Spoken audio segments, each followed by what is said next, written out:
So hey guys, welcome back to the channel. This is a story about what if Itachi gives Naruto his Sharingan movie. If you guys enjoy this, what if? And if you want awesome movies like this, comment down below. And let me know before I start. Please do support for more awesome content. And leave a like and don't forget to subscribe to my channel. And also share this video with your friends. And check out the description. And check out my playlist. So let's start the video. Chapter 1. Never had the boy hated Konoha like he did then, there, and now. The desolate moonlight left a shady reflection in the boy's eyes. The idiotic villagers deemed it to ruin his 9th birthday, which really didn't surprise the kid. They ruined it every year as far back as he could remember. Today was October 10, the 9th anniversary of Kyuubi's defeat, which as you know, was his birthday. The boy was far from stupid, he knew himself to be the container for the fearsome Kyuubi no Kitsune. Despite the fact that he was intelligent, it didn't take long to realize the coincidence of Kyuubi's defeat, as well as the day of birthday. That and there was usually a malignant voice in the back of his mind, prodding, pushing him to do things, bad things. One thing he'd never understand, as he laid there, beaten and limp like a broken puppet, he wondered about the intelligence of the villagers. Since he the pariah happened to be the of the Kyuubi, why did they insist on beating him and mistreating him? The human mind is fragile in itself, and one wrong blow could unleash the Kyuubi upon the villagers, supposing his 9-year-old body could harness the raw power of the Kyuubi. As the villagers gathered around his body, the 9-year-old wondered perhaps it'd be best if he showed the villagers who the real demon was. He betted that maybe they'd stop beating him then if he could rip their innards out and hang them on it. Then he'd laugh maniacally and watch as they gagged on their own blood, slowly choking, the life leaving their eyes. He knew it was pointless to scream, they'd beat him some more. It was better for them to think he was dead, and his throat was sore from the previous screams. Despite how unequivocally evil the Kyuubi was, he knew it was time to heal the boy, doing it only out of self-preservation. The raw power of chakra that was running through the boy's coils was enough to send the bastards running, and there lay a 9-year-old boy, beaten, broken, and bereft of his hopes and dreams of being Hokage. The 9-year-old boy, beaten and bloodied, laying outside the Uchiha district like some dog. Ironically enough, the villagers had taken his eyes. There had definitely been shinobi in the crowd, Naruto knew that since it had been a kunai that slashed across his eyes and then gouged out. A kunai had robbed the kid of his precious eyesight. His throat hoarse he laid there, waiting to die, but God was in a jovial mood, since death never came. Staring into his little brother's one-tomo Sharingan for the last time, Itachi disappeared, tears welling in his eyes. His mission was complete, and he finally stepped out of the district's entrance before breaking down, sobbing quietly. He, a 15-year-old Anbu captain, had slaughtered his entire clan, save for his little Sasuke. He had to make sure Sasuke never forgot, and with his Mangekyou Sharingan, he had used Tsukiyomi on him, forcing Sasuke to relive the slaughter of his clan. It had been cruel but necessary, done to force Sasuke to foster hate for him, so he could redeem Itachi by killing him when he was older. All was set, now he just had to gather up his bearings and find Uchiha Madara at the Valley of the End. Lost in his own pain, it took him several moments to hear the soft sobbing and sniveling of a young boy. Itachi hardened his gaze and stared at the kid, who had apparently been attacked. Though it would have been next to impossible to hide in that atrociously orange jumpsuit. Itachi thought. Recognizing the blonde hair immediately, he knew who the boy was, the 4th Hokage's legacy, his son. Though he doubted the boy knew it, the only reason Itachi knew this was because as Anbu captain, he had access to highly classified top-secret information. It disgusted him to think of how they treated the boy.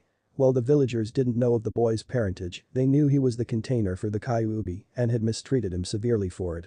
Itachi walked over to him and nearly gasped in shock. They had taken the boy's eyes clean with a kunai from the looks of it. How could they? Itachi's black eyes began to change into the form of the Mangekyou out of anger. The boy had been beaten and then urinated on, then they gouged out his eyes with a kunai, meaning shinobi had been involved as well. All on the boy's 9th birthday. Itachi never really cared for the boy, simply because as Anbu captain, he never really had the time to interact with them, but the boy looked to be Sasuke's age. Who's there? The boy called out fearfully, trying to scramble up to his feet. Feeling bad about the situation, Itachi reached and pulled the boy up to his feet. Uchiha Itachi, ex-Anbu captain.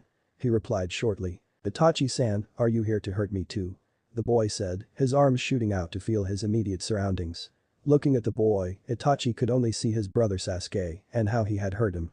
Wrapping the boy up in a fierce hug, he hugged him like he could never hug his little brother. No Naruto, I'm not here to hurt you. Itachi said calmly, his eyes watering slightly. Why not? The boy bursted out angrily, fighting against Itachi's embrace.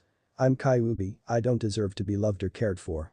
I'm not supposed to have dreams like everyone else. Please just kill me, Itachi-san.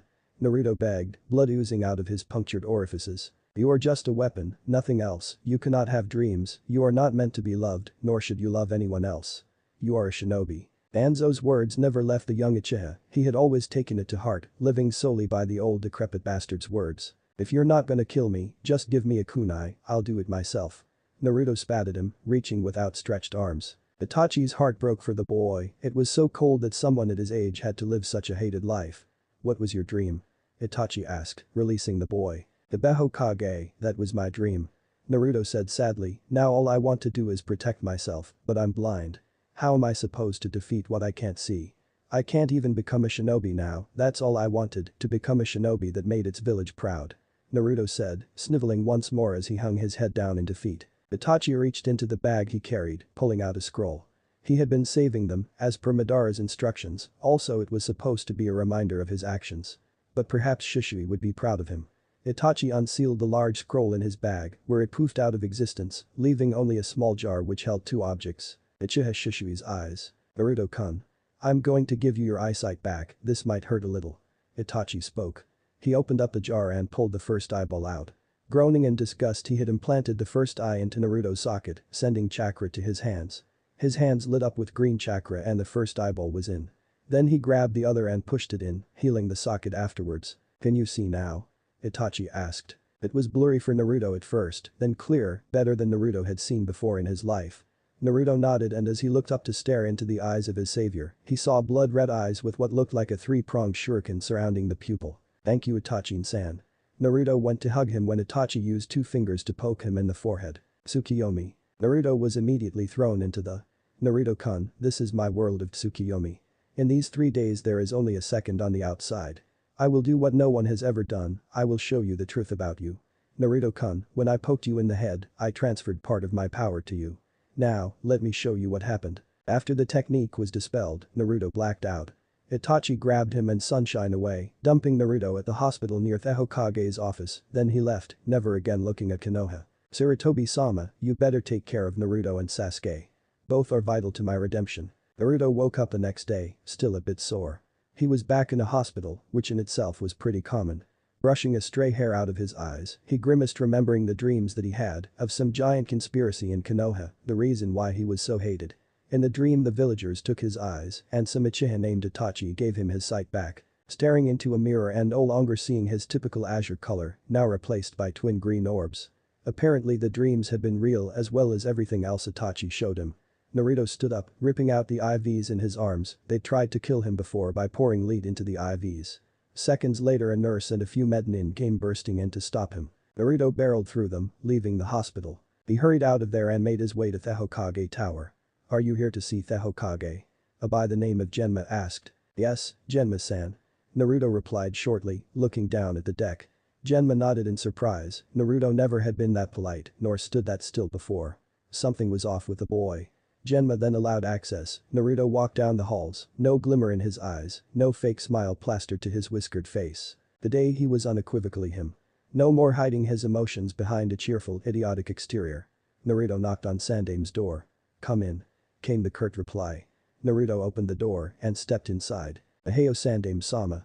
Naruto said offhandedly, giving the Hokage a small bow. The Hokage was perplexed. He knew Naruto was never formal with anyone and he never bowed to no one. Are you alright with Naruto-kun? I heard about the attack last night. The Aged Hokage said, looking at Naruto rather sadly. I'm alive, am I not? Naruto asked dismissively. Alive isn't everything, for what it's worth I'm sorry Naruto-kun. Sarutobi apologized to the boy. I find that hard to believe today Hokage-sama. Naruto replied calmly. The Hokage's sad features turned into an angry snarl. What did you say? He demanded. I don't think you're too regretful, Lord Sarutobi. I constantly get beaten up and nearly killed, but what have you done about it? You create a law that you don't enforce, and then the villagers get scared less by it. I don't pretend to be your grandson, nor do I pretend to think you actually care about me on more than an impersonal level. Most likely you never will. Naruto finished. Sandane was stunned to say the least. Naruto-kun, I'm sorry if it doesn't seem like much to you. The third Hokage said calmly, seeing as Naruto had made some perfect points. He indeed had created a law that forbade anyone to mistreat him or mention that he was the Kyuubi, yet it was never really enforced, the villagers would go to jail for a few days and then be released again. The supposed hero of the village, the Kyuubi, son of Namikaze Minato, and yet that didn't stop them from gouging out my eyes. Naruto yelled, green eyes turning blood red with one tomo in each eye. I've had it with this village, the next time I get attacked by anyone, Leaf Nin included, I will fight back and I will kill if I have to. This is my law, my new. No one has done anything to help me, except for Uchiha Itachi, and he has shown me the truth. I'm disappointed in Hokage-sama. Where did you get all this information from? Sandaime asked. The well that never went dry. The only person honest to me in Konoha, and that definitely wasn't you. Naruto replied coldly, suddenly bursting into smoke, forcing the Hokage to realize that he'd been talking with a Kage Bunshin. Where the hell is Naruto going? Sarutobi asked out loud. 3 days later, Sasuke didn't want to get up out of bed, here in his comfortable king-size bed, he could pretend. He could pretend his mother was downstairs cooking bacon and eggs for breakfast, and that father would be ready for another round of the fireball. Big brother would be in the woods practicing his shuriken technique, ready to carry Sasuke around on his back when he'd hurt his ankle later. All he had to do was stay in bed and he could pretend. Itachi-san wouldn't have killed all the Uchihas. Sasuke thought, dismissing the notion that his big brother could do something like that. Sunlight filtered in through an open curtain and snuck its way into Sasuke's eyes, blinding him for a second. He could only pretend for so long. He stood up out of bed, subconsciously rubbing his forehead where big brother used to always jam him. They're all really gone. Sasuke thought, falling to his knees on the side of the bed, offering a prayer for his clan. Thinking about it all caused tears to well up in his eyes, so he didn't, quickly pushing the thoughts of the Uchiha massacre. Run, little brother, run. Cling to your pathetic excuse of your life for nothing other than killing me. Foster all you hate and devotion to me so that one day we can fight again. I'm your big brother Sasuke. I'll always be there for you, even if it's only as an obstacle for you to overcome. Hot tears flooded his eyes, numbing his cheeks. Big brother. Sasuke panted out, sobbing, gripping the edge of his bed tightly. Why? Why did you do this? Off in the distance, he heard a knock on his door. Wondering exactly who'd be knocking on his door today, Sasuke stood up and headed towards the door, wiping the evidence of his tears to the best of his knowledge. Opening the door, he was surprised by the sight that greeted him. It was that Dobe. The Uzumaki kid from class. Dobe. What are you doing here? Sasuke asked, head hung low to pretend he hadn't been crying. Sasuke, I'm sorry to hear about your family. The blonde boy said sincerely, brushing an unruly lock of spiky hair out of his eyes. Sasuke stared at him, something seemed to be off. Especially his eyes. Rather than the usual vibrant blue, Naruto's eyes seemed to be some sort of jade, and that was a color Sasuke only saw on a few people. Naruto seemed to be dressed in funeral attire, with some sort of black ceremonial guy, black shinobi sandals, and a black jacket. What's with the clothes, Dobe? Sasuke asked, feigning annoyance. He had to get going anyway, the Uchiha's funeral was in an hour. It's part of the reason I'm here, Sasuke. I know it's hard to lose everything, and even though we aren't friends, perhaps you'd like me to accompany you to the funeral. Naruto asked honestly. Why do you even care? Sasuke snapped at the outlandish question. Well, mainly cause there's gonna be a bunch of old codgers there, people who didn't really care too much for the Uchihas, talking because they like the sound of their own voices and whatnot, and perhaps you'd want someone to be there for you.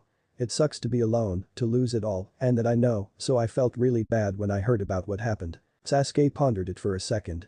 Was the boy offering him his friendship? What did he have to gain out of it? Why?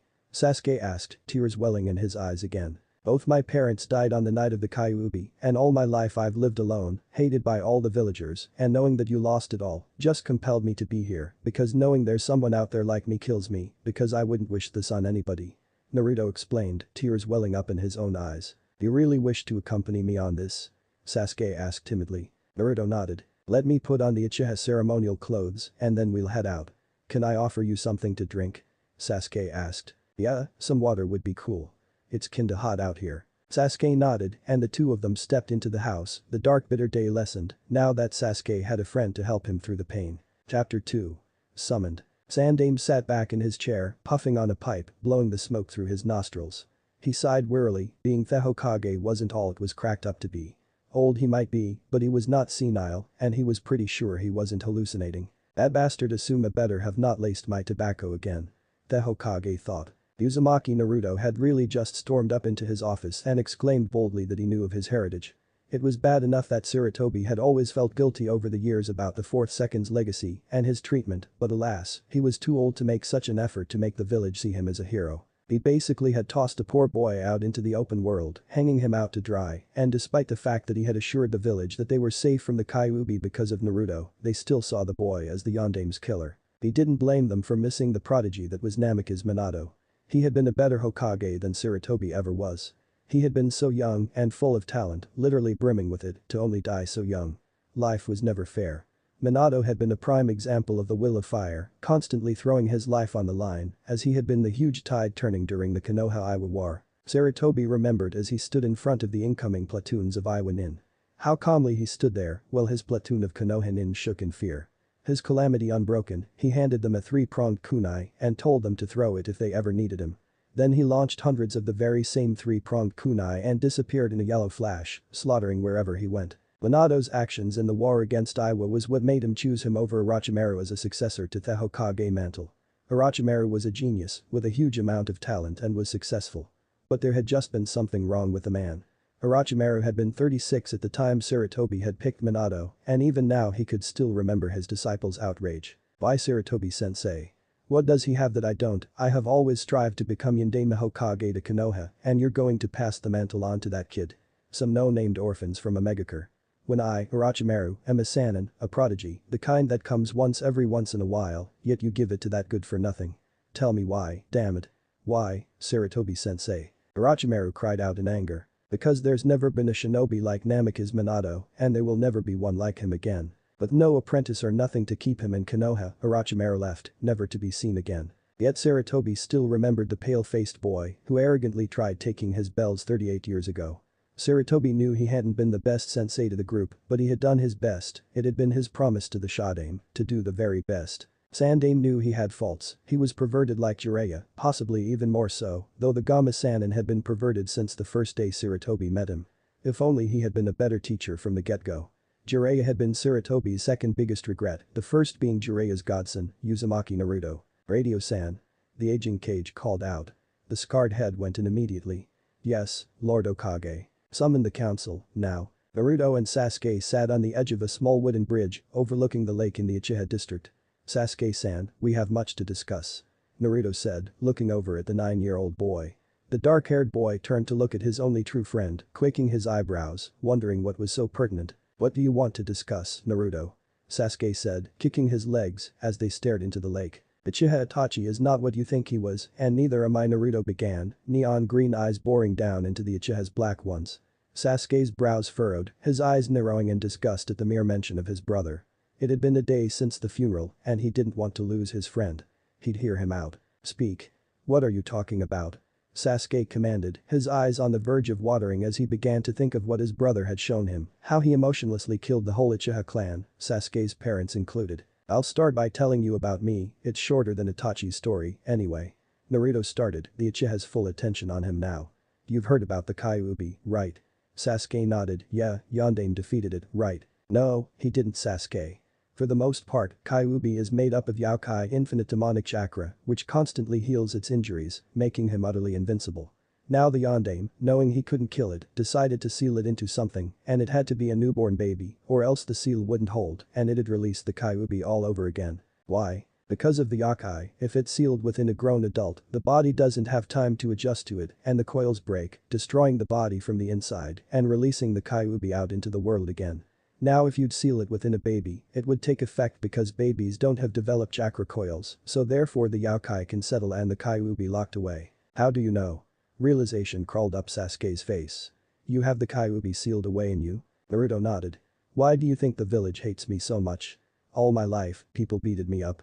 I couldn't shop for my own food, so I had to nick it. The academy teachers refused to teach me, so I didn't learn much there, and last Sunday, I nearly died during the festival, the night when Itachi-san wiped the Uchiha clan out. Naruto stopped for a second, panting hard, remembering as an Anbu nin slashed down on him, kunai tearing into his eyes. Tears began to fall from Naruto's face. Why? Why did Yondaime force you to suffer this, why not a different baby? Sasuke asked. Who are your parents, Naruto? Naruto stared at him for a second. Sasuke, all this we're talking about now is highly classified, an SS rank secret, it can never leave us. Naruto said coldly, looking around him, scanning the area in paranoia. I don't know my mother, Sasuke. But my father was Yondaime, Namikaze Minato of Konoha.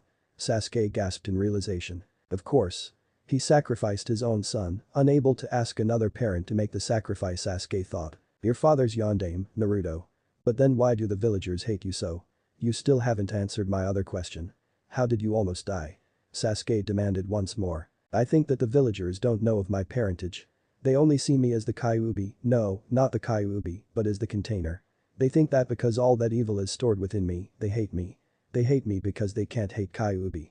They beat me because they can't beat Kyuubi. The night of the festival, my 9th birthday, I was attacked once more by a few villagers and a few Leaf Nin.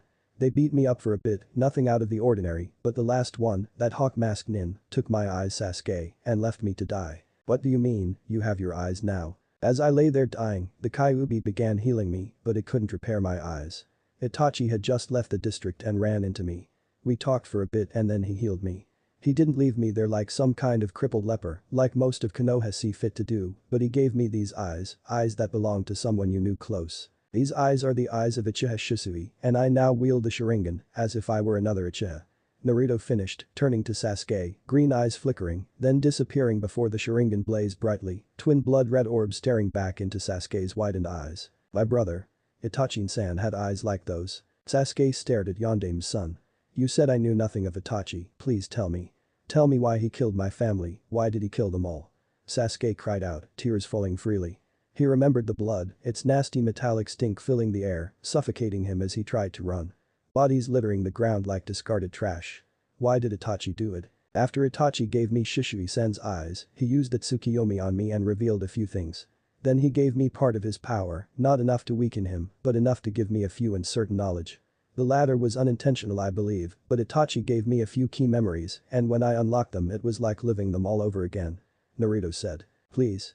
What memories? Sasuke begged. Uchiha Itachi, Anbu captain, was ordered to kill your family by Danzo, Homura, and Koharu, key members of the village council. Danzo was the head of the Anbu and the village's defense tactician.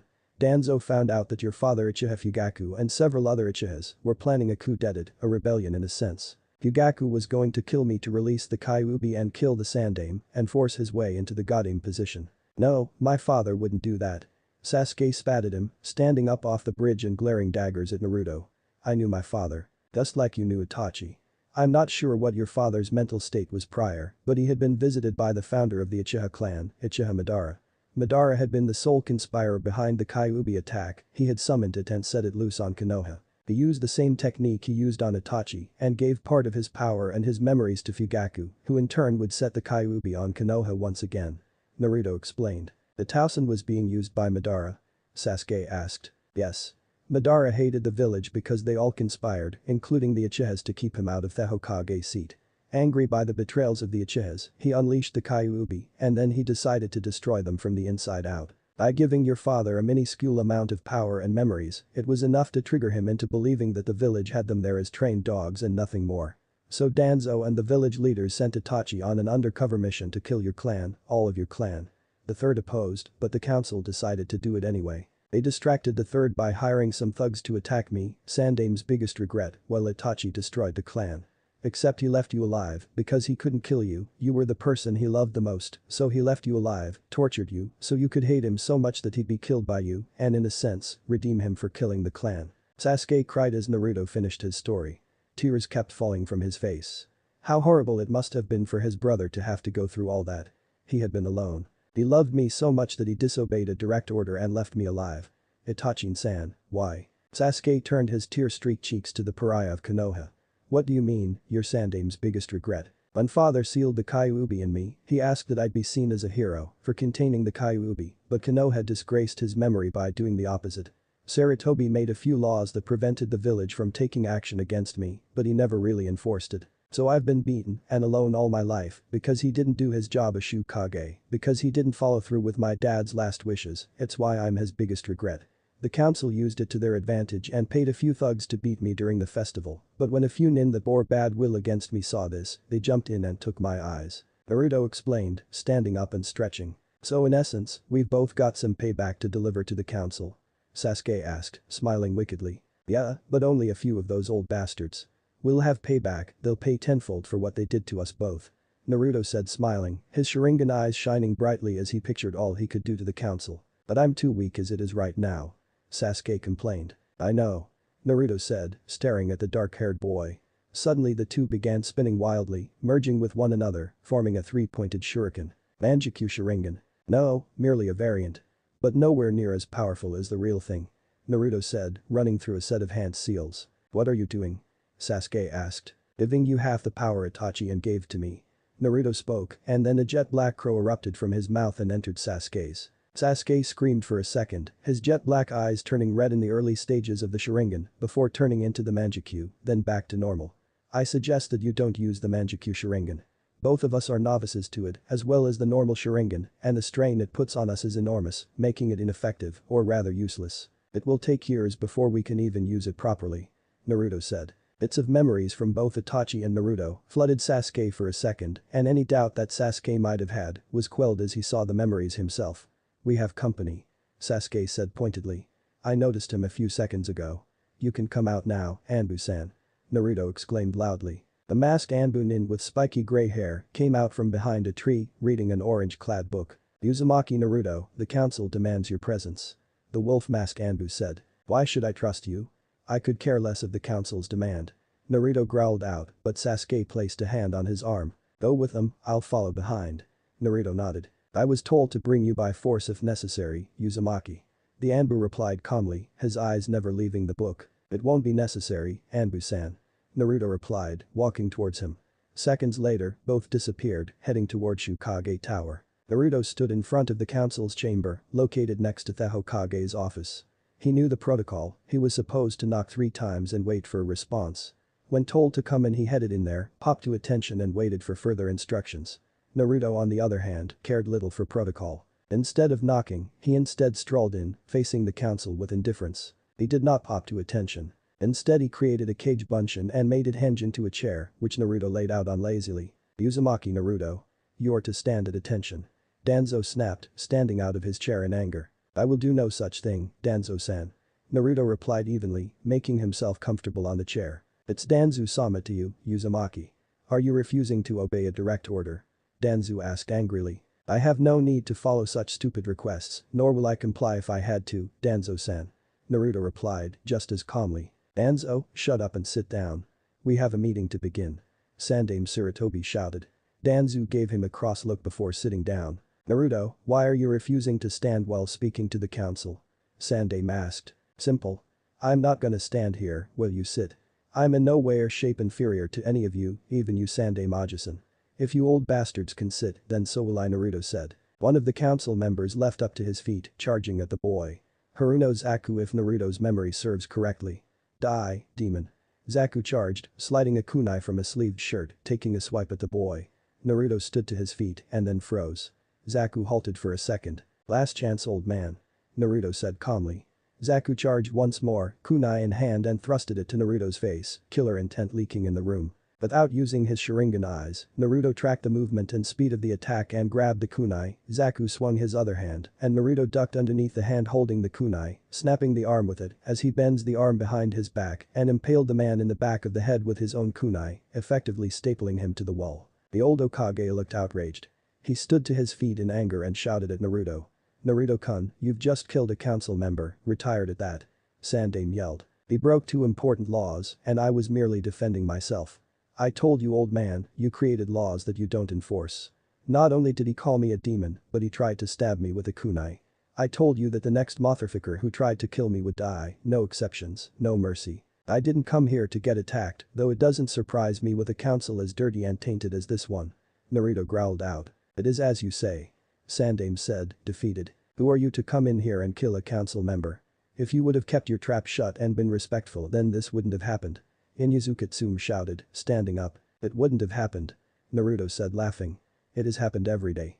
You people stand there all judgmental. I was respectful every day to you bastards, and instead of showing some respect, even if it had been minimal, it would have been okay. Instead you ostracized me, forcing me to live as an outcast. Kids in the academy hate me because of you people, teachers refuse to teach me, and most importantly, Danzo-sama over there hired some nin to beat me and took my eyes, also he could use Uchiha Itachi to kill the Uchiha clan. Liar.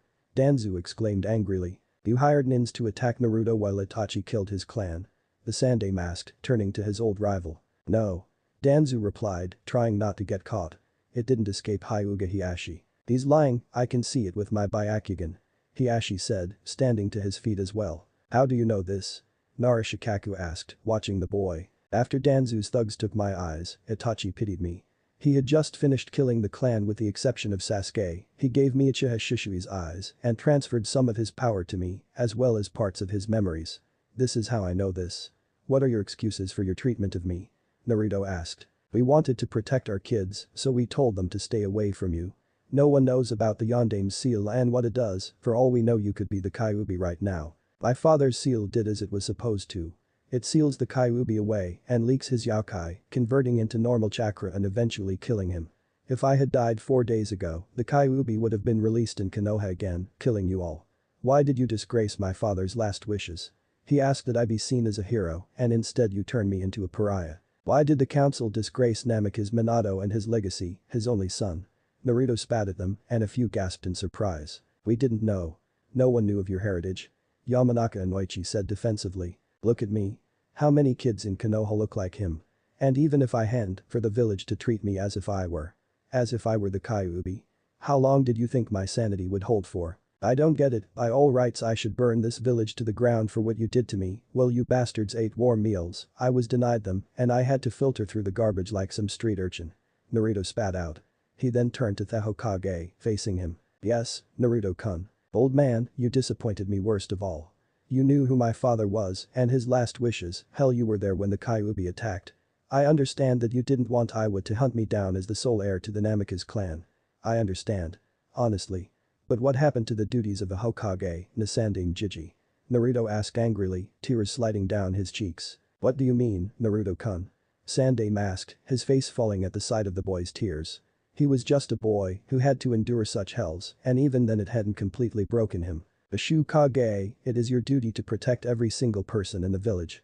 I love everyone in this village like a family, it is why the will of fires never dies. Naruto recited, it was almost as if he was disgusted with the very words the Sandaime once spoke to him. What about me, Gramps? How come I wasn't protected? 9 years I've endured the beatings and rarely did I receive help. I was attacked by Anbu for selling it. What about my will of fire? All I wanted was to be just like you and the Yondaime, a hero, someone the village could be proud of. What about my dreams, old man? Do you even care? Naruto cried out, drying his teary eyes with his sleeve. What about the man you just killed? Haruno's Aku, he had a family and now you leave his daughter fatherless. How are you different from the Kyuubi? Akimichi Chauza asked, glaring at him. I've been fatherless and motherless for 9 years, I'm sure Sakura will survive. Naruto snapped in reply. Are you quite done with the pity, Naruto? Danzu asked, standing up and walking towards the boy. Sharingan blazing, Naruto faced him with an equal glare. Perhaps it might sound like I'm a whiny bitch to you. If you had to live it, would you survive? Tsukiyomi. Naruto yelled, sending Danzo spiraling into a crisp. Where are we? Danzu asked. This is my world, the world of Tsukiyomi, where one day here lasts a second out there. Let's see if you're as tough as you claim to be, Danzu. He wasn't. One day of Naruto's life was enough to leave him screaming and sobbing on the floor at the council's feet. The council had mixed reactions, some were disgusted, some watched in awe. What had he done to Danzo to leave him a screaming mess on the deck? Enough, Naruto. Sandaime commanded angrily. I released the technique seconds ago. It seems that Danzu didn't like living my life for a day. Naruto replied. That's all you did? Inuzukatsu asked. Naruto nodded. What is it that you want?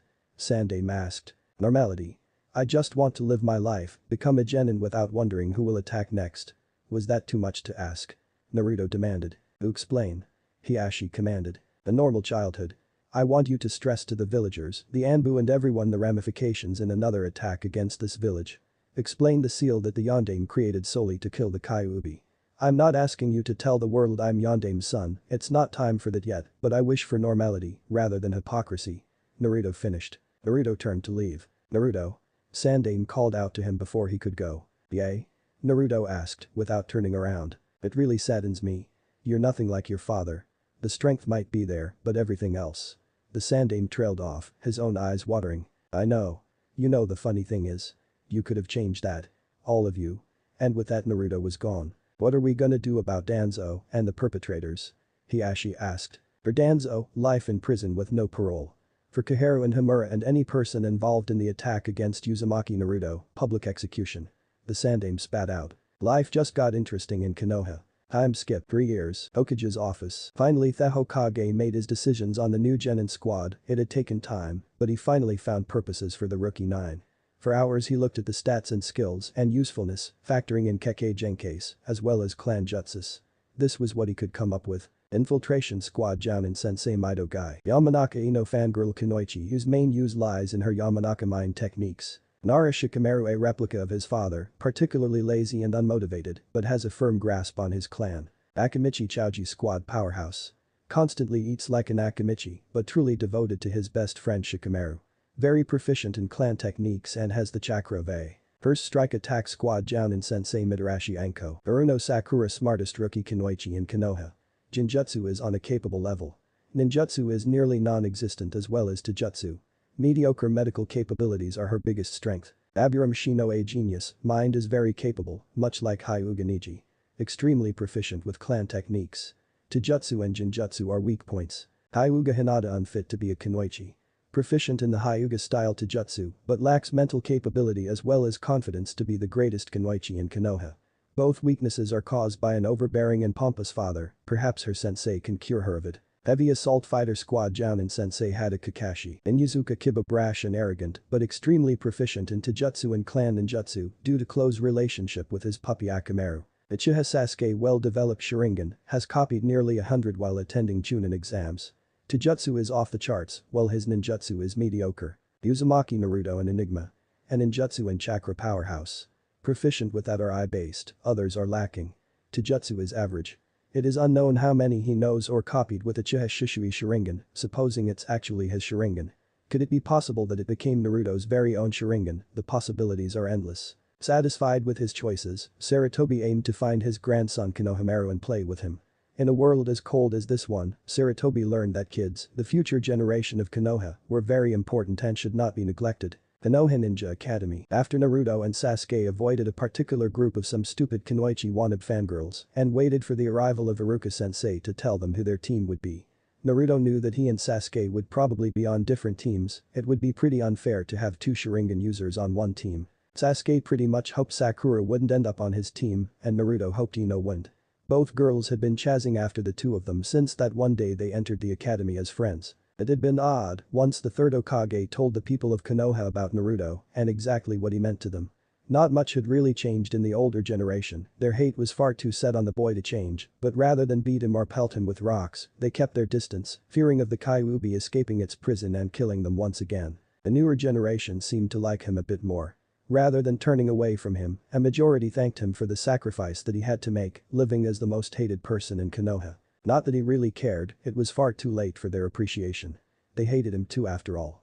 When his teachers refused to teach him, none of them gave him a hand in the first year, except Sasuke. Sasuke had been the one to help him in his first academy weeks, though at the time Naruto himself had been ungrateful and turned Sasuke into the rival he had to beat someday. It's the only reason he had even considered telling him the truth about Itachi, he had felt that Sasuke should know. It's surprising what could happen when Naruto showed up back at the academy, knowing all the answers, and dressed up in different clothes than that horrid orange jumpsuit. He had begun wearing better clothes and grown his hair out, and suddenly he was as popular as Sasuke himself. Before, he used to try so hard to please everyone, and they called him annoying. Now when he wakes up, he drinks himself a big cup of it juice, and suddenly they notice him. He'd been and still was far too lonely and far too angry to care. Them. Here are the teams. Yamino Iruka said, walking in, giving a small glare to Naruto. He never liked the boy, but for his own safety, he managed to suppress his own anger.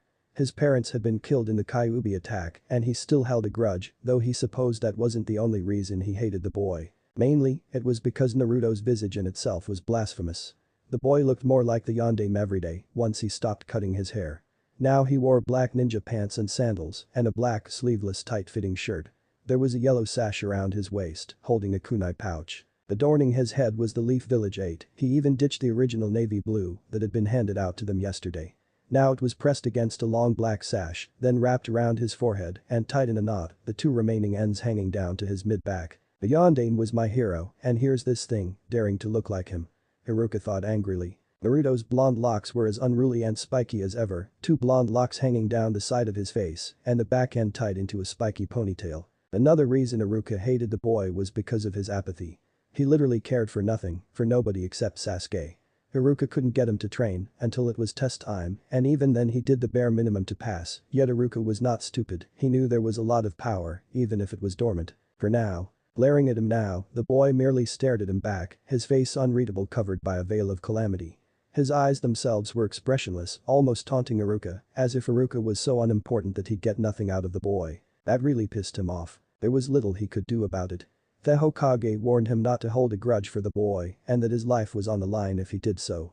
The Ajang Hokage told him to take it easy on the boy, that while Haruka was hurting from the loss of his parents, the Sandaime reminded him that Naruto never had any. Perhaps he'd been wrong about him. Perhaps he had been the loneliest one of them all, and Haruka was too wrapped up in guilt to see it. He would invite him to some ramen later and talk and try to decipher the blank void that was Uzumaki Naruto. Team 7 consists of Uchiha Sasuke, Inuzuka Kiba, and Uzumaki Naruto. Haruka said as calmly as he could, mimicking Naruto's demeanor in the hopes of getting the rise out of him. Of course this pissed the fangirls off. I want to be on Sasuke's team. I want to be on Naruto's team. Shut it. Haruka drawled out lazily. He ran through a few more names, but by this time, Naruto was already asleep. A frown marred Haruka's scarred face. That team. Reaching over to the chalkboard, he picked up a piece of chalk and pelted it at the boy's head. Just before it could touch him, Naruto's hand shot up and grabbed it, squeezing it before the chalk dissolved into nothing but dust. I'm not asleep, Haruka-sensei. More apathy. But Shikamaru is. Ino whined in Naruto's defense. Hey Baka. Haruka pelted another piece and woke the sleeping Nara. Team 7, your instructor will be Hada Kakashi, he'll be arriving within an hour. Team 8, your instructor will be Hyuga Akina, Team 9, your instructor will be Mitarashi Anko, and Team 10, your instructor will be Mito Gai. Haruka finished. Half an hour passed and every team but Team 7 was gone. Where is this Kakashi guy? Kiba asked, as if Sasuke or Naruto could answer. Naruto had engaged Kiba in small talk, since they were teammates after all, it would be best to get a feel for him. I don't know. Naruto replied curtly, spinning a kunai around on his index finger. He too was waiting for his sensei's arrival, but for a different reason. Another hour passed and finally, a spiky-haired nin walked through the door. He had gray hair, which was unnaturally spiked to the left, his 8 covering his left eye. Kakashi walked in and stared at the kids, seeing Naruto for the first time in years. Minato? Kakashi asked, his face blank. Naruto? Naruto replied, before launching a kunai at Kakashi's face, a sadistic grin marrying his boyish features. Chapter 3. Like father, like son. Or not, but the experience an Anbu captain could only obtain, Hada Kakashi reached out and gripped the kunai, seconds before it could pierce his eye, spinning around Naruto and giving him a good slap to the back of the head. Save that for later, new Naruto. He said, digging into his pocket for his favorite treat of the day, Icha Paradise. God bless Jiraiya-sama. Kakashi thought, before staring at the 3 students he was supposed to take up. The group did look promising, and that Uzumaki kid, he looked nearly identical to Minato. Thoughts of the past rummaged around Kakashi's brain, and he shook it off, there were other matters that needed tending to. Aheo, Iro-sensei. Naruto greeted, noticing the orange book. Naruto supposed that Kakashi didn't like that too much, his visible eye glared at him. Not that he cared really. It's Kakashi-sensei, or Kakashi. I'm not that perverted. Kakashi said sternly, ruffling the kid's hair, much to the boy's distaste. He couldn't help it really, the boy looked like a chibi yandere, there were subtle differences of course, and Naruto had whiskered cheeks and eyes that had no visible life left in its green orbs. Could this boy really be Kyuubi? You know it's not nice to show up late, Kakashi-sensei. We've been waiting for 2 hours. Naruto replied. I'm sorry, I was almost here and got lost on the road of life. Several villagers were trying to attack a scared kitten in a tree, so I naturally had to stop and save him. Kakashi said cheerily, his eyes crinkling up into a smile. What are you hiding behind the mask, sensei? Kiba asked. Let's meet up on the roof and introduce ourselves. Kakashi said, vanishing in a puff of smoke. This team could be very promising indeed. Knowing it'd take them a couple seconds to make it to the roof, Kakashi began to read with fervor. Ukani laid on her back, pulling the stranger towards her. Her thighs were sticky with her own juices, its scent rising to the stranger's nose promising a very good night. The stranger was just some 17-year-old villager, a virgin by the guess of it as he fumbled with his zipper nervously. Iro-sensei, stop reading that garbage, nah. A loud voice interrupted his thoughts. Naruto and Sasuke were on the roof watching him. Kakashi subtly shifted his pants, hoping none of them would notice. Wait for me. Kiba yelled, running up the stairs, Akamaru in tow. Kiba joined his 2 teammates. You have to teach me how to do the shunshin. He said angrily, panting slightly. Kakashi eyed the bows warily. Naruto and Sasuke knew the shunshin already, and they just graduated. How good were they? Okay, let's start with introductions. I'm Hada Kakashi. I like many things you shouldn't know about yet. I dislike a few things like waiting for the next installment of my favorite book to come out, and for hobbies I like to read. I'm an ex-Anbu captain, and possibly your sensei.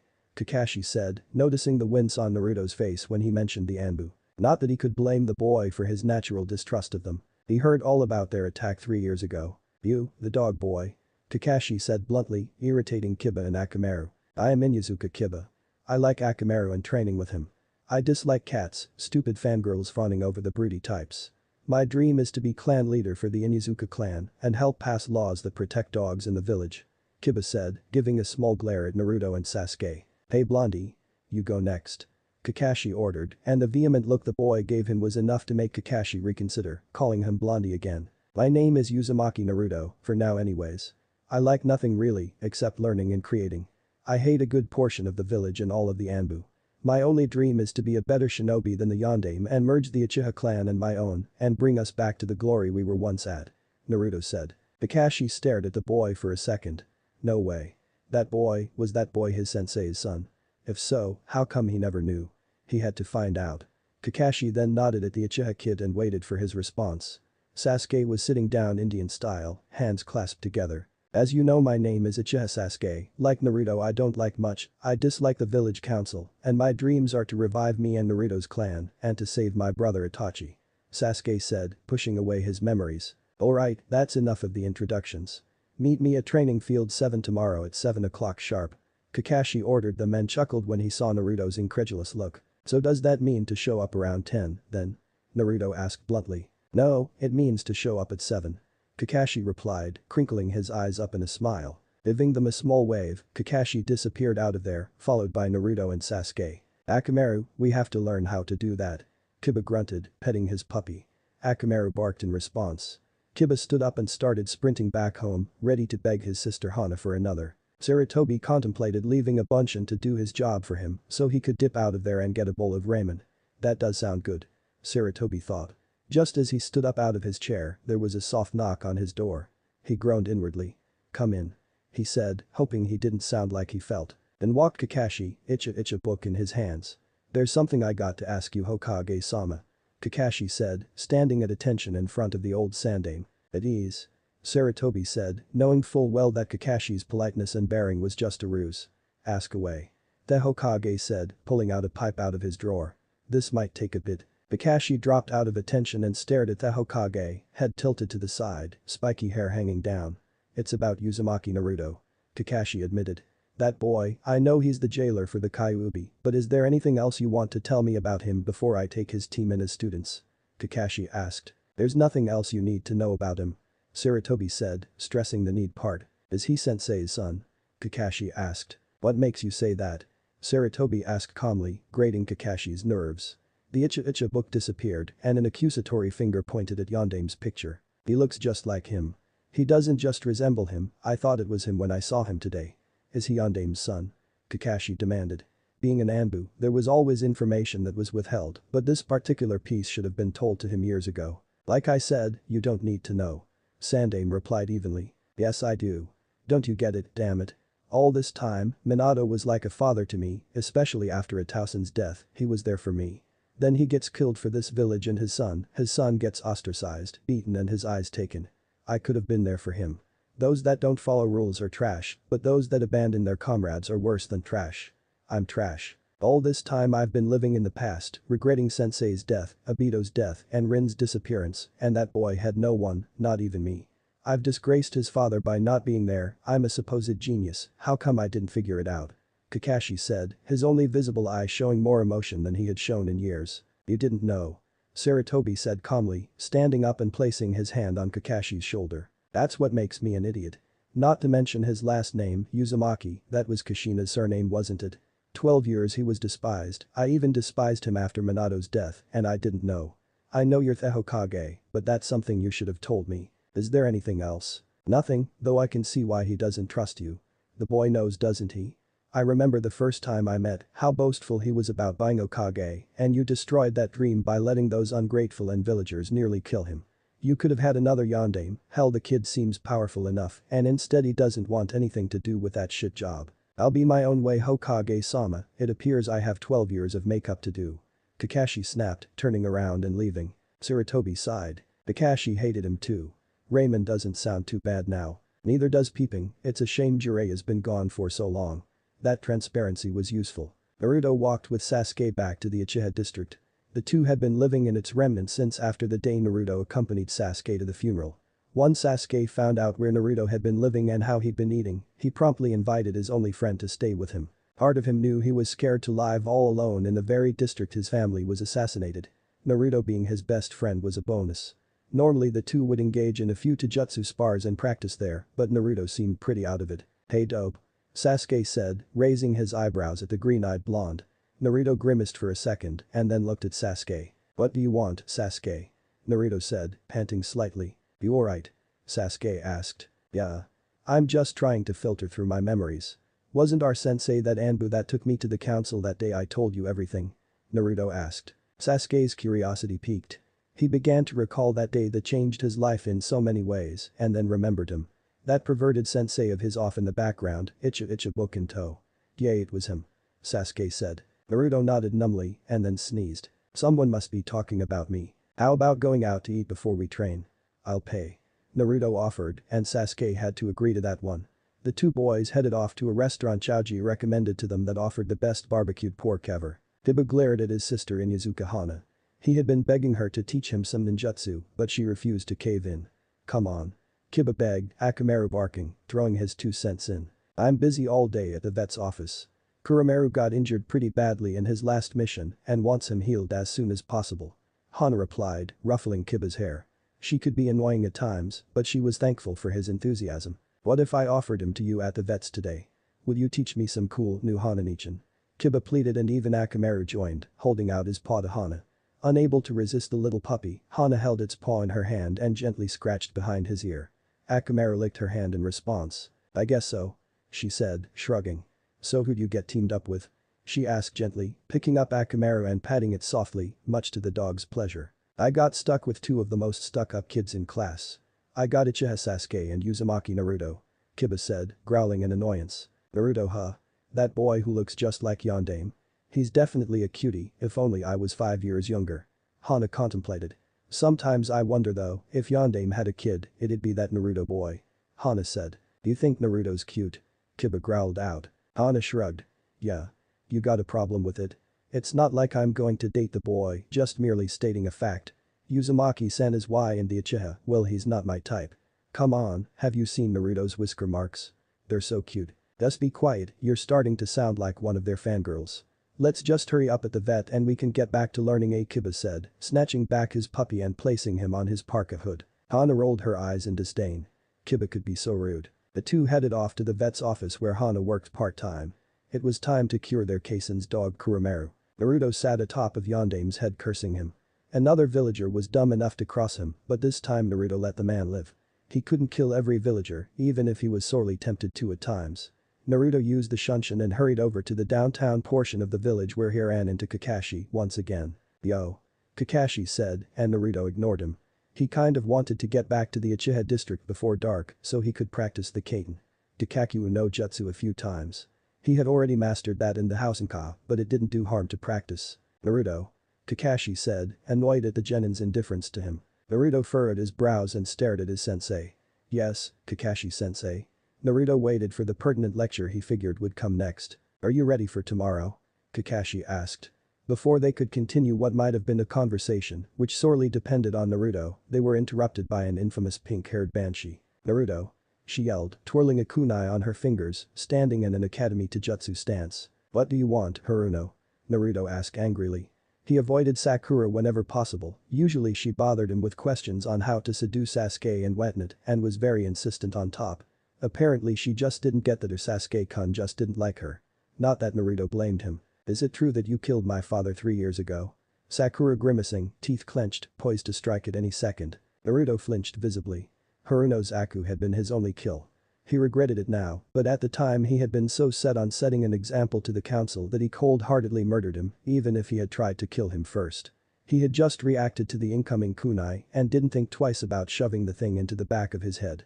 Yeah, I did. Naruto said calmly, belying the emotions that he had pent up. Why? She demanded. Why did you kill Zakua Tausen? She had her other hand in her shuriken pouch, ready to launch them at the blonde. It would be unwise to attack Haruno. You should learn from your father's mistakes. He spoke bluntly. Or you'll end up like him. Kakashi stared at the blonde. This was Minato's son. It had to be a joke, this kid talked about killing his classmate's father so cruelly, as if it were an everyday occurrence. My father attacked you? Sakura asked, clearly intimidated by Naruto's presence. The way he carried himself was astonishingly frightening.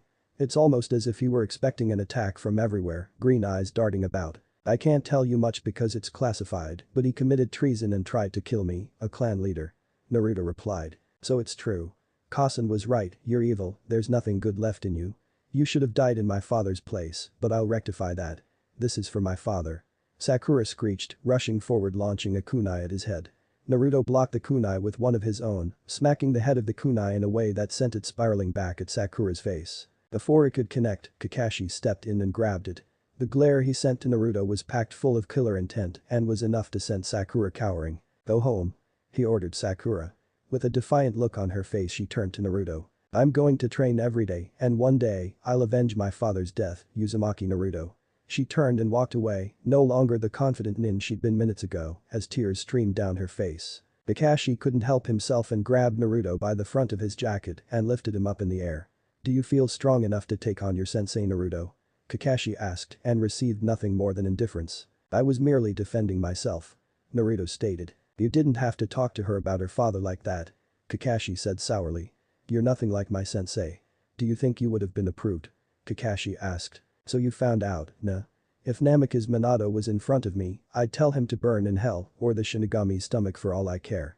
He's the one to blame for all this, to condemn me to live such a life. If you were his student, why didn't you help me? Naruto asked lividly, his eyes lighting up in anger. Yondain was a great man, you should not speak badly of him. Kakashi snapped at him. I have no, therefore I'll speak about him however I want. Yondain was a stupid fool who gave up his life for a stupid, ungrateful village. Naruto snapped back at the silver-haired. What did you say? Kakashi asked, his fists clenching in anger, his dark eyes demanding the genin to repeat his statement. You heard me sensei. He was nothing more than a fool giving up his life for a stupid village and sacrificed his only child to do it. I hope he rots wherever he's at. Before Naruto could finish Kakashi had already punched him across the face, sending him tumbling to the dirt. A few villagers saw this and cheered from the side. Kakashi grabbed Naruto, forcing him to his feet and punched him in the stomach. You ungrateful son of a bitch. Kakashi exclaimed, tears welling up in his eyes. He gave up his life to save yours and everyone else's, and you dare disrespect him like that. Kakashi barked, looking into the jade eyes of his sensei's son. Fuck the Yondaime. How dare he put the Kyuubi in me, newborn and then get himself killed on top of it. He couldn't have stuck around and helped his child, protecting him from an angry village, instead he passed on the mantle to an old geezer too old to do anything about it. He left me with no one to help me, to protect me, to feed me. Have you ever had to go digging through people's garbage for breakfast? You called me ungrateful, what is there to be grateful of? He left me alone, to live life as a loser, a blind one damn near thanks to this village. Naruto pushed Kakashi off him. If I had known. Kakashi began. It's of little consequence now, Kakashi-san. Maybe you were Yondaime's disciple, but don't ever expect me to change my opinion because you think he was great, you don't have to walk around with a demon stuck in your gut. Naruto said. He was about to walk away when Kakashi placed a hand on his shoulder. For what it's worth I'm sorry. I promise I'll do my best to make up for these last 12 years. Yondaime was like a father to me, so you can think of me as your. Kakashi said lazily, trying to patch up the relationship with Naruto. Whatever. Naruto started walking away. I'll see you tomorrow, sensei. Naruto awoke at 6 in the morning and hurried off to the bathroom to brush his teeth and shower. He jumped into the shower and hopped out a few minutes later, fully washed. He dressed in his normal attire, black ninja pants rolled up to mid-shin, with yellow bandages wrapping around the end of his pants down to his ankle. He put on his black sandals and then a sleeveless black spandex shirt, fitting his lithe form perfectly. His stomach growled and he wanted a bit of breakfast before heading out. He quickly tied the yellow sash around his waist and put on his 8, tying it into a knot. He hurried up and tied a kunai holster around his leg and hurried down to the kitchen. Sasuke was already there, softly chewing on an apple. He tossed one over to Naruto who caught it and began eating it.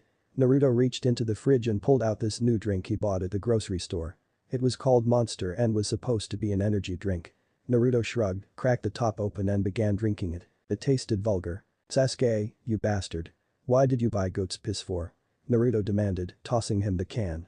Though Naruto did realize he was fully awake now, he also knew that he never wanted another monster again. The two of them rushed out of the door in sunshine, making it to the training grounds at 6:30. Kiba got there shortly after and engaged the two of them in conversation. Much to Kiba's surprise, they actually talked to them. For the most stuck-up guys in his class, they seemed down to earth. They sat around talking for a bit. Kakashi didn't show up for another 3 hours. You're late. Kiba yelled out. Akamaru barked a few times. Sorry about that, guys. Some old guy was getting mugged by some troublesome thugs, and I intervened and stopped them. Kakashi explained. Naruto raised his right eyebrow in disbelief. I would give you guys the standard bell test, but I'm going to break tradition. I'm supposed to scare you and make you think I'm going to fail you, but I'm not. I was ordered to pass you guys and well I was going to do it anyway. Kakashi stated lazily. Why? Naruto asked. Don't ask. We passed, that's all I need to know, ain't that right Akamaru? Kiba asked, rubbing his dog's stomach. I'd be a fool if I wasn't. I have an Inuzuka, an Uchiha, and you, Naruto. But I will be testing you guys. Hoe Kage-sama wants to turn you guys into a heavy assault squad, so we'll see how great you are. What I'm about to make next are Iwabunshin, they're pretty hard to destroy so have fun. 3 Iwabunshin popped out and Kakashi disappeared, leaving his clones to handle the 3. Sasuke and Naruto smiled. They hadn't had a good fight in ages. Kiba and Akamaru already used their ninja art. Beast mimicry and the 2 Kibas were charging a Kakashi, ready to unleash the Gatsuga. Lesson 1. Taijutsu. Kakashi said, and the clones engaged the genin. Naruto sprinted at him, hooking a kunai around his hand and throwing it at the Bunshin. The Bunshin blocked and almost didn't avoid the punch Naruto sent his way. It ducked under his blow and punched him in the back. Naruto flew face first into the dirt and got up angrily. Charging again at the Bunshin, he hurled a set of shuriken at it and as it blocked it, he kicked his leg out, aiming for his head, but the Kakashi Bunshin simply grabbed his right leg, holding him there. Shit. Naruto thought. He swung his left fist to get the Bunshin to let go, but failed. He swung again and jumped on his free leg, kicking the Bunshin in the face, knocking him back a few feet. Landing on his feet, he crouched and sprinted once more, landing another punch to Iwabunshin's face. Earth style. Inner decapitation jutsu. Kakashi yelled, hands shooting up from under the earth and grabbing Naruto's ankles pulling him down. There was a poof of smoke only to reveal to Kakashi that it had been a shadow clone. Over to the right Sasuke and Kakashi were parrying each other's blows. Sasuke ran through a set of hand seals which Kakashi recognized. He's much too young to know this. Fire style. Grand Fireball Jutsu. Sasuke yelled, arching back and then blowing a huge fireball, speeding towards the. Kakashi ran through his own set of seals. Water style. Water Dragon Jutsu. Since there wasn't any source of water immediately around them, it wasn't as strong, but it was enough to put out the fireball. Kiba and Akamaru were sniffing around, trying to reveal Kakashi's position. Kakashi grinned as he traveled underground, appearing behind them. He wasn't sure who was who, but this would suck for either one. Hidden Leaf style. 1000 years of pain. Kakashi yelled, bringing his hands up towards an unlucky person's rear, shoving his bony fingers into someone's butt, launching them in the air. The poof of smoke revealed it to be Akamaru who received the attack. Akamaru didn't move after that, instead choosing to lay on the ground dramatically, damning the silver-haired and promising to bite him later. Did you just shove your fingers into Akamaru's butt? Kiba asked Kakashi angrily, who decided it was the best place to let out a stream of giggles. Atsuga. Kiba yelled, launching himself at Kakashi, spinning fast enough to look like a small tycoon was headed towards Kakashi. Kakashi looked at the ground where Naruto used to be. A shadow clone. I never saw him go through the seal. Kakashi murmured, wondering how bad he had underestimated his sensei's son. Before he could continue thinking, someone's fingers were rudely shoved into his butt, launching his horrified body up a few feet. How? Kakashi asked. Since you were late, I sent shadow clones to hang around the area and when you used that Dotonai with one of them and then used the inner decapitation jutsu to creep up on you. I saw what you did to Akamaru and thought it'd be fun to get you back. Naruto explained. Sasuke and Kiba, I want you to sit down for this one. Kakashi ordered and the two complied, Kiba hurrying over to Akamaru's prone body. He traumatized him. Kiba said grimacing. This one's personal. Let's see how good you really are. Kakashi said, pulling up his 8 and revealing his own Sharingan. I thought you'd never show it. Naruto said, mocking them. Sending a flare of chakra to his own eyes, he activated his own Sharingan as well. The two charged, kunai in hand, ready to kill each other. Naruto. Kakashi. The two screamed out each other's names in anger and clashed. The real battle had begun. Chapter 4. Just a genin. On Hagakure, Training Field 7, Funace clashed leaving a resonating ping as metal grinded against metal. Eyebrows furrowed, Naruto tried to back up Kakashi with brute strength. The act in itself was enough to make Kakashi giggle and crinkle his eyes into another one of his annoying eye smiles. Naruto backflipped, shooting his foot out to kick the hand holding the kunai, knocking Kakashi's kunai in the air, but leaving himself vulnerable as Kakashi punched him in his back, sending Naruto stumbling into the grass. That wasn't too bad. Kakashi said mockingly. Naruto growled at him, reaching into his holster and launching another shuriken at the masked nin. The shuriken whizzed in the air and nearly grazed Kakashi's neck. Naruto sprinted forward again, knowing he didn't have a chance against them. He was a genin after all, despite the small advantages he might have if he used his Sharingan, or even the knowledge he gained from Itachi, he was taken on by Kakashi. Aruno's Aku had been easy enough, he had been retired, rusty, and blinded by anger, but Kakashi was a well-known nin, to the extent of being listed as an A-rank nin in Iwagakure's bingo book. Not to mention a student of his father. The jutsu wouldn't be an option, even if he could catch him off guard. Kakashi was way too fast, taunting him by not even using his Sharingan. Neither would Naruto. Kakashi launched himself at Naruto, kunai in hand. The boy's eyes widened in fear, though not much, and deftly ducked each swing of the kunai that Kakashi threw at him. Ducking through a kunai aimed at his face, Naruto formed a plan. It was a ridiculous one that he was sure wouldn't work, but perhaps it would be enough to stall for time. Kakashi swung again and Naruto ducked, but Kakashi used his momentum to send his left foot shooting into Naruto's chest, sending him crashing into a tree. Naruto quickly sprung up to his feet and pulled a scroll out of his pocket, biting his thumb and swiping the bloody digit against the parchment, streaking the blood across the whole way. There was a puff of smoke and Naruto was holding two windmill shuriken. Cage shuriken no jutsu. Naruto whispered, launching the two of them. Kakashi's eyes widened and pulled out two kunai and launched them as well. They hit both shurikens and sent them spinning into a different direction. Kakashi gasped as a third shuriken popped out from underneath the second one and was heading for his midsection, ready to pin him to the tree. He used a cage shuriken, which was sneaky. Kakashi on instinct jumped in the air to dodge and avoided the shuriken, only to get pulled back against a tree. Kakashi frowned in confusion. What the? Kakashi thought, wondering what exactly was holding him to the tree. On the other end Naruto stood confidently holding the end of a lengthy bit of trap wire. Quickly running and throwing a set of hand seals, he yelled out, Kaiten.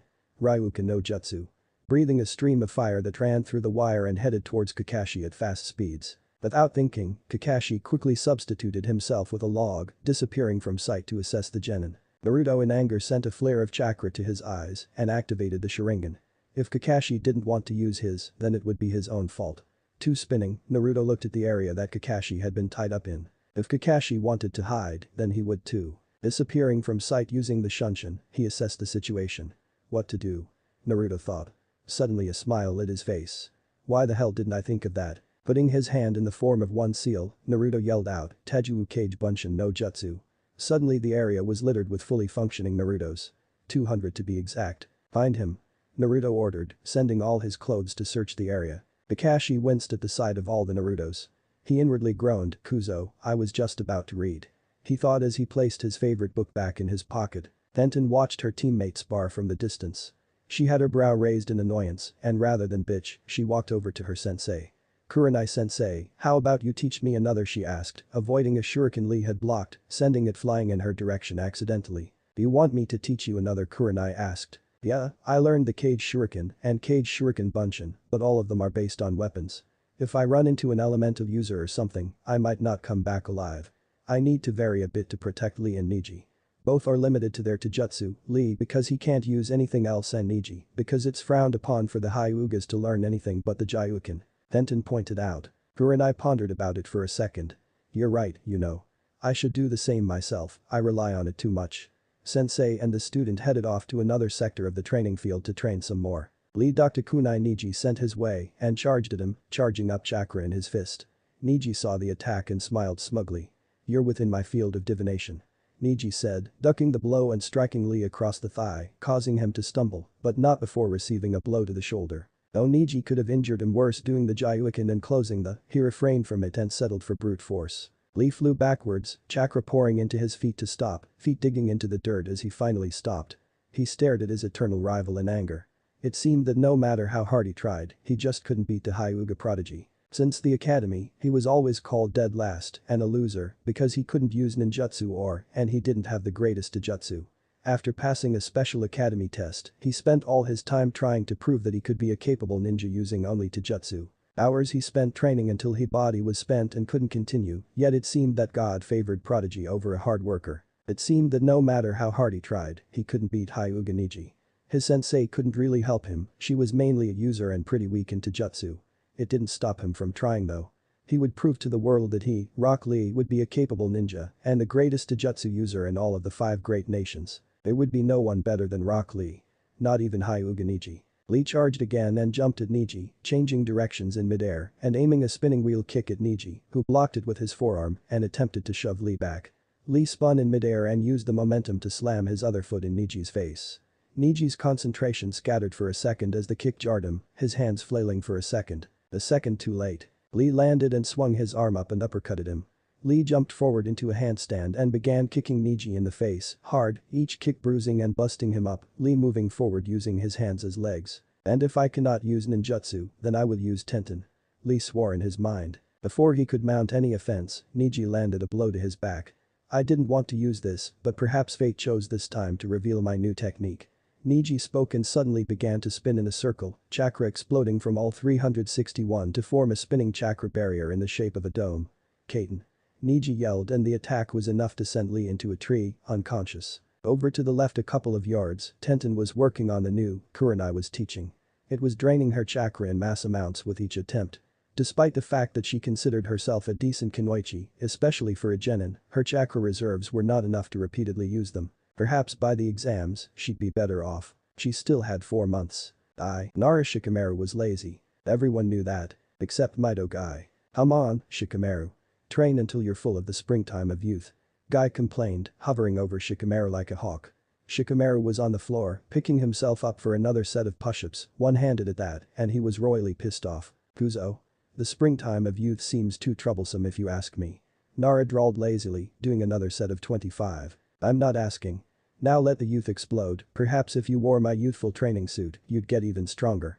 Guy said, almost as an afterthought. I'm not wearing that green horrid suit. That is way too troublesome, what a drag. Shikamaru complained, standing up and dusting himself off. I then walked over to Ino who was screaming, complaining about the dirt in her hair. Are we almost done, sensei? I need to wash up so I can see Naruto-kun. Ino asked, pushing out another 20 sit-ups. This Naruto, is he brimming with? Could you shut up about youthfulness, Guy-sensei? Ino cried out, standing up and trying to brush the dirt out of her hair. That was very youthful, Ino-san. Guy said, landing to his knees, crying out an ungodly amount of tears, using some sort of for a drab background. Taoji apparently had enough of his training and was lying against a tree, hand reaching into his bag of potato chips. Eyes flaming with youth, Guy rushed over and kicked the bag out of his hands, sending it flying up into the sky in I'm style. Taoji stood up and faced Guy-sensei, his eyes brimming with fire. Did you just kick my tasty snack into the air, sensei? He asked. It is youthful for you to eat so much, perhaps if you train, then you wouldn't be so. Before Guy could finish his sentence, Ino covered his mouth. Unlike Guy, she knew how angry Chaoji got when people commented on his weight. What were you about to say? Chaoji demanded, leaking a small bit of killer intent. Nothing, Chaoji. Sensei was just being troublesome again. Shikamaru spoke, ready to sneak out of training and sit in his favorite spot and go cloud gazing again. Can I go see Naruto now? Ino demanded shrilly, making Shikamaru wince. Go see him, but keep it youthful, Ino-san. Guy exclaimed and turned his head back to Choji and Shikamaru. You guys have fun, but tomorrow, get ready to burn with the power of youth. Guy demanded. Gosh. Shikamaru said dramatically. The fire is burning in you more and more with each day, Shikamaru-kun. Shut it already. I'm gonna kill him. Sakura shouted, slamming a chakra-enhanced fist into the tree bark, leaving a distinctive crunch as the wood splintered, bits flying around. Salty tears ran down the girl's face. He killed my father. That son of a bitch. Jumping in the air, she landed a vicious kick to the tree, bruising her shins in the process. Limping a bit, she stood up and began again. She has been trying to create a new technique, one of her own, but she didn't have the chakra for it yet. She had been practicing tree climbing and water walking, avoiding her team as much as possible. She pretty much isolated herself from everyone. Her sensei Mitarashi Anko didn't think it was time to start taking D-ranked missions. They just passed the bell test today, and we're gonna start taking missions in 2 days. Sakura. Speak of the devil. Sakura found her training session interrupted by Anko. Yes, sensei. Sakura said politely, landing another vicious kick to the tree. Are you okay? Anko asked, her face full of concern. Yeah. I'm just training, making sure I'm not some weak Kunoichi. I kind of want to be strong, like you are sensei. Sakura stated. Why do you train so hard? Anko asked. Because I'm going to avenge my father's death, I will kill the guy who killed my father. I'm at a huge disadvantage, not only does he use the Sharingan, but his chakra pools are enormous, according to Iruka-sensei, so in order to beat him, I need to be stronger. Sakura growled out. I understand, more than you think. But hate only begets hate, and that my student leads to a path of evil. Anko explained, her trench coat billowing in the wind, exposing her fishnet top. Perhaps it's worth it. It's not. Believe me. I take it you want to kill Uzumaki Naruto? Anko pointed out. Yes, sensei. Sakura said, stopping her training and turning around to face her teacher. I want to kill him. Have you ever tried walking in his shoes? Anko asked. Sakura shook her head. As far as I've known the boy, he's been beaten and hated. He's been refused service, unable to eat, unable to buy decent clothes or even shinobi tools. And on his 9th birthday, he was nearly killed by villagers and Samanbu, taking from him his eyesight. If your father attacked him, perhaps Naruto was fed up and killed him in self-defense. Anko stated. Sakura lowered her glare. I don't care. He killed my father, and I'll never forgive him for it. I'm not asking you to forgive him. But the attempt of physical harm on a Konohagakure shinobi and clan leader out of self-defense is punishable by death. Training to avenge your father will make you stronger, but not strong enough. Train to protect your loved ones, and perhaps you'll be stronger than you'll ever know. Sakura stared at her sensei for a second and let her words sink in. Was killing Naruto worth dying herself? It wasn't. But she'd wait for him to slip up, and then she'd attack. Naruto's brain processes the information his shadow clones gave him and he sets off, knowing exactly where Kakashi's position was. Charging in, he shot up a set of kunais into the trees, forcing Kakashi to move out of the way. Once Kakashi dodged the kunai, Naruto ran up the tree and aimed a kick to his face which Kakashi blocked, knocking him back in the air. Kakashi launched his own set of kunai, which Naruto blocked expertly. Both shinobi landed on the ground and charged once more before landing into some taijutsu. Kakashi kneed Naruto in the gut and went to elbow him in the back, but a puff of smoke caught him in the face. Just as he turned around, Naruto landed a punch to his stomach and kicked him up into the air, jumping up after him. Kakashi ran through a set of hand seals, ready to blast Naruto back down, but Naruto Kawurimi with a clone above him landed a kick to Kakashi's back, sending the two of them crashing back down. The poof of smoke revealed that Kakashi had just been another Kage Bunshin. Was the only thought Naruto afforded as he was rocked sideways with the Jounin's fist. Naruto flew backwards and crashed hard into the dirt. Sasuke and Kiba looked bored from the sidelines. They need to end this spar soon. Kiba complained. Akamaru barked in agreement. Naruto stood up in anger and formed a single seal. Taijuu Kage Bunshin no Jutsu. He yelled out and another 100 Narutos popped into existence. The clones charged in and swarmed Kakashi, who quickly decimated them. The real Naruto stood away from the massacre, a calculating look on his face. Kakashi stared and saw that he had two kunai in his hand, one a standard kunai and the other frightened Kakashi. He can't know Hiraishin, he's only 12. Kakashi muttered under his breath. In Naruto's hand was a three-pronged kunai with a seal wrapped around it. Naruto grinned and launched the standard kunai at Kakashi, who merely sidestepped it. Kakashi's whole focus was on the kunai. Naruto launched it at Kakashi who reacted and launched his own kunai to block it and sent it away. Naruto's smirk never left his face. Suddenly another Naruto appeared behind Kakashi and held a kunai to his neck. I win. Naruto said, a gleeful look on his face. Not really. Kakashi said, poofing out of existence. Kuzo? Naruto shouted. Kakashi appeared next to him and reached into his pouch to pull out his Icha book. Spars over Naruto. Though I do have to commend your ingenious attack. You sent a bunch of clones to jump me and distract me, while two stuck behind and into the. You don't know the Hiraishin, but you made me think you did and launched a normal kunai at me. I had been so focused on the other one that I didn't see the clone sneaking up on me until it was too late. How did you figure it out? Naruto asked. I am a baka.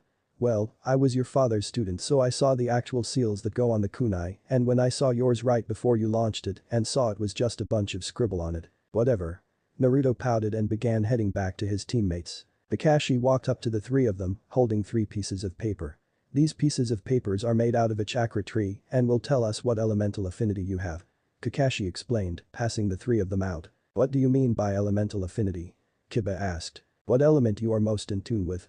For example, if you're a lightning type, Raiden is much easier to perform than others.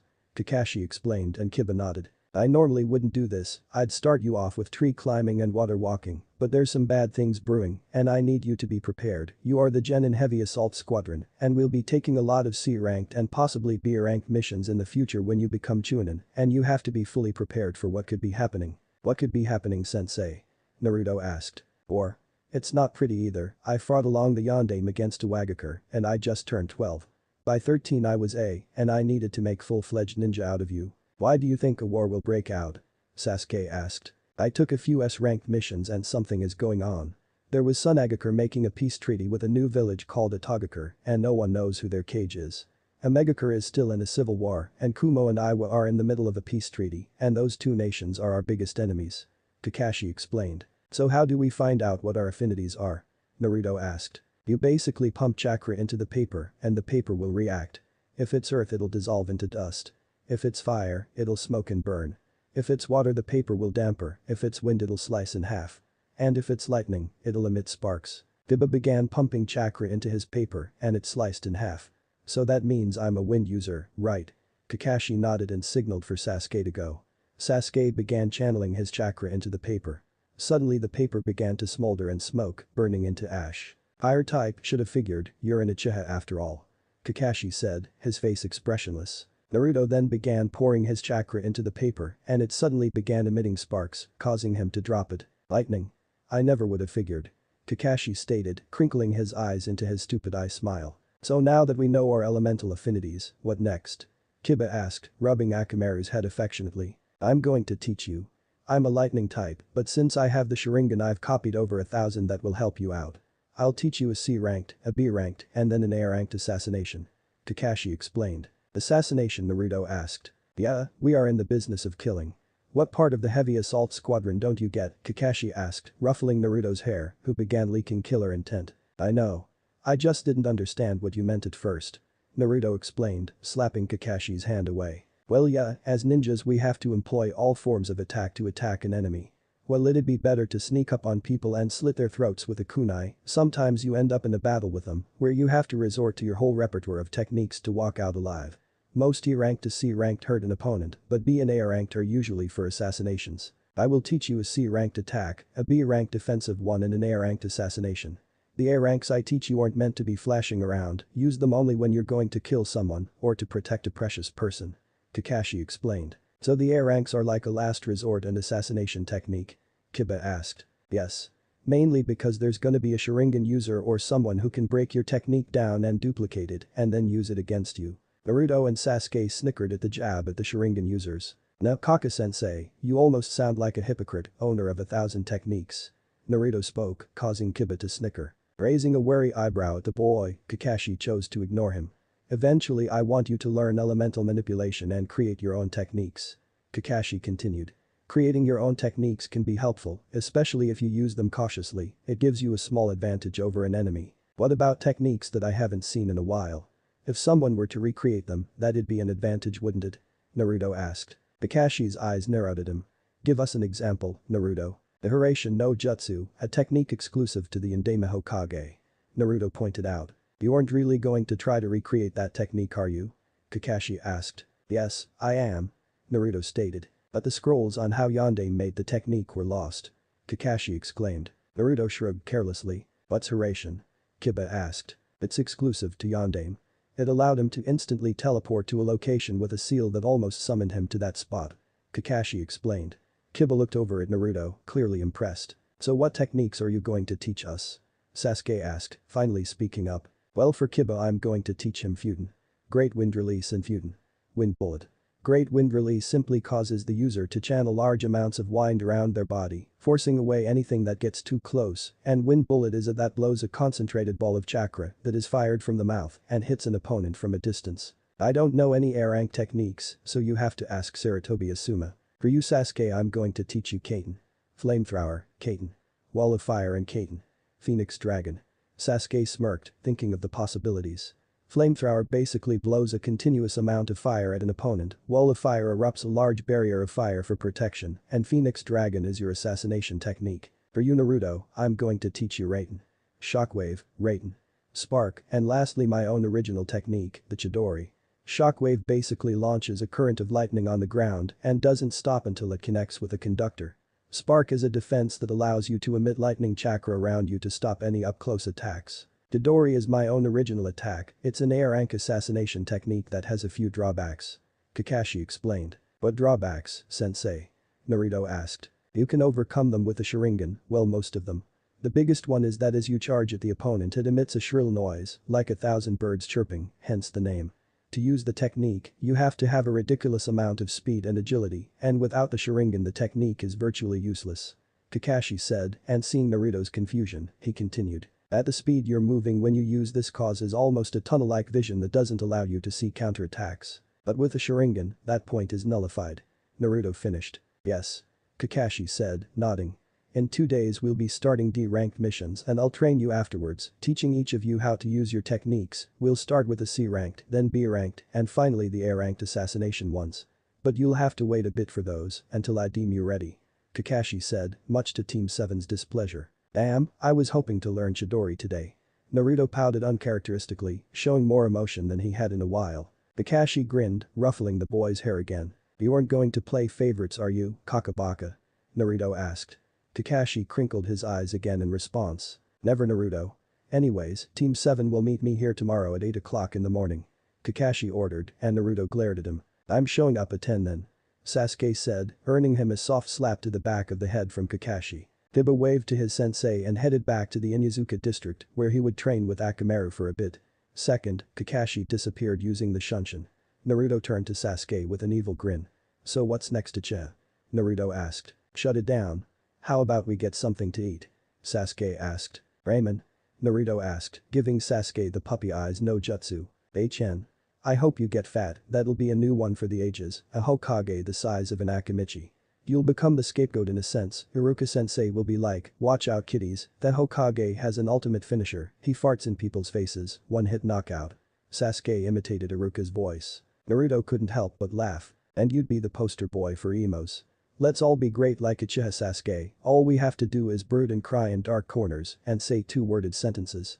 Slit your wrists for 100 points, 1000 if you're as gay as him. He's the Aokiji, leader of Kurigakure. Sasuke arched an eyebrow at him. Did you just go there? He asked, pushing his best friend. Yeah I did, Sasuke. It's not like I see you out there saying more than HN to any of your fangirls. Naruto replied. Oh yeah and what about you huh? Sasuke asked. Hey, I took Hinata and Ino on a date. Doing Ichiraku's man. What are you going to be in a couple of years, a Hokage? Nah, more like the 40-year-old virgin. Seriously, if I actually took one of those silly girls out on a date, it wouldn't be Ichiraku, dope. Sasuke said, smirking. Of course you wouldn't.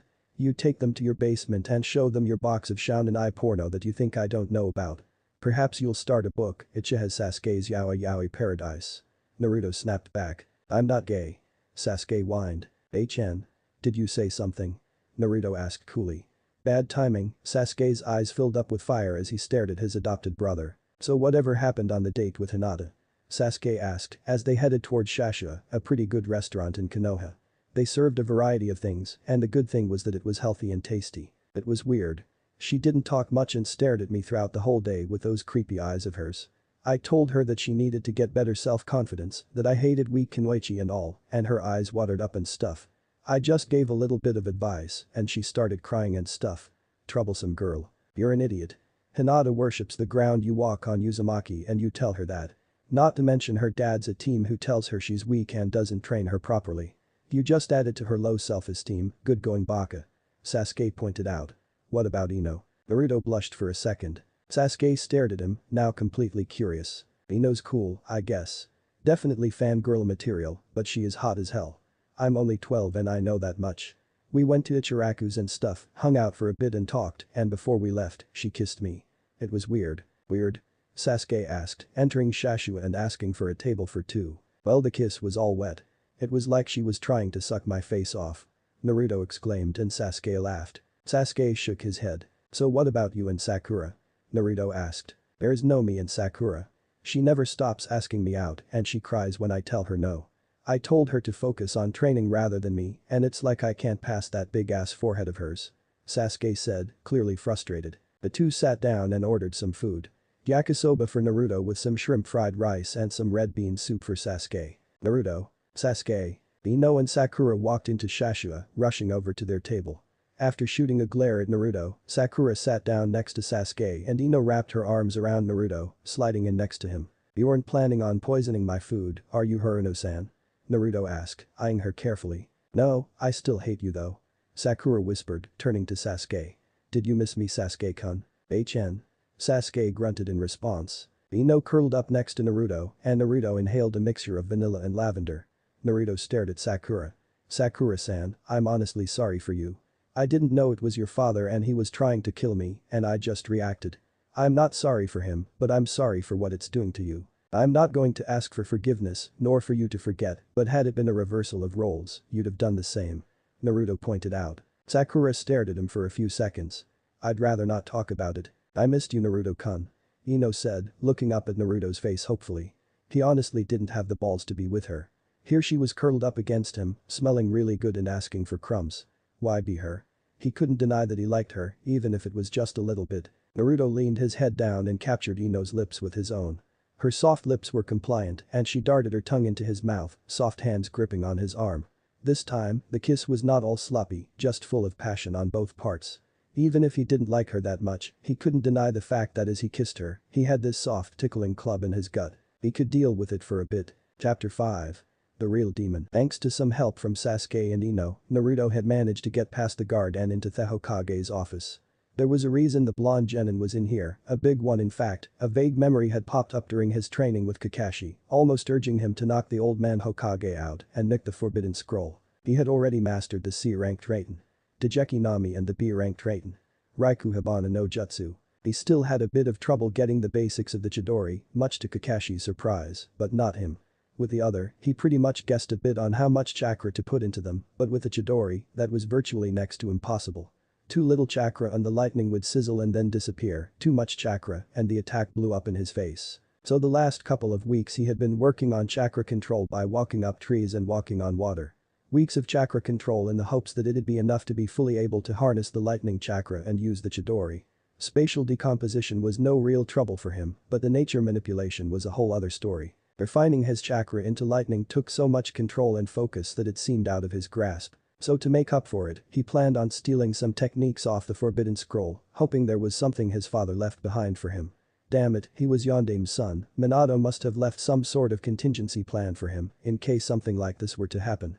Didn't he want his son to be stronger than he ever was? He needed that power. Konoha would never respect nor accept him without it, and for their acceptance, he'd sell his soul if he had to. Hokage-Jujutsu. Naruto shouted out to him, reminding Sandaime of the old Naruto. The one that had existed before he'd been tainted by Uchiha Itachi. Whether it was intentional or not, Itachi had corrupted the boy by giving him the eyes of Shisui.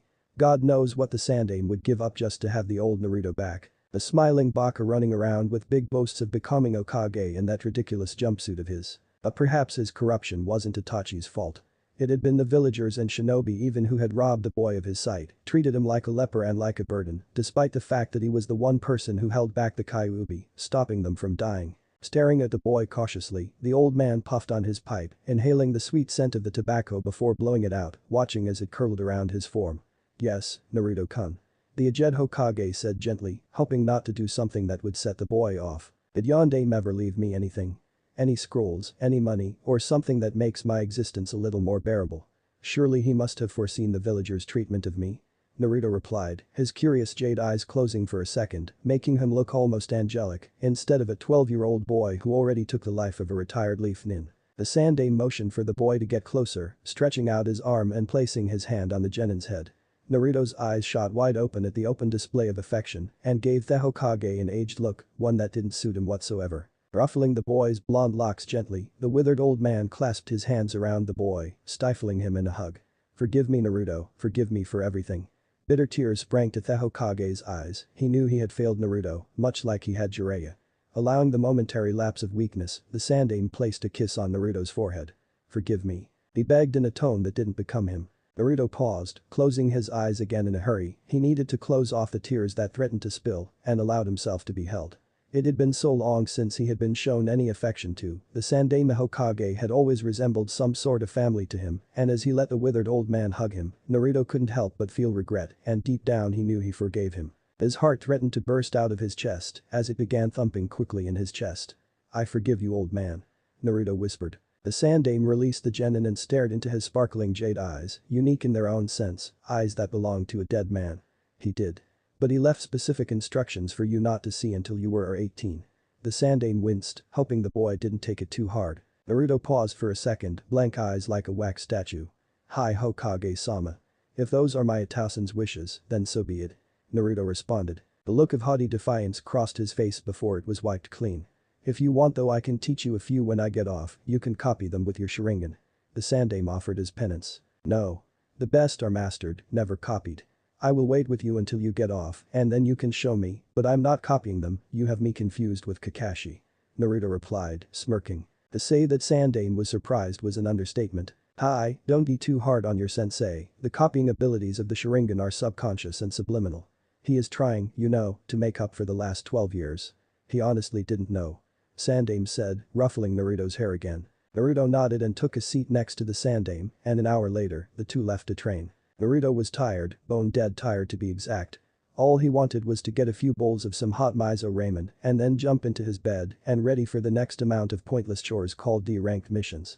It's been nearly 2 months of doing them, and Team 7 already had a stellar record of 46 missions passed, and none failed. Hopefully they got a juicy C or B ranked mission soon, Naruto was itching for a fight. Just not right now. The blonde black-clad boy began walking to his favorite restaurant, Ichiraku's Ramen. Surprisingly enough, after giving the owner Tucci a small wave, he saw his academy sensei Iruka sitting alone in a booth. "Evening Iruka-sensei," Naruto said, giving them an honest smile. Iruka was about to sneer at the boy, but stopped himself. Perhaps the Hokage was right about him, that there was more to him than meets the eye. "Hey Naruto-kun, do you want to sit and eat with me?" Iruka offered. Naruto looked taken back by the offer but nodded in compliance. Taking long strides, he walked over to Iruka's table and sat across from him. "You want me to eat with you?" Naruto asked. "Yes, is it that strange?" Iruka replied. "Yeah, it never seemed like you really liked me during the academy years you know. I was far from stupid, even if I didn't get the highest grades," Naruto clarified, grabbing the bowl of ramen AM held out for him. For a split second, Naruto allowed himself to capture her entire beauty before cursing himself and turning away. AM blushed as Naruto's eyes averted away from her form as if embarrassed. Had he been staring? Blushing furiously, he lowered his hand down to the ramen and began to dig the fork in, spinning it around in the broth and wrapping the fork around the noodles and bringing it up to his mouth. After chewing the delicious noodles for a bit, he swallowed and looked into Iruka's surprised brown eyes. "I'm sorry if I was Naruto. It's okay, I wasn't expecting you to be any different from everybody else. I'm sorry about your parents though, so I understand your uneasiness around me," Naruto explained. The scar gave him a blank look before replying, "I should have been better, simply because I know what it's like to be alone, to not have parents. But I was stuck too deep in my hatred of the Kyuubi that like the villagers, I pretty much passed it down on you, even if it was through mocking and jeering in the academy. Frankly, as soon as you came in I was about to glare at you when I started thinking about what Hokage-sama said to me, and he was right. You are different from what many believe you to be, even now," Iruka responded. A few emotions flickered through Naruto's face before he brushed them away casually. "It's alright, I understand why things were like they were. I probably didn't help much either with everything I did," Naruto said, looking crestfallen. "Though you could make it up by paying for my ramen." Iruka nodded. "That sounds agreeable." "Yada," Naruto cheered. 10 more bowls please," he yelled towards AM. Iruka's sweat dropped before his face fell on the table with a thud. "Team 7 you are assigned to a D-ranked mission. Your mission is to search and capture Tor the daimyo's cat." "Nah. How many more times do we have to search for that baka cat? If I have to find that team it's going to be search and destroy. Old man, we've cranked out 46 missions in nearly 2 months, and all of them are chores. I'm tired of searching for that cat, I don't blame him for running away, I'd run away if I had to go back home to that fat bitch." Naruto swore. "Naruto," the Ajano Kage said, puffing on his pipe to disguise his laughter. "My apologies Hokage-sama," Naruto said, his head hung down. "It's alright, I once was a genin myself you know. If you wanted a higher ranked mission you should have told us so," the Hokage reprimanded. "Yosh, Lord Hokage, I want an A-ranked mission," Naruto demanded and the rest of Team 7 faced failure. "I was thinking more like C-ranked, Naruto-kun," the Sandaime clarified. "What's the mission of Hokage-sama?" Kiba asked. "You are to protect a bridge builder by the name of Tazuna. Escort him back to Nami no Kuni and protect him until he finishes the bridge that he's working on. I can't stress how important this mission is to Konoha, since it would allow Nami to start their own import and export business, making us favorable in their eyes, so they could do business with us. Also over the next 2 years they plan on starting a village in Nami called Namigakure, and we'll need them as allies, so for everyone's sake, you cannot fail this mission. The Sandaime stressed them. Hi. Sasuke, Kiba, Naruto, and Kakashi said simultaneously. In fact, here is Tazuna coming in right now. The Sandaime said, and an old man walked in, smelling sickly of alcohol. These guys are the ones who are going to protect me. You have to be shitting me, and look at the blonde one, he looks pretty stupid to me. Tazuna drawled, pointing his finger at Naruto. Naruto didn't take to that well and launched a kunai at him that embedded itself directly over Tazuna's head. Tazuna-san, I cannot stress how important it is for you not to insult Konoha Shinobi. It could very well be your last mistake. Naruto growled out. Seeing this, Sandaime puffed his pipe once more and muttered under his breath. Apparently Naruto doesn't get what looking favorable for a client means. Seeing the kunai almost stab him in the head was enough to nearly sober up Tazuna. Holy shit, the blonde one's a hothead. Anyway, the rest of the bridge should only take me about 2 weeks, maybe 3, so if you don't mind, how about you pack it up and we can head out? Tazuna retorted. Before they could head out, Kakashi slapped the back of Naruto's head. Naruto turned around, ready to strike, but Kakashi grabbed his shoulder. You don't throw it at the client. He reprimanded, crinkling his eyes into a smile. Naruto grumbled, but nodded afterwards. Scurrying out of the Hokage's tower, Naruto ran towards his room, pulling out several storage scrolls and sealing a few sets of clothing into them. Making sure he had a full stock of shuriken and kunai before heading out towards Sasuke's room. Seeing the room was empty, he figured his roommate was out by the gates, probably waiting for Kakashi's late ass. Mumbling something incoherently about a certain, the blonde genin formed a single-hand seal and disappeared in a flash of lightning, his upgraded version of the Shunshin. Minutes later, Tazuna and Team 7 began their trek to Nami no Kuni, the land of the waves. Since it was an escort mission, they kept quiet and moved along at a fast pace.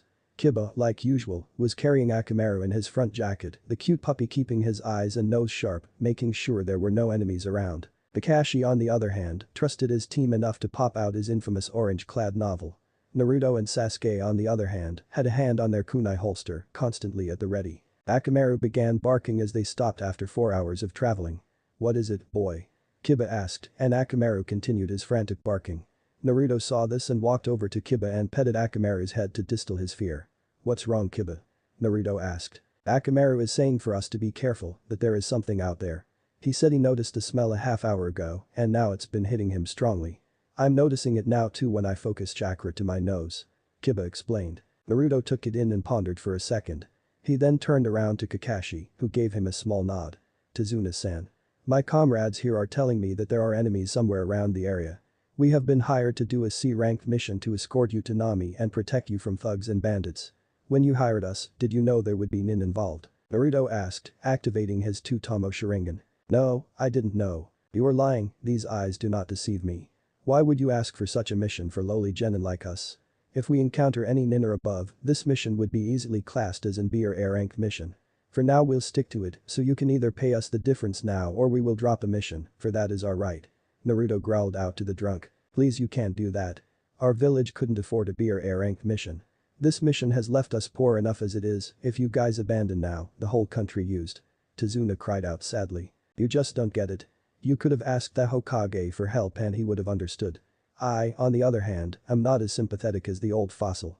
We are genin, the lowest of ranks, and if we encounter shinobi of caliber, we could all easily die. No wonder you were so hesitant to have us as your team.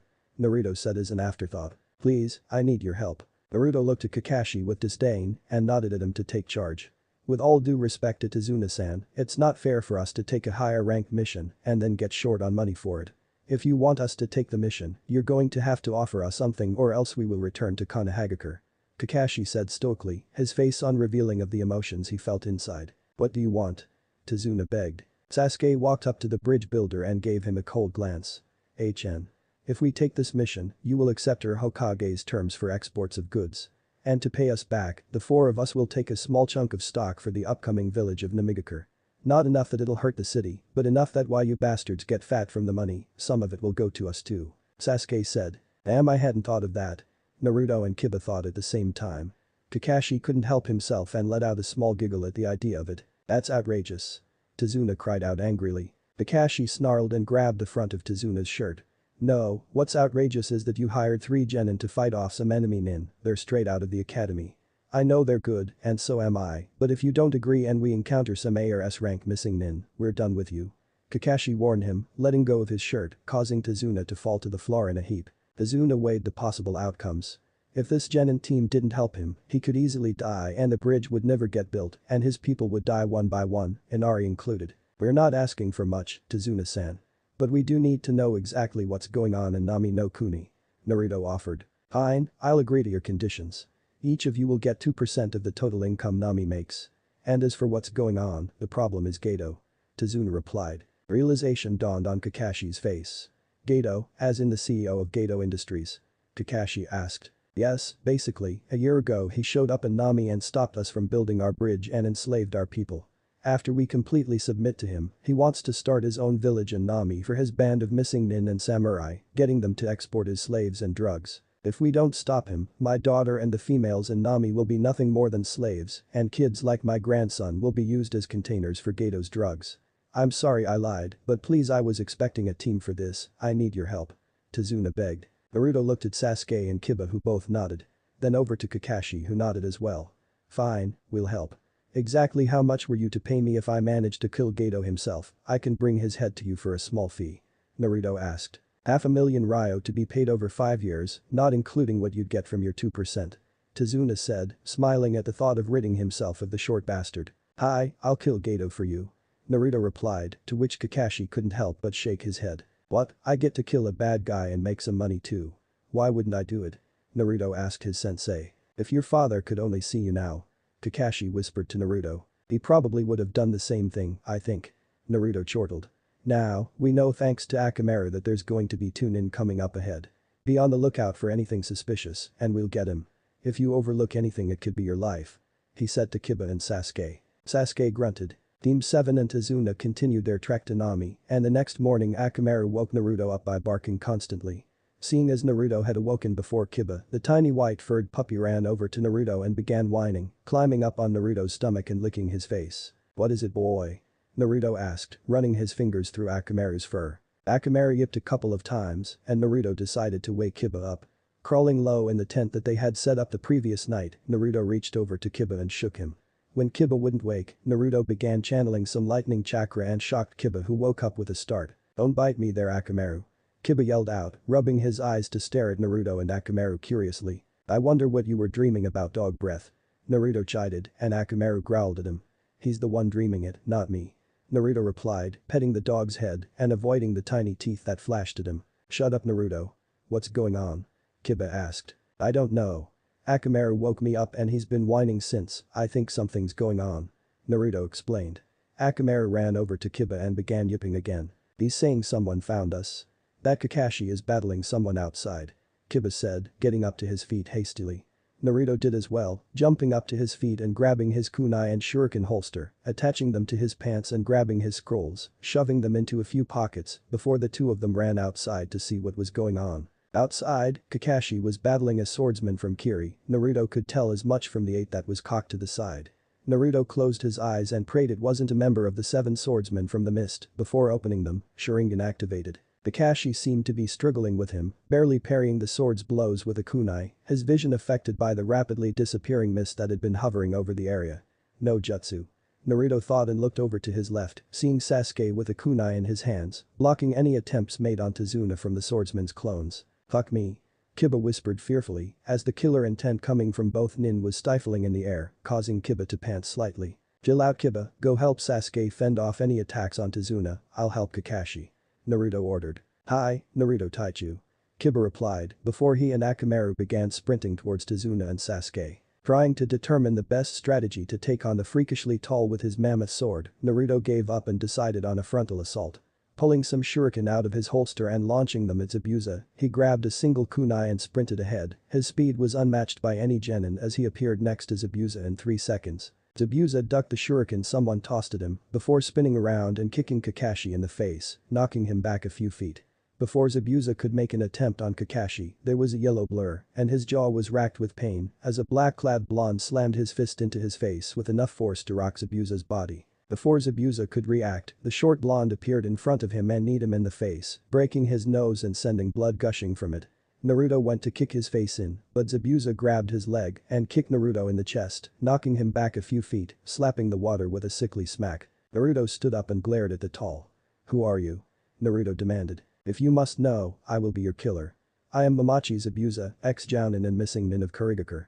If you were wise, you'd run, but you won't, you're one of those stupid genin who simply doesn't know when to give up.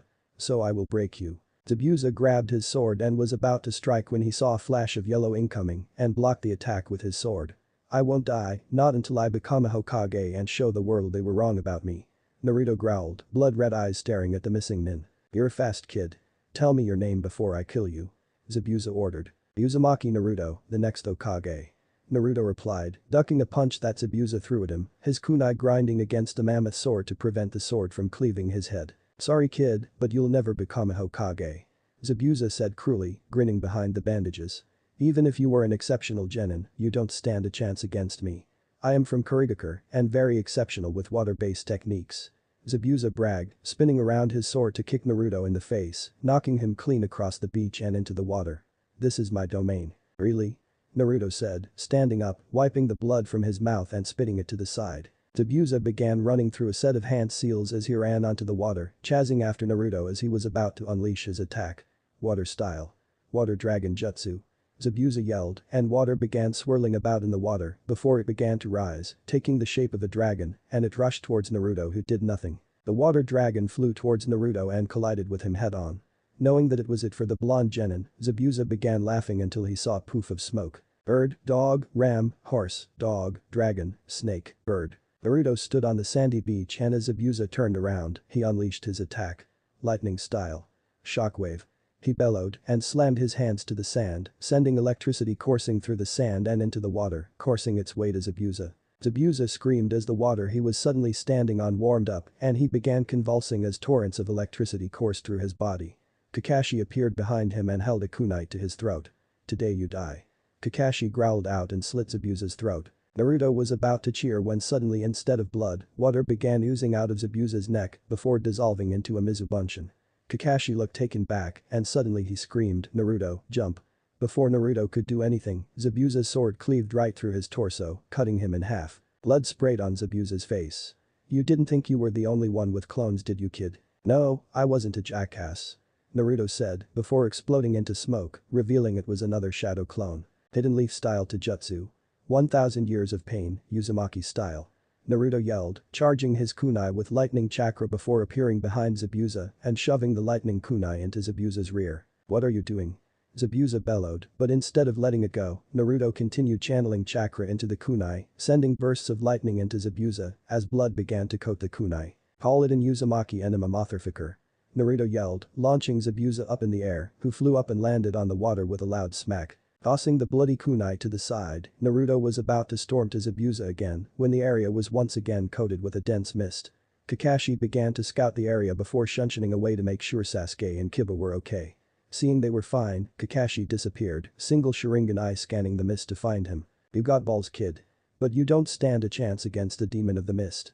Do you know why I'm called that? Because when I killed 100 academy students in minutes without even studying there. I'm the best assassin from the mist and can kill you over and over with my silent killing technique." Zabuza bragged. "You aren't a demon, Zabuza. A deadly shinobi maybe, but not a demon. I'm a demon, Zabuza, and if you think for 1 second I don't know where you're hiding in the mist, you're clearly confused. You're just a kid, what do you know about demons?" Zabuza asked. "You heard about the Kyuubi attacking Konohagakure 12 years ago. The Indama Hokage couldn't kill it, so he sealed it within an orphan, within me. I'm a demon, you're nothing but a wannabe, and you'll realize it soon." Zabuza was shocked by the kid's confession. "You want to work for Geto, a man who's enslaving a country and raping its women, that doesn't make you a demon, it makes you a bitch." Naruto shouted out, powering his chakra as it began flaring brightly, blue disappearing as red chakra took over, spiraling over Naruto's body and taking the face of the Kyuubi. "Oh no, the seal." Kakashi yelled, running through a set of hand seals, all 5 fingers lit up. Naruto began his hand seals. Ox, rabbit, monkey. Clasping his right bicep with his left arm, he began channeling lightning chakra to his hand. There was a surge of lightning, and Naruto struggled to control it as he charged at Zabuza, his hand lighting up as sparks began spattering about. "Naruto." Kakashi yelled. But in his rage, Naruto was deafened by his cries as he disappeared in a flash, a bright blue flash following him as he charged in towards Zabuza. Several things happened at once. Just as Naruto made it to Zabuza, so did Kakashi, who slammed his lit fingers into Naruto's stomach where the Kyuubi seal was at. Jutsu. Five-pronged curse seal. Kakashi yelled, destroying the current control Naruto had over Chidori. The Chidori slammed into Zabuza's heart and instead of killing him it shocked him due to the loss of chakra control on Naruto's behalf. They blew up, searing the three nin's eyes as they flew backwards. Naruto fell backwards unconscious and Kiba ran over to him to assist and as Kakashi sprinted towards Zabuza, Numerous flew and landed in Zabuza's neck. Kakashi looked up to see Akiri Hunter Nin, more in hand. Ignoring him for a second, Kakashi bent down to check Zabuza's pulse. There was none. The swordsman was dead. Kakashi slumped over himself once he made it back to the team, falling next to Naruto. Watch Tazuna. Sasuke ordered Kiba as he charged at the Hunter Nin. Who are you? Sasuke demanded, sending up chakra to his eyes, just in case. The Hunter Nin saw the Sharingan and faltered for a second. I'm Akiri Hunter Nin sent to kill that scumbag. A slightly feminine voice called out. Why wait until now? Sasuke shot back, angry that the Hunter Nin had been coward enough to let them fight his battle. Because I'm a true shinobi. Why exert energy in fighting him when he's at full power, when we have some very disposable genin here ready to help? Now if you excuse me, I have a head to cleave. The Hunter Nin disappeared in a swirl of wind and ice, appearing over Zabuza's body, and the two disappeared. Sasuke was pissed, royally pissed. Both he and Kiba had been so scared, they let Kakashi and Naruto do all the fighting, while they hung back and protected Zabuza. They were comrades for sale, and Naruto was a brother to him. He almost lost all self-constraint when he thought Zabuza had chopped him in half, but the mission was dire. The Hokage had given it to them in confidence, believing that they could do what was needed to ensure an allegiance with Konoha and Nami. Running over to Naruto and Sasuke's fallen bodies, he turned to stare at Tazuna, glaring at him. This is what happens when you lie, we could have lost someone today. How far away is your house? Sasuke demanded. 2 miles east. Tazuna replied. Fine. Sasuke snapped, walking over to Naruto's body and picking it up. Let's go, we have to heal as fast as we can, I don't think we saw the last of Zabuza. Sasuke replied, disappearing in a flash. Chapter 6. A day of resting. Sasuke paced back and forth in the room, eyes alert in paranoia, waiting nervously for the enemy to strike. Tazuna had taken them back to his house to rest up, since both Kakashi and Naruto were passed out from chakra honestly didn't think he'd have it in him to mess with the likes of Zabuza or even the Hunter Nin right now, and that in itself was no easy feat to admit. Kiba had stayed up and they had taken turns on watch, where one would stay up for 12 hours, making sure everything was okay, and now Sasuke had relieved him of duty, and it had taken about 5 minutes for Kiba to fall sound asleep. Not that Sasuke could blame him, he himself had been tired when Kiba had first taken watch, the combination of all the stress and tension the battle with Zabuza had left him exhausted, physically and emotionally. He had faced a lot of things on that mission he hadn't wanted to admit to himself, even if they had been nagging away at the recesses of his mind for quite some time now. All this time he had honestly thought he'd been as strong as Naruto, or at least close enough, but Naruto had disproved that theory easily yesterday. It had nothing to do with physical strength. When it came to their abilities as shinobis, they were pretty even, but he had lacked courage yesterday as Zabuza leaked out all that killer intent. He could only stand there dumbfounded and attempt to protect Zabuza, though his traitorous mind had begged for him to kill himself before Zabuza could get to him. Uchiha Sasuke had nearly killed himself because Zabuza had been on a different level. That man really was the Akuma no Kiri, the demon of the mist. All he could do was just stand there, one hand holding a kunai as his knees buckled and his bladder threatened to lose control in his terror. But not Naruto. Knowing they were in a tight jam, Naruto had thrown himself into the fight when it had seemed hopeless. Kakashi had been disabled for a second, unable to fight, and Naruto had thrown himself in the fray, unaware that the swordsman was an A-rank missing nin. Sasuke had done no such thing, he had panicked and nearly wet himself. What was it that made Naruto so different? He had almost killed him, right after he began leaking that foul demonic chakra, he had charged up an A-rank technique and almost killed the demon of the mist with the Chidori. Sasuke had barely gotten control over his B-rank technique, and Naruto had nearly killed a missing nin Kakashi hadn't been able to beat. Disgusted with himself, he walked all over the house over and over again, forcing himself to stay awake. To be the protector his comrades needed him to be. Both Naruto and Kakashi had been turning in their sleep, each of them mumbling things that only they could decipher. Sasuke figured it would take them about another day of resting before they actually got up, and all, chakra exhaustion was nothing to play around with. So until then, he'd watch, he'd protect them from any enemy, because that was the right thing to do. And one day, he'd save his brother. He'd be strong for him and help him carry the burden that he shouldn't have had to carry, that was the job of an. Sasuke himself couldn't imagine even now putting the safety of his village before family and wiping the Uchihas out. That had been Itachi's burden and he himself had been Sasuke's age when he did it. So that meant he was weak, that he wasn't strong enough because he wouldn't have been able to carry that cross.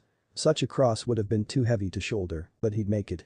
He'd become even stronger than Itachi, he'd save him. He'd redeem his older brother from the shame he had taken upon himself. Until then he'd never die. Hours passed and it was morning again, hell he hadn't even noticed.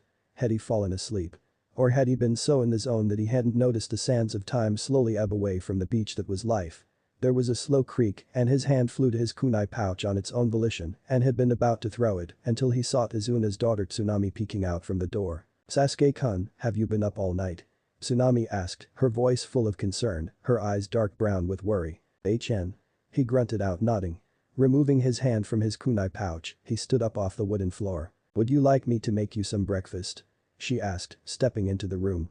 Sasuke shrugged indifferently and strode over to the door and stepped out. "If you want to." He called out before striding over to the guest room in which his comrades were fast asleep. Kiba was asleep with Akamaru curled in his coat against his neck. Kakashi was a living corpse, looking exactly like his name, scarecrow-like in his sleep and not moving. Naruto was squirming about, shivering. "Sasuke." He whispered. "Please help me, they're trying to kill me, please Sasuke. I'm not Kyuubi." Reacting on instinct only, Sasuke walked over to Naruto's side and grabbed the lapels of shirt and shook him softly. "Wake up Naruto, it's just a nightmare." Sasuke said softly, compassionate eyes full of sadness and regret as he could imagine what Naruto's dreams were like. Full of terror, always on the run, as heartless villagers terrorized him for being the container of the Kyuubi. How had he pushed through? How had he not killed them or even unleashed the Kyuubi against Konoha? "Please." Not the eyes. Naruto sobbed out before giving a scream full of terror and pain. "Wake up." Sasuke yelled out, shaking his best friend. Naruto shot up off the bed and Sasuke stared into blood-red eyes, three-pointed shuriken spinning madly in Naruto's eyes as Naruto held onto Sasuke, tears welling up in his eyes. "Sasuke." Naruto cried out, shaking. "It's alright, dope." Sasuke whispered gently before pulling his best friend up to his feet. "You alright?" Sasuke asked genuinely. "Yeah, I'm alright." Naruto replied before running his arm to his eyes to cover up his tears. Drying his tears, Sasuke now stared into Naruto's green eyes and the change was immediate, the nearly 13-year-old boy in front of him was a killer. Green eyes without emotion, shutting away the pain his dreams had revealed. "I'm going training." Naruto bit off harshly before turning and heading out of the room. "Wait, don't you want some breakfast?" Sasuke called out. Naruto didn't reply, instead he ignored him, something he never did. Shrugging away the voice that nagged in his mind, demanding that he chase his best friend, Sasuke instead walked over to Kiba and shook him gently. "Hey." Kiba woke with a growl as well as Akamaru. "What is it?" "Time to eat, mutt." Sasuke replied before leaving the room. Kiba fully awoke and remembered what Sasuke just called him. "Team, I'm not mutt." He barked out and Akamaru had to agree with a small yip. "Your name chooses to disagree, Inuzuka." Sasuke called out from the kitchen. "Whatever, fanboy." Her body racked with exhaustion, Ino laid back on the grass next to Shikamaru and Choji.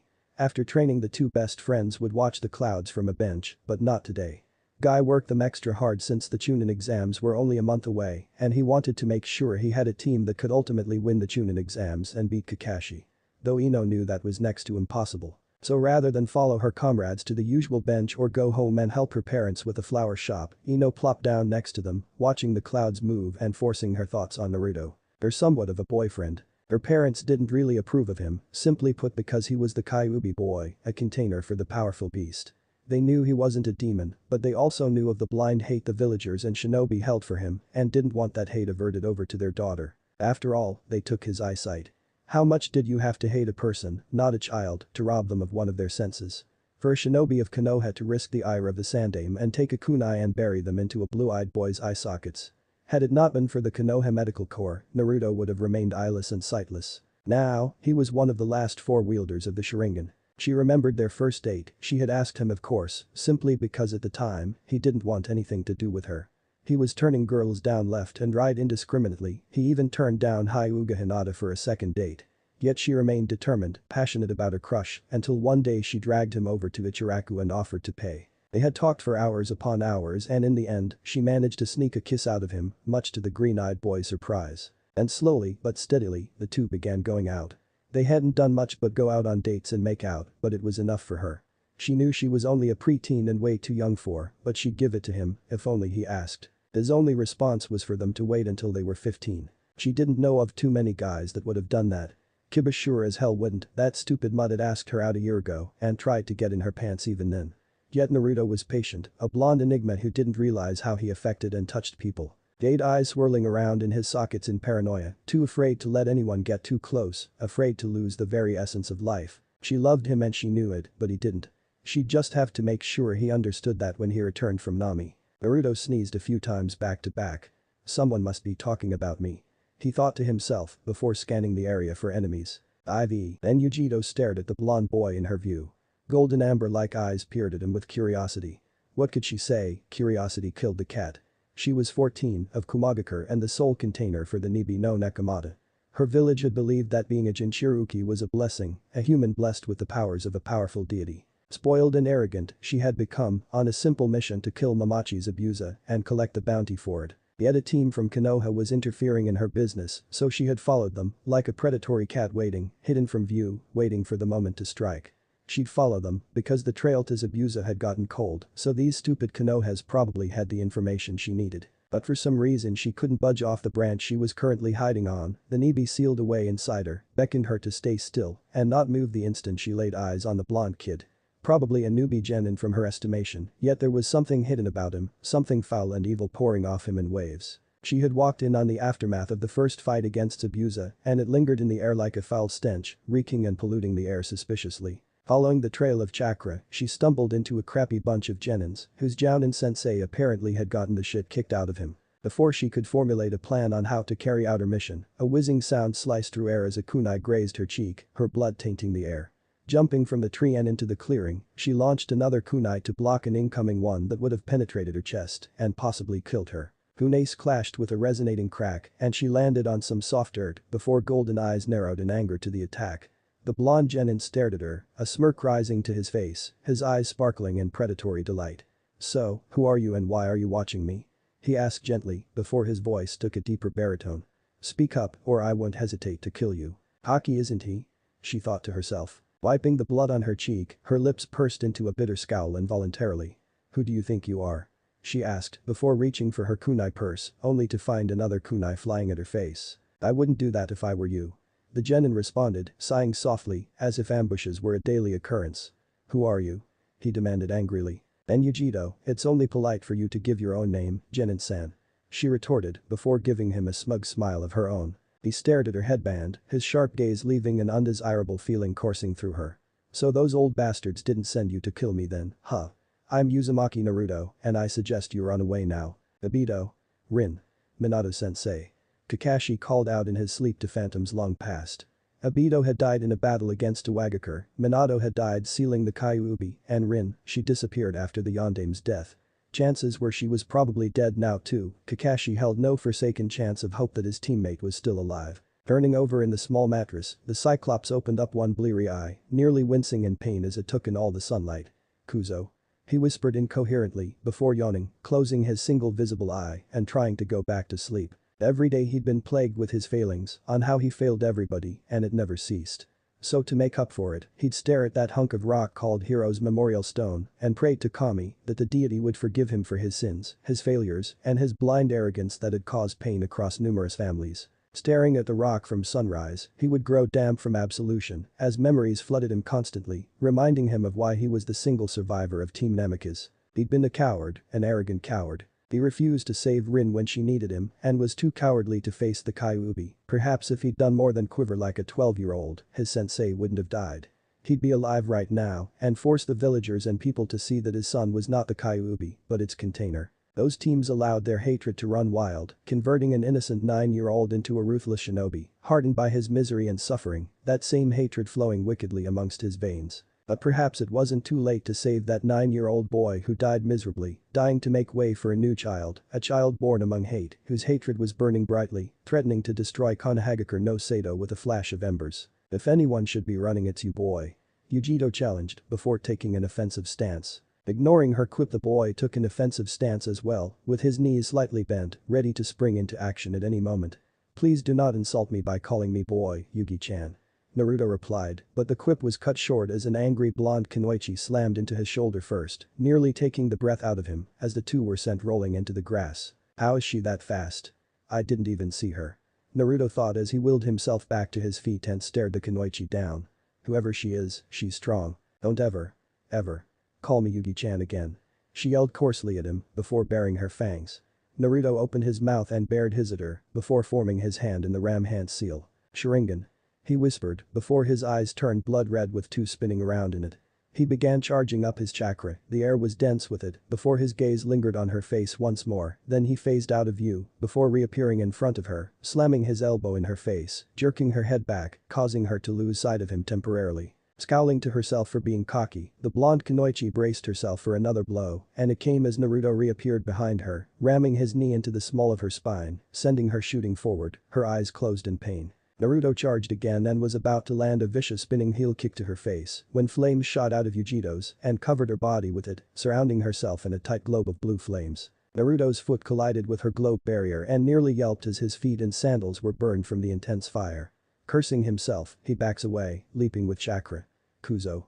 He nearly whispered as he looked for a way to attack Yujito without getting burned. It didn't look possible as she was emanating fire from each of her pores, blue flames licking at her skin without burning her. It seemed to be some kind of offense and defense at the same time, which would only make this fight a bit harder. Staring at her with his Sharingan, he noted the legs were the weakest area for him to attack, the fire only covered her to about mid-thigh. Naruto pulled out a kunai and tied an explosive note around it before launching it at the pretty kunoichi. Did I just call her pretty in my head? Naruto thought, and the kunai was inches from reaching her face, but then a paw made of blue flames and chakra extended from her hands and batted at it, the blue flames lighting up the note before it exploded in a swirl of smoke, giving him all the time he needed. See, the kunai was just a diversion, it wasn't the actual attack, he just needed her to be blinded for a second to give him time to do what he needed. Charging up electricity to his hands, Naruto phased out of view again. Yujito was fast, she should be able to see him. Whereas the little son of Yujito was interrupted as her hands shot out of the earth and grabbed the back of her calves, holding her in place. Putting her hands together in a ram seal, she began generating chakra rapidly and focusing it to her feet before bending her knees slightly and launching herself in the air, ripping Naruto out of the ground. Naruto let go of her just in time as she backflipped, landed and got through his defenses with a sharp kick to his face, sending him flying backwards. Naruto tried to twist himself in midair, but it was too late as Yujito grabbed him and slammed him face first into a tree. Blood trickled down gently from his forehead to form a small rivulet that slowly trickled down his eyes and nose, then slowing down past his lips. His face was racked with pain and he slowly tried to get up, but a kick to his ribs cut him short as he flew backwards, spittle flying from his mouth. You bitch. Naruto groaned as he slammed into another tree knocking it down. You'll regret calling me that, Naruto-kun. She called out to him before running through a set of hand seals, Kaiten. Gakakyu no Jutsu. She yelled before arching back and gathering up the chakra in her lungs, then bending forward and blowing out a large fireball that vaulted towards him before slamming into him. Naruto screamed as he was being burned alive. Yujito watched him smugly before a sharp blow to her head sent her spinning.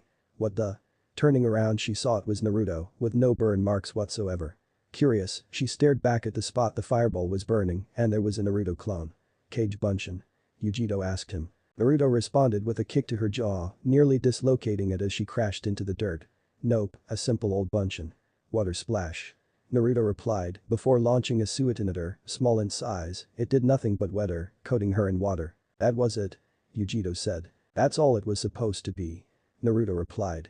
Yujito frowned, trying to think of why he would use such an ineffective Suiton. By the way, Yugi-chan. I'm a Kage Bunshin. Naruto replied, but popped into a cloud of smoke. Yujito's eyes widened, but it was too late. Raiden. Shockwave no Jutsu. Naruto bellowed behind her a couple yards, slamming his hands to the ground, and lightning began to arc up from it and launch towards her. That's what the Suiton was for. She thought, realizing that this Raiden attack, combined with her already drenched self, could either kill her or incapacitate her. Neither one was an option, she realized. She couldn't fail her mission, she never failed one before and she wasn't starting now. Hey Nibi, please give me some chakra. If you don't we'll both die, I don't need too much, just enough to beat this kid. She begged, hoping the Nibi would be compliant. Baby's only response was a grunt before the seal on her stomach twitched. The twin arcs of lightning collided, then ricocheted back at Naruto. What the? Naruto asked, moving out of harm's way with a Kawarimi. Blood-red eyes focused on the area that Yujito had been at, spinning wildly in order to try to track her movements. Suddenly in her place was a large cat, slightly bigger than Yujiro herself. Naruto realized that the cat's shape was chakra, and if the vivid blue color was any indication as well, it was probably hot. Staring harder, he saw Yujiro in the middle of the chakra, on all fours and one fire blue tail coming out by the rear. "She's like me," Naruto whispered, before dodging a fireball the cat fired at him. Suddenly he remembered something from just recently, something he copied with his Sharingan. Dodging fireball after fireball, Naruto ran through hand seals, and his fingers grew blue. He was maybe 2 yards from the cat when its paw knocked him back a few feet. Using all his chakra control, he kept hold of the attack, standing up and charging again, leaping over another fireball and sunshining in front of Yujiro, who stood up to full height to attack, but not before Naruto slammed his fingers into her gut. The ceiling did as it was supposed to, effectively cutting off the chakra from whatever kami forsaken happened to be sealed within Yujiro. Yujiro snarled loudly, her reserves drained and cut off from the yokai, before her eyes closed and she fell over unconscious, her face slamming harshly against the dirt. "Let's hope I did that right," Naruto thought, stumbling around for a second, his body tired from the battle. He really wanted nothing more than to sleep right about now. Bending down, he picked the vicious Kunoichi up and heaved her onto his shoulder before disappearing in a swirl of leaves. They arrived at Izuna's house 15 minutes later, and after surprising Tsunami who had been cooking in the kitchen, he stepped into her house and carried Yujiro over to the room he'd woken up in. Kakashi was still passed out, and Sasuke and Kiba appeared to be gone, most likely protecting Tazuna at the bridge. Pulling a lengthy bit of ninja wire, he wrapped it around her, binding her arms to her side. As an extra precaution, Naruto strategically placed chakra-reactive explosive seals on her body. One on her forehead, one on her jugular and another on her sternum. She already had another 2 on her. Naruto had placed those on the back of her ankles during the fight when he used the inner decapitation, knowing damn well she wouldn't feel him there. But those reacted to his chakra specifically. She was going to be pissed at him when she awoke, not that Naruto cared, his body was littered with 2nd and 3rd degree burns from whatever the fire she was putting out. After making sure she was properly bonded and secured, Naruto left the room and headed up towards the kitchen where Tsunami was cooking.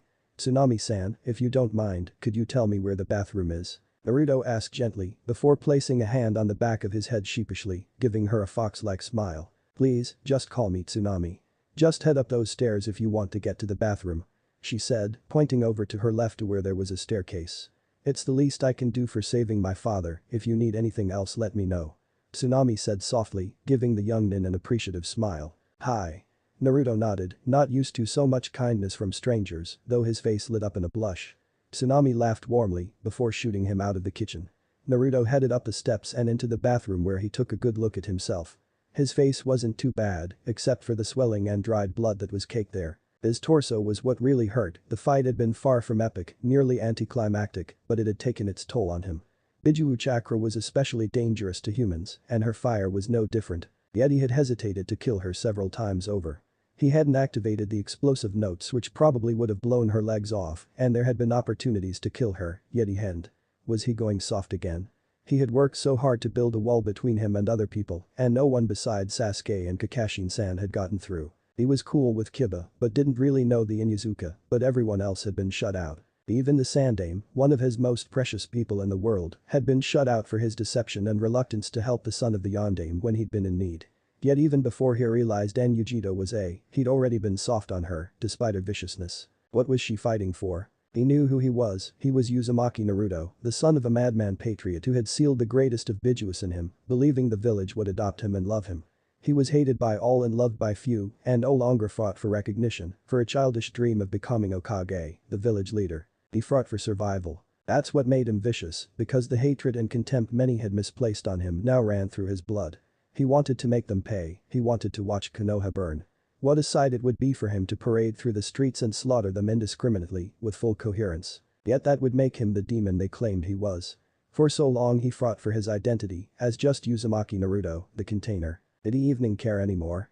Lately his lines of right and wrong seemed to blur into one, and nearly everything was in his gray zone. Killing didn't bother him, but becoming the Kyuubi did. Despite his hate for Konoha, he still hated Kyuubi that much more.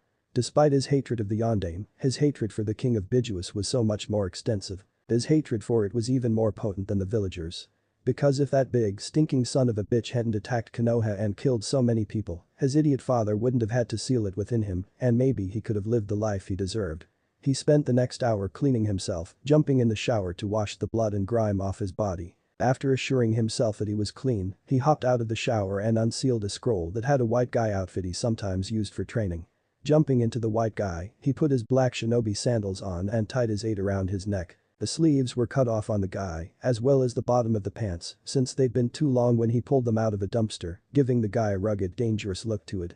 Leaving his spiky hair wet, he headed downstairs and blushed again when he saw the look he was getting from Tsunami. Naruto-kun, if you didn't have that cut across your face or that bad swelling, I'd probably force you into marriage. Tsunami joked before walking up to Naruto and ruffling his still wet hair. I love your hair, it's so soft and bright. In a couple of years, you just might have to return to Nami no Kuni. Tsunami continued teasing before letting Naruto go, who was scowling, his whiskers trembling from pleasure. Stop that, Tsunami-chan, you shouldn't just like that. Naruto said, still scowling, though it was a pretense. Tsunami went back to cooking before calling out to Naruto. Who says I'm jesting? The thought alone was enough to get a small nosebleed out of Naruto, who wiped it off quickly before she could notice. Whatever. Naruto grumbled back at her before exiting the kitchen and headed back towards the guest bedroom. To his surprise, Yujito was awake and struggling, scowling at him once he entered the room. Let me go, you bastard. No thanks, kitty, we got to talk. Naruto growled the last portion out before walking over to Yujito. She squirmed weakly against her bonds. Baby, I suggest you don't use chakra less you want to blow yourself up.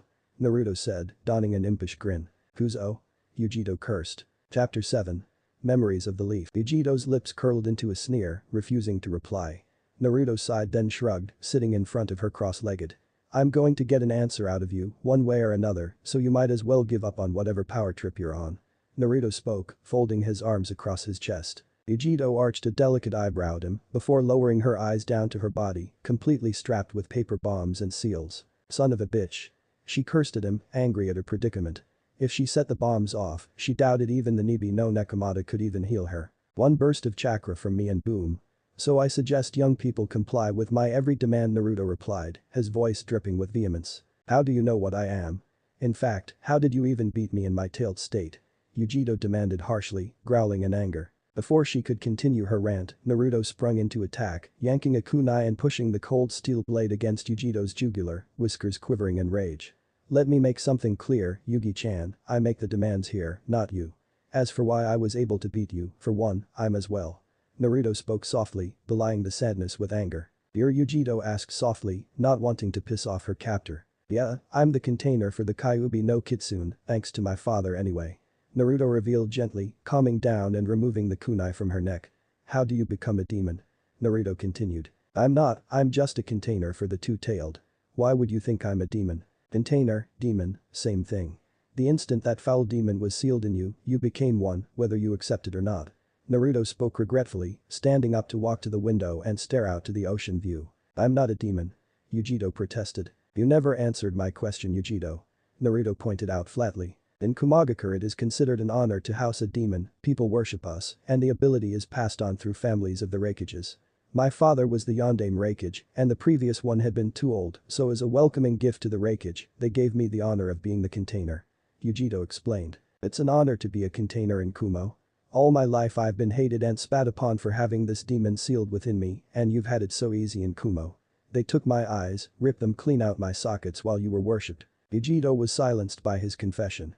She had never assumed to think of other containers around the elemental nations. Kumo had another once, the Raikage's brother housed the Hachibi, but she never honestly thought there were others besides them.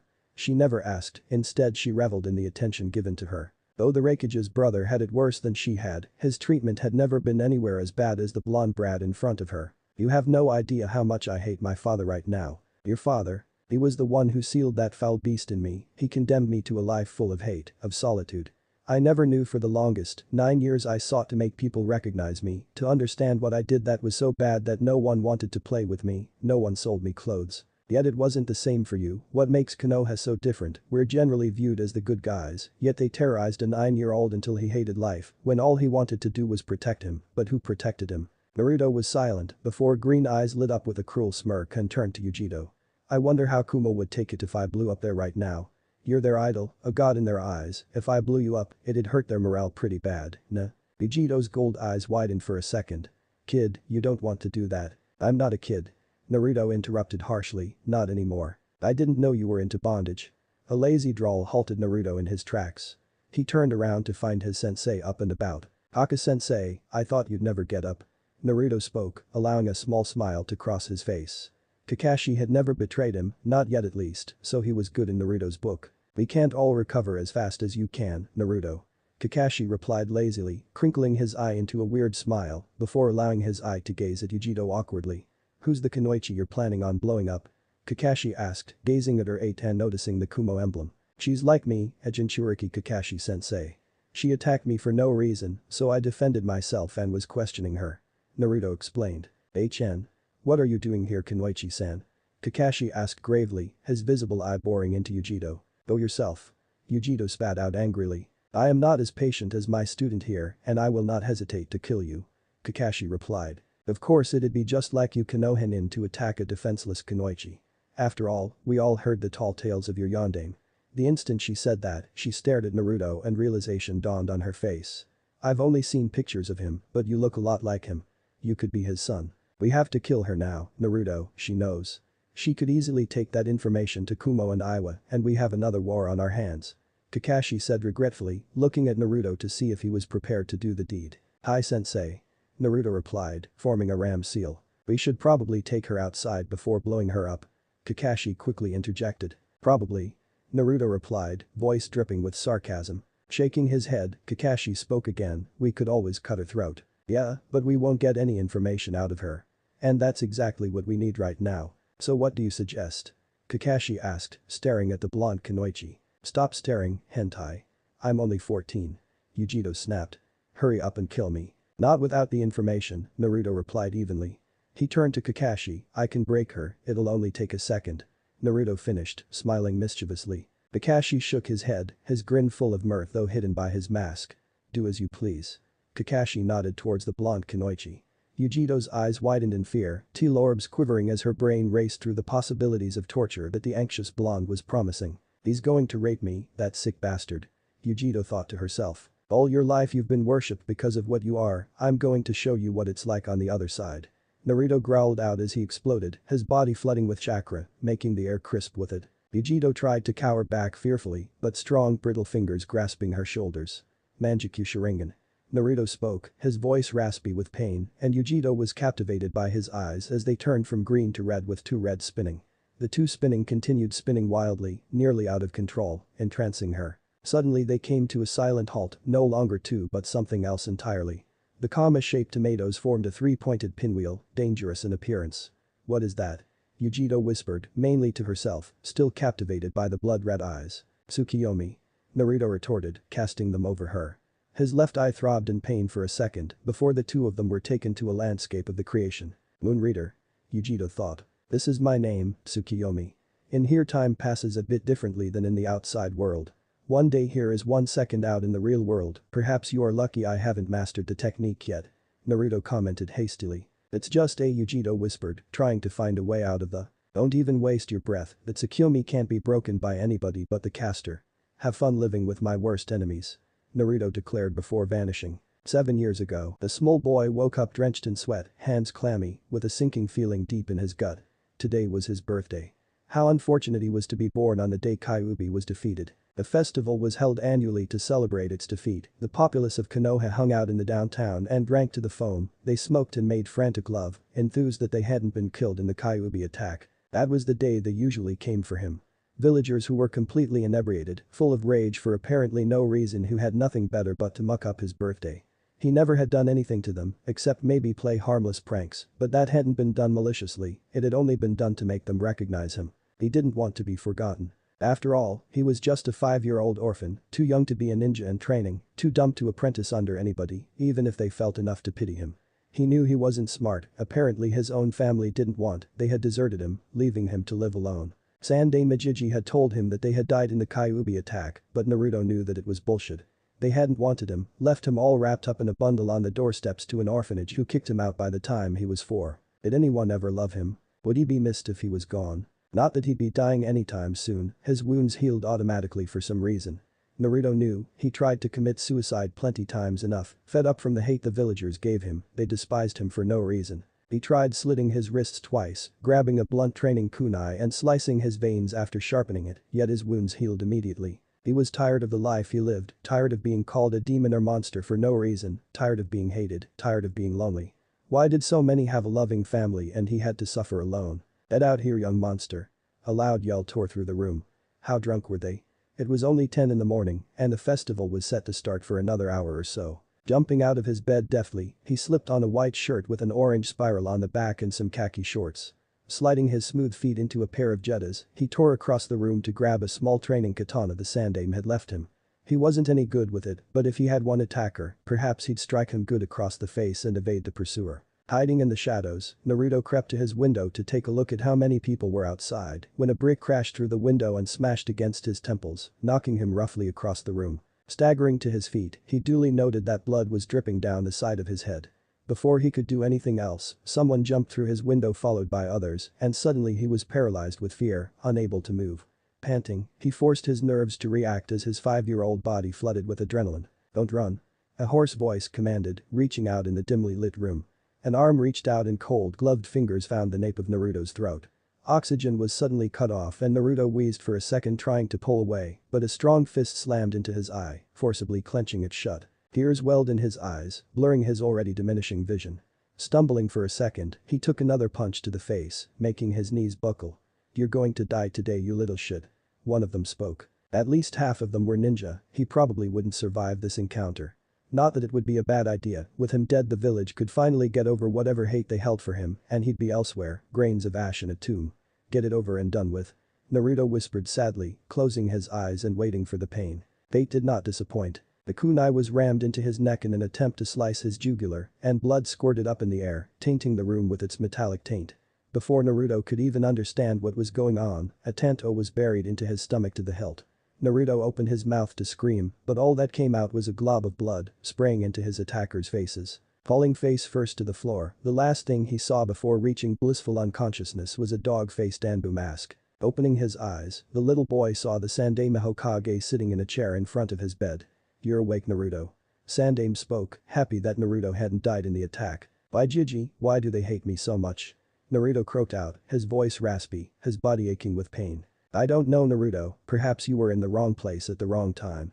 Sarutobi lied, though Naruto noticed the lie quickly. "I was in my apartment, is that not where I was supposed to be?" Turning his face to cover the tears, Naruto buried his face into his pillow.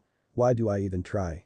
I hate you, Jiji, for standing around and letting me get attacked so frequently. I hate Konoha." Naruto said regretfully. Seeing the broken look on Sarutobi's face, it was then and there Naruto decided to put on a mask of happiness to endure the trials the bigoted nation tossed his way. "Just kidding, old man, don't worry, I'll still become a Hokage." Naruto replied cheerily. A stricken look crossed Sarutobi's face at the boy's strange response. "What are you looking at, old man? You heard me, I'm going to take your job away." Naruto continued before closing his eyes in exhaustion. An older blonde tears through the forest in order to evade his pursuers. It was his 9th birthday, so this time he was expecting it. Actually, he'd been up all morning, blue eyes scanning Konoha in an attempt to see his attackers before they could get him. But there had been no attacks all morning, so he jumped into his shorts and sandals and slipped into a tight black tee and headed off to school. Sure, he'd received ugly looks from Iruka, Mizuki and a couple of other classmates, but they looked at him like that every day. Like he didn't deserve to live, and he had no idea why. Well, he did in a sense, he just recently found out about his connection with the Kyuubi no Kitsune, and apparently the Yondaime had sealed it into him at his birth. Now he knew why he was so hated, yet it aggravated him that they didn't understand. He wasn't the Kyuubi, all his life he had loved and been eager to protect Konoha and its residents. Hours later the total annihilation of Uzumaki Naruto began. "Stop." Yujito screamed as tears streamed down her face. His memories were playing vividly in her head and nothing she could do could shut them. Other memories merged and Yujito suddenly felt connected to Naruto in a way she never felt before. As a kunoichi of Kumo, it was her duty to be naturally detached to everything, and suddenly she was flooding with emotions, filling her up as a bridge connected her to Naruto. She knew him in a sense, despite just meeting him, she absorbed something of his, and now it formed a bond. What happened? Naruto snarled as the wrong memories began playing in his. Rather than continuing his montage of pain, memories of happy times began replaying. Memories of Sasuke and Kakashi, even the Sandaime were suddenly flooding Yujito's brain, as well as the emotions behind them. The conversation with Iruka, a hug between him and Sandaime, the forming of a bond with him and Sasuke, him and Ino, everything began flooding her senses. "Kuzo." Naruto snapped and cut off shutting it before any more could be revealed. Lamachi's Zabuza was dead. Utterly and undeniably gone. He had hung on weakly, and Haku had done everything he could to save his master, fretting about searching for herbs, yet it had been in vain. Zabuza had hung on for another day after the fight, and then his heart gave out, refusing to pump the life substance through his veins. The blonde genin had killed him. He had robbed Zabuza of his sole purpose in life, took away the only master, the only person who had ever looked at Haku as if he wasn't worthless. How dare he? Haku had used his extensive medical knowledge to find out what happened to Zabuza. His heart had a failure, as well as suffering from some sort of chakra poisoning. It had been obvious that the blonde had hit Zabuza with sent electrical sparks through Zabuza's body, frying his nerves and damaging the circulation of blood from the heart. Not to mention that foul red chakra had poisoned Zabuza's body, stopping Zabuza's body from healing himself. Tears slid from Haku's eyes. His master had been stolen from him. He'd pay that bastard tenfold, he'd kill him and the rest of his raggedy team. Standing up, he grabbed the Zabuza had left behind in his death and slid it into its large scabbard. He was far from a novice with using the Kubikiri Haucho, he simply hadn't used it since it was Zabuza's primary weapon. But Zabuza had trained him in using it, and using it, he would be against the Leaf Nins who took his master from him. How could he live with no purpose? Knowing he failed the one person who trusted him and thought he was worth something. He failed Zabuza, hesitated to attack, and now it was too late. Crushing his fake Hunter Nin mask into dust, heartless brown eyes stared at a pair of ex-Kiri. The Demon Brothers. Are you ready? Haku's voice came out cold, icily cruel as his lips curled into a grimace. Hi. They replied. Let's go then. And with that, the innocent 14-year-old boy died and was replaced by a cold, heartless assassin. What's wrong with Naruto? Kiba asked, sitting down in exhaustion. He and Sasuke had been sparring for the last hour in Taijutsu, and they had been pretty evenly matched, though Kiba scored the win this time around. Petting Akamaru's head, Kiba looked at Sasuke through slitted eyes. Both boys knew their place in the team. Kiba specialized in Taijutsu and combination attacks with Akamaru, though his ninjutsu was average for a genin and was subpar. Sasuke was decent in Taijutsu, but his ninjutsu was highly skilled, possibly on a low level, and he was nothing to scoff at. Naruto though was ridiculous. His Taijutsu was shitty, everyone knew that, and his ninjutsu was Chunin level at best. He wasn't great either, he sucked at realizing he was trapped in them and could only perform the Tsukiyomi when using his Manjikyu. But Naruto had abilities that they didn't have, he had ridiculous stamina and high chakra reserves to make up for his faults. Combined, they formed Konoha's heavy assault squadron, each promising in their own right. Sasuke turned to look at Kiba with onyx eyes. Naruto gets like that often. He'll have a nightmare in which his closest friends kill or hurt him and get very defensive. All his life he was hated because of the Kyuubi, and people betrayed him a lot, even the Sandaime, so now it's so hard for him to trust. I can't fault him, I was like that when me and Naruto became brothers, he had just lost his eyes and I lost my family, but we worked through it. Kiba, if you ever plan on getting close to Naruto, never betray or cross him because he will kill you if I don't first. Sasuke explained. I'm not threatening you in any form, I just need you to understand that because of Kyuubi and his treatment through childhood, Naruto's sanity suffers. I'm not going to lose another brother. Sasuke stopped, his words heavy with emotion. He hated talking about the sentimental stuff, but Kiba was part of the group whether he liked it or not. I understand, I don't know how he could defend Konoha so much if he went through that. Kiba spoke quietly, and Akamaru barked in response. Sasuke grinned at the cute puppy. It's not hard. He's going to prove them all wrong, he's going to shove them down their throats and become a Hokage.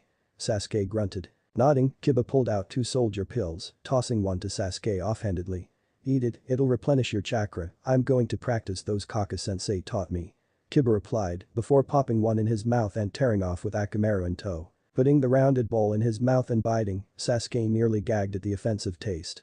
Feeling his depleted reserves replenish, Sasuke stood up and took off, heading back to Tazuna's house to check up on Naruto. Arriving there 10 minutes later, he quietly opened the front door and stepped inside. Tsunami waved at him from the kitchen. Afternoon Sasuke-kun. You should check up on Naruto, he's brought over a pretty visitor, a ninja like you guys. Fearing the worst he sprinted towards the guest room where they bunked and Sasuke entered the room, his line of sight falling onto a pretty kunoichi with a cloud hit I-8, tied up and wrapped in paper bombs. Kakashi was off in the back of the room reading Icha Icha, yet listening intently. But what unnerved Sasuke the most was the intense look the kunoichi and Naruto were sharing. It didn't seem like hate. Sasuke grunted loudly and got Naruto's attention. Who's she? Sasuke demanded, glaring daggers at the kunoichi. An old man leaned back in his chair, putting down his small telescope to glare at an old student of his. Jiraiya-kun, you were caught peeping again, Anko and Kurenai are planning on castrating you, you pervert. The Sandaime reprimanded softly, a warm genuine smile on his face. Like you're any better, sensei. You were just peeping too, and I see the Icha book you're trying to cover up. Jiraiya responded, before plopping down into a seat in front of the aging leader of Konohagakure. That is beside the point. I'm glad to see you again, Jiraiya-kun. It's been 12 years, hasn't it, and you haven't been back to see an old man who once taught you. Sarutobi said regretfully. The sad smile lit up Jiraiya's face. It has been a while since I've been a sensei, but I'm probably the best one out of Team Sarutobi. Orochimaru's off trying to become immortal, Tsunade's out there in debts and such, I'm just perverted. Jiraiya replied offhandedly. Gomen, sensei. But after Minato's death I couldn't be in Konoha. Jiraiya continued. Sarutobi nodded sagely. Hi, but you've no idea the suffering Minato's legacy has been through your absence. Uzumaki Naruto? Jiraiya asked, concerned about marrying his features. Hi. The village turned him into a pariah, a scapegoat if you will, beating the boy halfway to death on several occasions. On his 9th birthday he had a mob hired by Danzo to kill him, while Itachi wiped out the Uchihas and they gouged out his eyes and everything. Sarutobi explained, saddening as he told Jiraiya of Naruto. Jiraiya shook his head sadly, nearly glaring at his teacher. And just what were you doing to help him? He roared, nearly leaping out of his seat. Please don't be hypocritical, Jiraiya, you never cared about him before. I at least made sure he stayed alive. Sarutobi bellowed, his eyes blazing in anger. Alas, that is not the subject of our true conversation. You are here to report exactly what's been going on for the last 12 years of absence. Calming down a bit, Jiraiya began. As you know, I've been trailing Orochimaru closely for the last couple of years. Apparently he joined a group called the Akatsuki, whose sole purpose is to collect and use it for their own purposes, killing the container in the process. After leaving the organization he formed a Togakure and became the Otakage. The main reason I'm here is because he convinced the Sand to join forces with him, and at the Chunin exams he plans on destroying the village and assassinating you. Sarutobi paused for a second, taking it all in. Naruto will be in danger then from the Akatsuki. Yeah, but what about Orochimaru? Jiraiya retorted. I do not fear him. He's just a boy who lost his parents and surrounded himself in so much hate, he never truly understood what strength meant. I don't have many years left in Jiraiya, I will stop Orochimaru at the Chunin exams, but I'll most likely lose my life. Whether I die or not is truly inconsequential, you are to become the next Hokage, the Goddamn Jiraiya. Sarutobi explained. No way. That's not happening. Jiraiya retorted, but was swiftly cut off by the aging man. Yes, you said it yourself, you are the best, my best disciple. It should be fitting for you to take my place. Once you take up my mantle, you'll be able to protect Naruto like you haven't for the last 12 years, you owe him that much. Sarutobi said sagely. Swallowing the bile that rose to his throat at the image of Sarutobi dying and him becoming Hokage, he spoke again, Sensei, why can't I train Naruto personally and Tsunade become a Hokage? Tsunade would make a great Hokage, but you are more capable than her at protecting the village. With the Akatsuki in the horizon and the village itself, Naruto's life will be in danger, you'll be able to protect him from within the village walls. Not to mention, you're to groom him into the Rokudan position. Because of his childhood, he doesn't want to protect the village, but with you around, hopefully your charming personality will change his mind. He's strong and bright and could very well be stronger than his father. I thought he was blind. The night of the Uchiha massacre, Uchiha Itachi gave him a set of Sharingan eyes which he can and does use with no consequence to himself. Sarutobi replied. Any other pertinent information? Komagakure has 2, Suna has 1, and the Kazukige's child contains the Shukaku demon which they plan on using in the attack. I was been up to some sneaky shit, but I haven't gotten too much info on them, and that's really it. Thank you, Jiraiya-kun. But that's all you found out in the last 12 years? Sarutobi asked, raising an eyebrow at his student. Pretty much, all that info on Orochimaru took quite a bit, and riding Icha, as well as enjoying the pleasures of the flesh, took up a little bit of time. Jiraiya replied grinning, rubbing the back of his head. Well, as of today your 12-year vacation is over. You will not join the active duty ranks, but instead be groomed on how to become the next Hokage. The council won't put up much of a fight, nearly all the devious ones were executed so it won't be a problem. Embrace your destiny, Goddamn Dono. Fuck you, sensei, you stupid old geezer. Jiraiya responded playfully. Sarutobi grinned and the student and master stood up before embracing in a hug. I've missed you too, Jiraiya-kun. She's Akumo Kunoichi who was trailing us. Apparently Zabuza was her target and she hoped to get info out of us. Naruto replied sarcastically. Nice, how did she end up all tied up? Sasuke asked. We fought, she lost. Simple enough for you? Sasuke winced at the tone of voice. Any useful information, or did you do that up? Sasuke replied bitterly. No, actually I found out she's a container of the Nibi no Nekomata. After some torture we found out she's the daughter of the Yondaime Raikage and that there's another, apparently the Godaime Raikage's brother is one and they've joined forces with Iwa to destroy Konoha soon enough. I guess they haven't forgotten the Third Shinobi War. HN. Please don't kill me. Yujito begged, tears welling up in her eyes. Are you going to kill her? Pant. I did up at Tsukumi and something happened that linked us together emotionally. Kyuubi's warning that if I kill her, there could be negative repercussions on myself due to the link. Great. So how do we stop the link? Sasuke asked. Don't know yet. Sasuke, let's go outside for a second. Naruto offered. The sunshine is out there. The two of them stood outside, glaring at the other. I'm really sorry about Sasuke before. All night I've dreamed about you killing me and it's made me paranoid and I've taken it out on you when I should have talked about it. Sasuke accepted the meager apology with a grunt. I also dreamed that we're not completely out of danger in regards to Gato, so please be on your guard. Sasuke nodded. Hi. What do we do with Kunoichi? We're going to have to bring her back with us to Konoha until they stop whatever it is that links us. She saw my memories of Sasuke, the ones I hid, she read my emotions and projected her thoughts into my head. The worst part about it is that I can do the same, the link is what caused me to find out about Iwa's plan, and I saw her memories. Well, you had a better day than I did. I watched Azuna for a bit, but they're waiting for a shipment to get in from Konoha. Apparently someone destroyed some of their supplies vital to the building of the bridge. So we're going to be stuck here a bit longer. From what Azuna said, the supplies won't get here for another 2 weeks, that leaves us 2 months to train for the Chunin exams. Sasuke explained. Fuck it, Nami isn't too bad. It'll be like vacation once we take out Gato. I really want to kill that guy for some reason. Naruto smirked. Do you think Zabuza will be back? Sasuke asked, staring into his best friend's green eyes. Bloodlust tainted the air. Blood flew into the air as Naruto suddenly found himself impaled by a large. Eyes rolling into the back of his head, Naruto blacked out. Cold, dark brown eyes stared into Sasuke. He took my purpose away, so now I shall take yours. The stranger spoke, forming a set of hand seals. In front of Sasuke stood the hunter nin that had snatched up Zabuza's body. Before he could react and grab Naruto, there was a cruel cold breeze and a dome of ice mirrors surrounded the three shinobi. Sasuke roared at the thought of his best friend dead and blood-red Sharingan eyes replaced his black ones. Clutching a kunai, he charged at the Kiranin, ready to take his life. There is no chance of survival. Chapter 8 The Battle for Nami no Kuni. Using his peripherals, Sasuke looked over at his best friend and saw how bad he was. They impaled him right through his kidneys and penetrated through the other side, leaving Naruto a useless broken puppet on the ground, staining the dirt red with spilt blood. Glaring at the feminine boy in front of him with blood-red eyes, Sasuke spoke, "Why have you attacked us?" The faux hunter nin stared at him with cold, lifeless orbs. Lips curling into a sneer, the boy replied, "It is of little relevance, there is no escape from here, Lee-san." Sending chakra to his feet, the boy blurred from view and reappeared in front of Sasuke, landing a vicious punch that rocked Sasuke's jaw, sending him tumbling backwards. Sasuke crashed hard against one of the ice mirrors behind him with a thump, sending rivulets of pain ricocheting up his spine. Kiranin stepped away from Sasuke and disappeared into one of the mirrors. "What the?" Sasuke bit out in surprise. "It must be a Kekkei Genkai."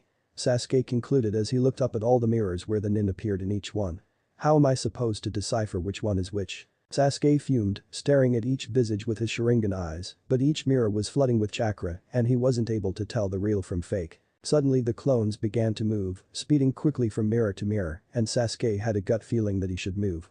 On instinct Sasuke jumped out of the way, spinning around to face behind him, and saw that Kiranin had jumped out of the mirror behind him, kunai in hand. He had been close to death had he not reacted on instinct and moved. "If you are to kill us as you say, the least you should do is introduce yourself," Sasuke demanded, hoping to stall for time. "I am Haku, Newtonin of Kiri and assistant and aide to Zabuza-sama." The feminine boy spoke with an air of disgust. Sasuke's eyes widened as he realized who he was the hunter nin who had disappeared with Zabuza's body. The realization came at a bad time as Sasuke had a split second to dodge the kunai that came within inches of his face. Even as he dodged with a front flip, Haku sprinted towards him with a speed that rivaled Naruto's as he leaped up to meet Sasuke, landing another punch to Sasuke's solar plexus, sending him crashing back down to the dirt with a hard thud. Naruto was still out, Sasuke realized as the wound slowly started to regenerate. But it might be some time before he could even move, let alone take a part in the fight. Sasuke had to hold the fort down by himself. Bouncing back on his feet, Sasuke sped through a set of hand seals, leaning back, gathering chakra in his lungs. "Kaiten. Hausenka no Jutsu." Sasuke called out, leaning forward and blowing several mid-sized fireballs at the teen. It was to no avail though, as Haku used his flexibility to gracefully avoid the fireballs, leaping in between them and crossing the distance between him and Sasuke and swinging his large Titan ice release. Sasuke though, and suddenly he was covered in ice, starting from the handle up to the tip of the blade, and he had little time to bring up his own feeble kunai to block them from slicing his jugular. There was a resonating clang, and the sheer strength of it sent shivers down Sasuke's arms as he pushed up on the kunai, trying to prevent the blade from cleaving his head. Give up. Haku growled out, wasting little energy as his foot shot out rapidly and kicked Sasuke in the stomach, sending him flying backwards again. Sasuke began thinking rapidly, trying to formulate a plan on how to defeat the stronger teen, who obviously had a superb ability that allowed him to use and manipulate ice to the extent where he didn't even need to be near a water source to use. Rather than starting a Taijutsu battle with the Uchiha, Haku leaped back into the mirrors and began speeding around him at a speed that was nearly impossible for Sasuke's Sharingan to decipher. Suddenly Haku started to leap out of one of the mirrors to launch a storm at him, and Sasuke ran through another set of hand seals before yelling out, "Kaiten. Dikakyu no Jutsu." Sasuke blew out a large fireball that nearly encompassed the other side of the ice dome. Haku was too fast though and moved out of the way hastily before going through a set of one-handed hand seals himself. Haiden. Sensatsu Tsushima. Haku spat out, gathering up water from the air in the ice dome, condensing it and forming it into 1,000 frozen needles before launching it at Sasuke. Speeding through his own set of hand seals, Sasuke yelled out, "Kaiten. Hokage no Jutsu." After calling them out, he gathered up chakra in his hands and slammed them to the ground, and suddenly a wall of flame shot up from the dirt to deflect 1,000 needles, melting them away. But he wasn't fast enough, as he dropped his guard temporarily, and Haku used it to his advantage to leap out from one of the mirrors behind him and launch a flurry of. Sasuke bit back a scream as he struck home, some digging deep into his legs and some into his back. Tears welled up in his eyes as excruciating pain rocked his body, and he stumbled for a second before falling face first. Looking over at his full and best friend, Sasuke allowed the tears that were welled in his eyes to fall, sliding clumsily down his cheek. Despite how hard he trained, he still had failed. Blood-red eyes reverting back to their normal black, the tears continued to fall. At least Naruto had an excuse, he thought Haku had given him a cheap shot. Me on the other hand, had fought with everything and still lost. Swallowing a sob, Sasuke fought to stand up, the pain unbearable as he reached behind him and pulled on them, ripping them out of his body, blood tainting the air with its metallic smell. "It's futile, give up now." Haku demanded, walking over to Sasuke and giving him a harsh kick to his ribs. "I can't. Until there's no breath left in my body, I can never give up." Sasuke growled out, receiving another kick and whimpering in pain. "Why do you continue to fight when you're outclassed?" Haku asked, pulling him out of his scabbard and pressing it against Sasuke's neck. "Because he wouldn't." Sasuke spoke, staring at his full and best friend. "So I can't. You fool." Haku said, laughing cruelly, before gripping the lapels of Sasuke's shirt and lifting the boy up off the ground. "The fool I am, and until I die, I'm not going to stop protecting those who are important to me, even if it means being a fool to my grave." Sasuke replied, coughing slightly, as his body was racked with pain from the battle. "What about me? You bastards took my reason for living, the one I swore to protect, and now he's gone." Haku demanded, before tossing Sasuke to the floor. "You're weak, too weak to protect your friend, just as I was too weak to protect Zabuza. But fate has given me the chance to rectify that mistake, and the mission Zabuza could not finish, I will." Haku bit out angrily, before a sandaled foot kicked out and slammed against Sasuke's face, snapping his face backwards. "I will kill that drunken bridge builder and the rest of your team when I'm done." Memories of the times he spent with Naruto and the rest of Team 7 tore into his mind. "I can't let you do that." Sasuke snapped angrily, standing up to his feet. "How do you plan on stopping me? You're nearly out of chakra." Haku asked, allowing a small smirk to grace his face. Sasuke formed a ram seal with both hands before sending his chakra flaring up in a spiral around him, making it visible and sending the stick flying off him. "I might not have enough chakra to outlast you, but I don't need to. I just need enough to keep you busy until help comes." Sasuke replied, realizing that he shouldn't use any Sharingan techniques. But he didn't have enough for the A-ranked Kaiten. Hausenkarayuiden no Jutsu, which would possibly stop Haku, but at the moment irrelevant. Even if he attempted and gave his life up to do it, chances were the technique wouldn't even work. He would gladly give up his life to take Haku out, but the Hausenkarayuiden just wasn't possible. Watching his opponent carefully, Sasuke spoke again. "You can't have too much chakra yourself, you've used several Hyuuden techniques as well as this ice prison takes lots of chakra to maintain." Haku glared at him, panting slightly. Sasuke had a very good point as Haku had already used up nearly half of his chakra fighting against Sasuke. "It's enough to take you out."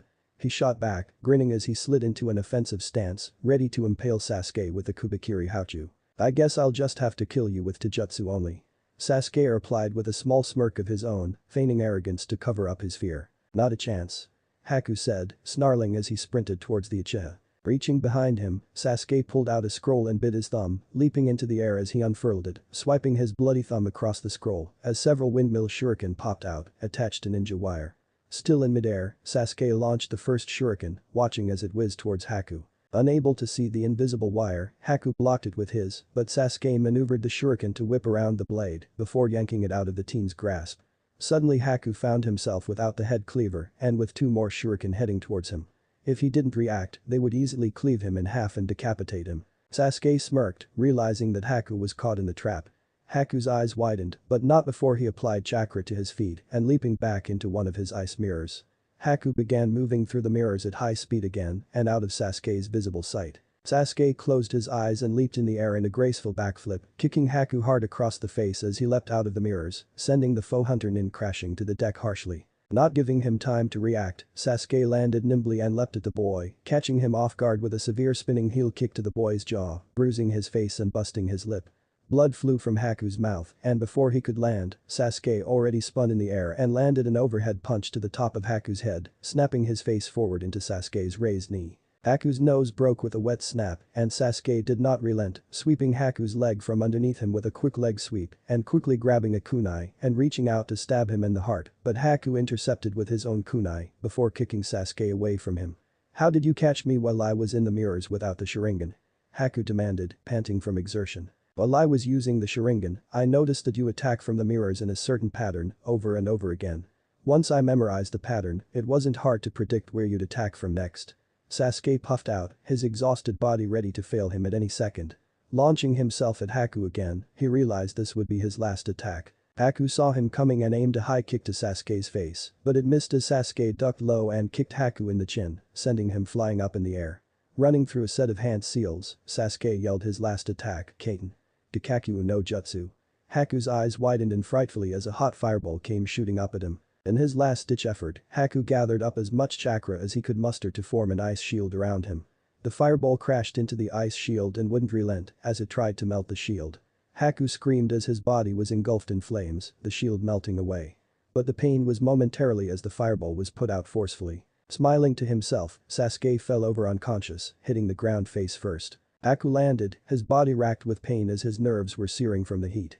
Letting out an angry yell, he gripped the Kubikiri Hauchu and was ready to cut off Sasuke's head when something intercepted him and Haku found himself staring into a set of angry neon green eyes. I don't think so. Haku bit out a scream as a vicious punch slammed into his stomach, nearly causing him to vomit. Because you hurt Sasuke, I'll never forgive you.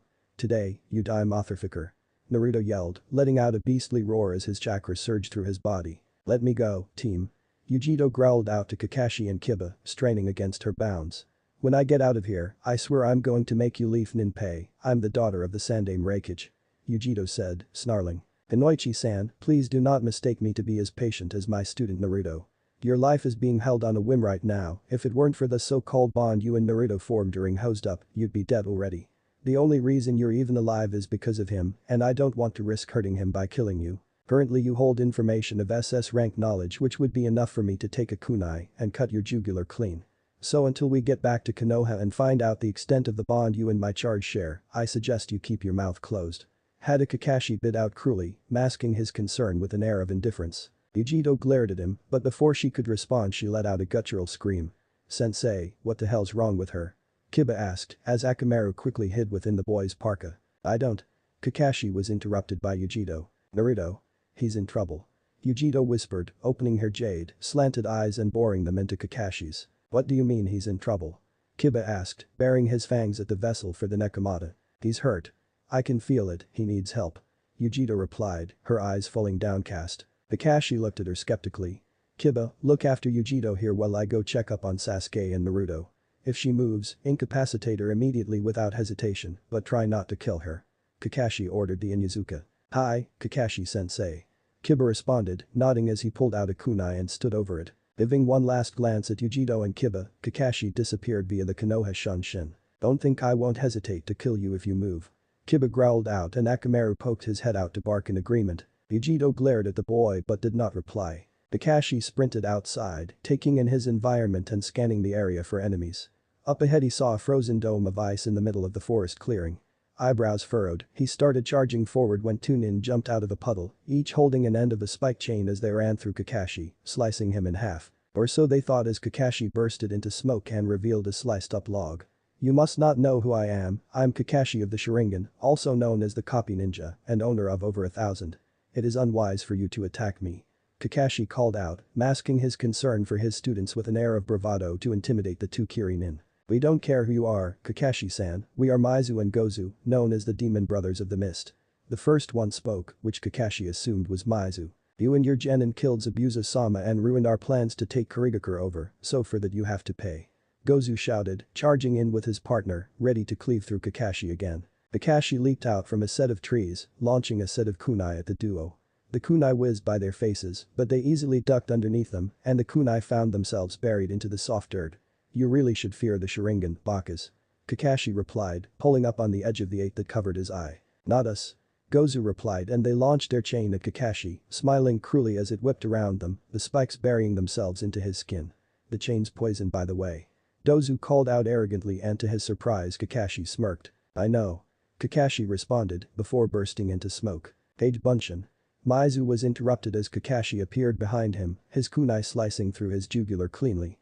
Blood squirted into the air as the life substance started leaving him and Maizu stumbled for a second and then fell over dead. "Maizu?"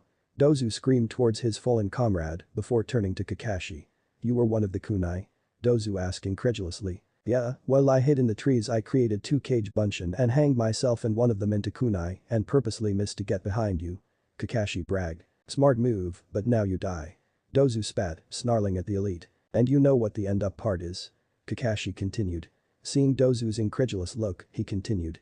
"I'm another Bunshin, Baka." Dozu didn't have time to scream as a kunai was rammed into the back of his brain and he too breathed his last. Weary from work and old age, Tazuna stepped inside his house and saw one of the leaf nin hovering over a tightly bound female, kunai in hand.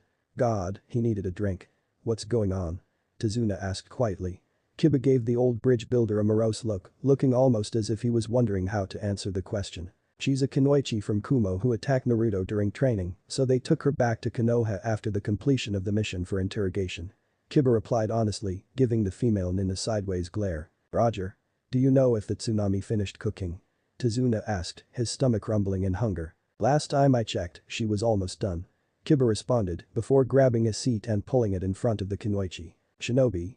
Tazuna thought darkly. Stepping into the dining room, he saw his daughter Tsunami setting up plates for their supper. "Rice, fish, and red bean soup, smells good." "Ah, and you got some dango and sake to go with it, you are a dear Tsunami-chan."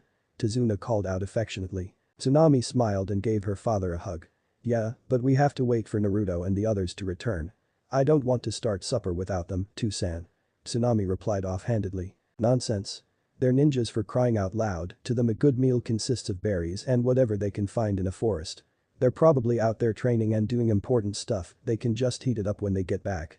Tazuna said cheekily. "We do not eat berries." Kiba called out from the guest room. "Where's Inari at?"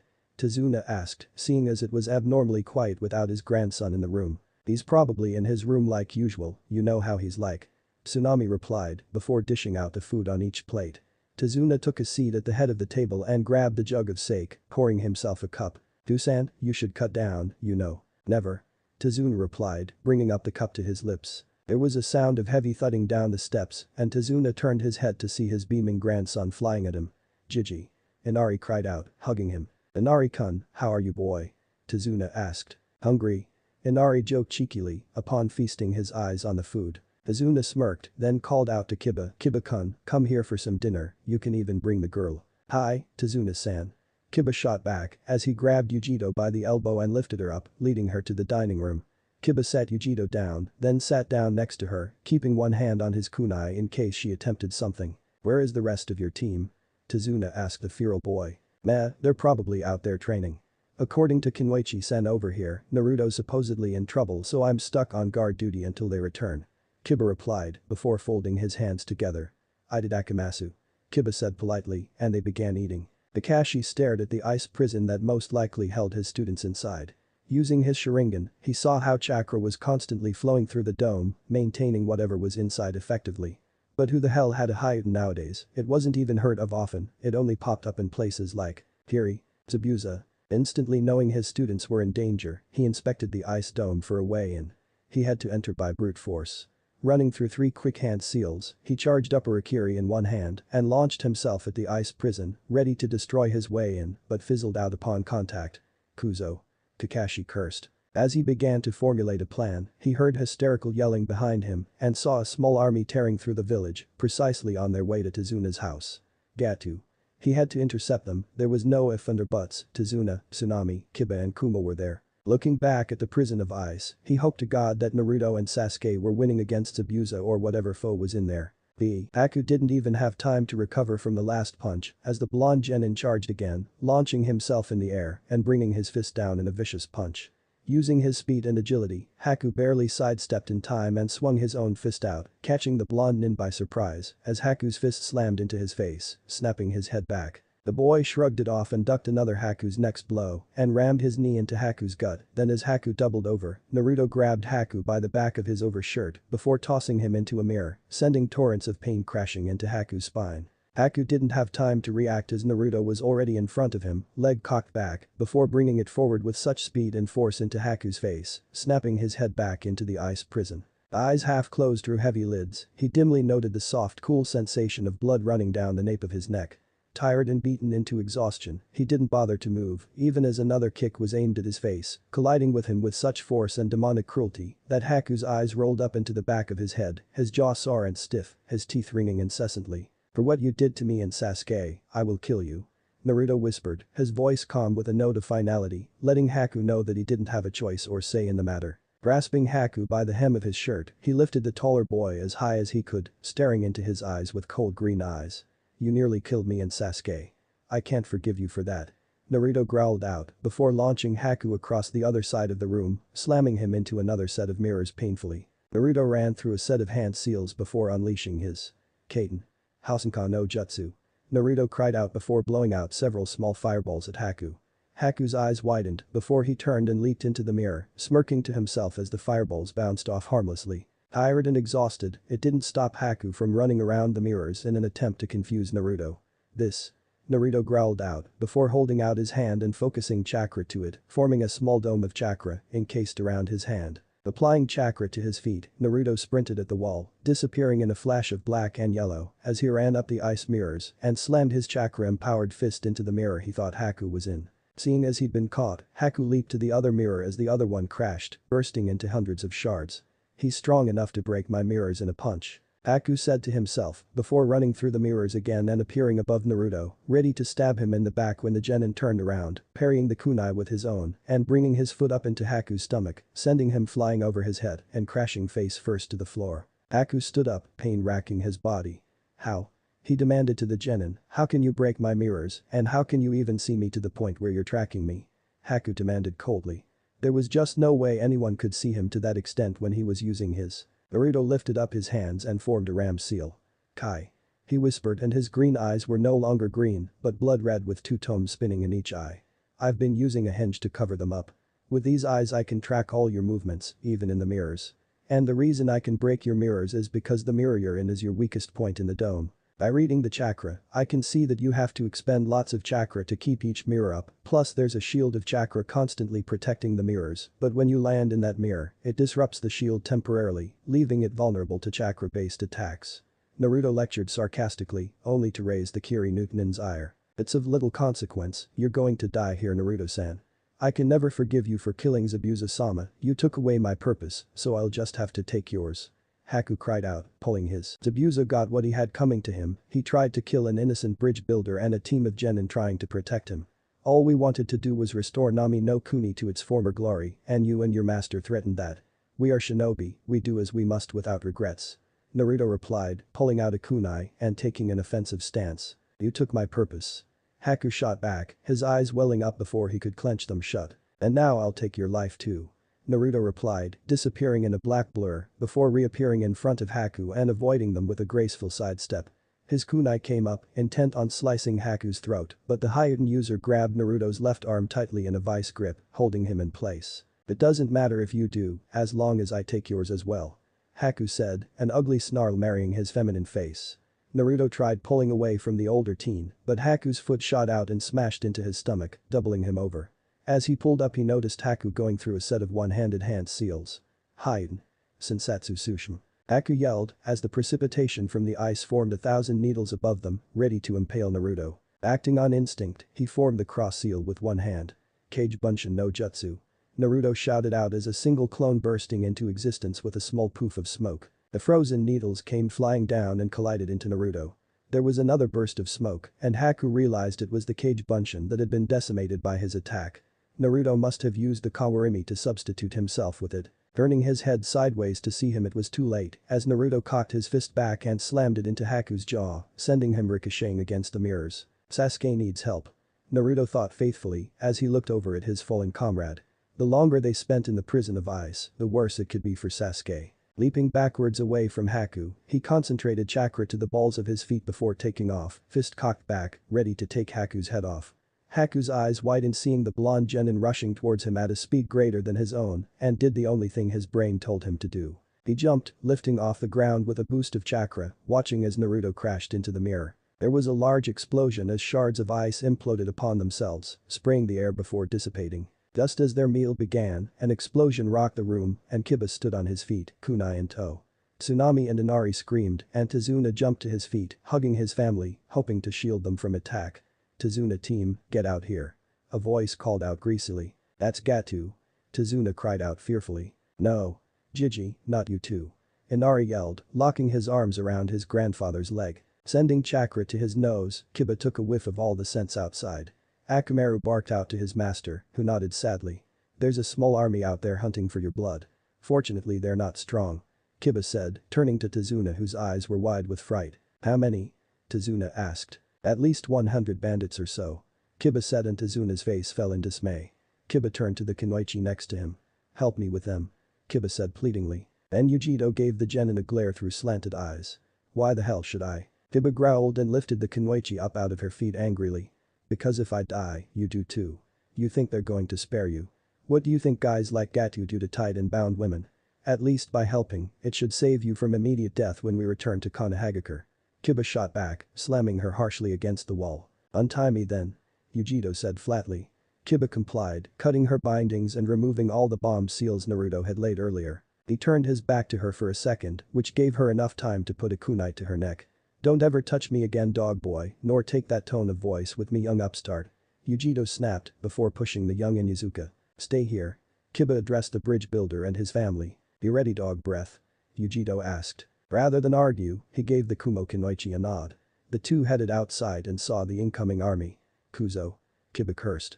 Well, 100 bandits wouldn't be threatening to a seasoned shinobi, to one as inexperienced as Kiba, it was a lot. Not to mention, he'd never killed a man before and it looked like he was going to have his cherry pop today. "Ninpu." Beast mimicry. Kiba shouted as his body took more animalistic features. Sending some chakra to Akamaru, the puppy slid out of his parka and formed a picture-perfect clone of him. Yujito was going through a transformation of her own as demonic chakra flooded her. Crouched on all fours, a shroud of blue flame surrounded her, adding more to her cat-like appearance. Kiba watched in amazement as a single tail of chakra bursted from her rear end, swishing about. What happened next was anarchic pandemonium as the two nin partook in violence unheard of in Nami no Kuni. The three rushed in, Kiba and Akamaru spinning in midair utilizing Gatsuga, colliding into the army, scattering the enemy and striking down a few bandits. Yujito charged at them as well, launching balls of fire indiscriminately, burning through them, killing several of them instantly, before leaping into a crowd of them and slashing through throats. Akamaru took hold of one bandit and bit into his throat, ripping his trachea uncharacteristically, blood and flesh seeping from his mouth. Ignoring his stomach and focusing on the task at hand, Kiba ran through a set of hand seals before yelling out, "Fton." Renekton. Kiba finished, blowing out a small condensed ball of chakra at his attackers. Had they been ninja, it might have been easy to avoid, if not survive the attacks, but they were not and they began to fall, quite easily. "Futen. Tatapa no Jutsu." Kiba yelled, and another 10 bandits were destroyed as wind tore into them, cutting into their clothes, before killing them. Vegito let loose on the remaining bandits, unleashing her wrath and fury, her pent-up frustrations making her attack stronger and deadlier until there was only Gatu left. No longer needing the Nibi, she cut off the chakra from that and stood up on 2 feet, back to normal. You should have never come to Nami.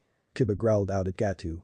The fat pudgy man began backing up in fear seeing as his small army had been decimated by 2 shinobi and a puppy. Who are you people? He demanded fearfully. Who are you to come into Nami and enslave the people, slaughter their heroes? Kiba demanded as tears welled in his eyes. During dinner, Tazuna had told him several stories of the terror Nami had withstood under Gatu's reign. How could you kill so many, rape so many and feel nothing?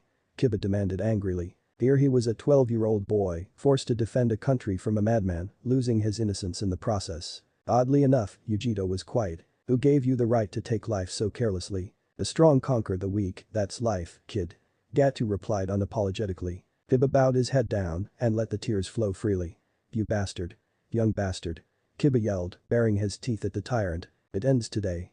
Gatu shot back at him. That it does. Before Gatu could run, he screamed and blood tainted the air once more as the fat man was lifted off his feet, a hand protruding from his chest, with lightning arsing all around him. It ends right now. Kakashi spoke regretfully, his single visible eye closed in sorrow. Gatu closed his eyes and breathed his last, and the lightning dissipated. Nami was finally free. The prison of ice was destroyed, and Haku stumbled to the ground. Naruto formed another shadow clone and spoke softly, get him to Tazuna's. He commanded, before looking at the fallen teen. The shadow clone grabbed Sasuke's fallen body and hoisted him on his shoulder before taking off. Haku stood on his feet shakily before launching himself at Naruto carelessly. Naruto avoided the kick that was aimed at his face, ducking under Haku's leg before slapping his hands to the ground and doing a one-handed handstand, kicking Haku across the face, snapping his face to the side ruthlessly. Perhaps if Sasuke hadn't given you such trouble this fight would last a lot longer. But it didn't turn out the way you expected and this fight will end soon, seeing as you're out of chakra and I got some to burn. Naruto spoke, landing gracefully before landing a vicious uppercut. It doesn't matter. I don't care if I die. Haku shot back, spitting up blood as he talked. You took the only thing in life that meant anything to me. You denied me of my purpose and took my only loved one. What do I have to live for? Haku said tearfully. For a second, Naruto had the decency to look ashamed of himself. I'm a shinobi, it's what I get paid to do. I was hired to protect Azuna from attacks so he could build a bridge and free his people from Gatu, a man your master worked for.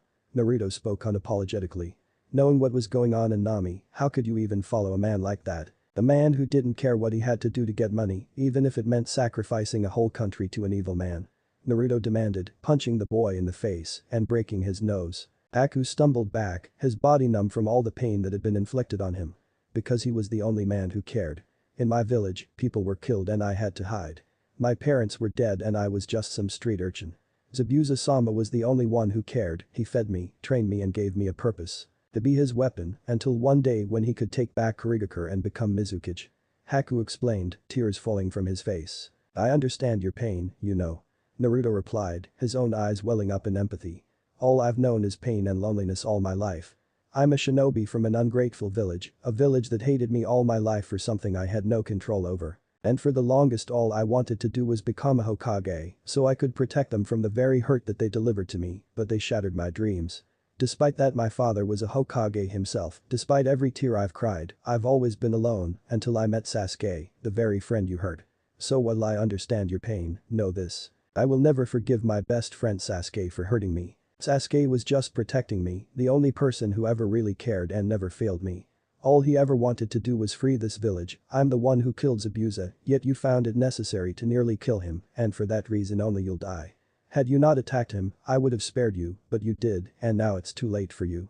Naruto finished, taking off after the Kirin. Haku felt a cool splash of tears hit his face and closed his eyes, accepting death. Memories tore into him, flashbacks of Zabuza taking care of him reminded him of his purpose, and he opened his eyes, grabbing him and swinging at the younger blonde. Naruto saw it coming and didn't care, jumping on top of the Kubikiri Haucho, his leg cocked back and then colliding into Haku's neck, sending them both falling sideways. Going through hand seals so fast, not even Haku could see, he leaned back and blew a fireball at Haku, who used his remaining strength to form one last prison in front of him to encase himself in. Naruto leaped backwards and began thinking of what to do. He had enough left for one shot, and he hoped this next would even work for him. Ox, hare, monkey. Naruto thought as he went through the motion, opening his blood-red eyes to stare at Haku with cold indifference. Holding his right hand out and gripping it with his left, he willed his chakra to become lightning, sending it surging forward to his right hand.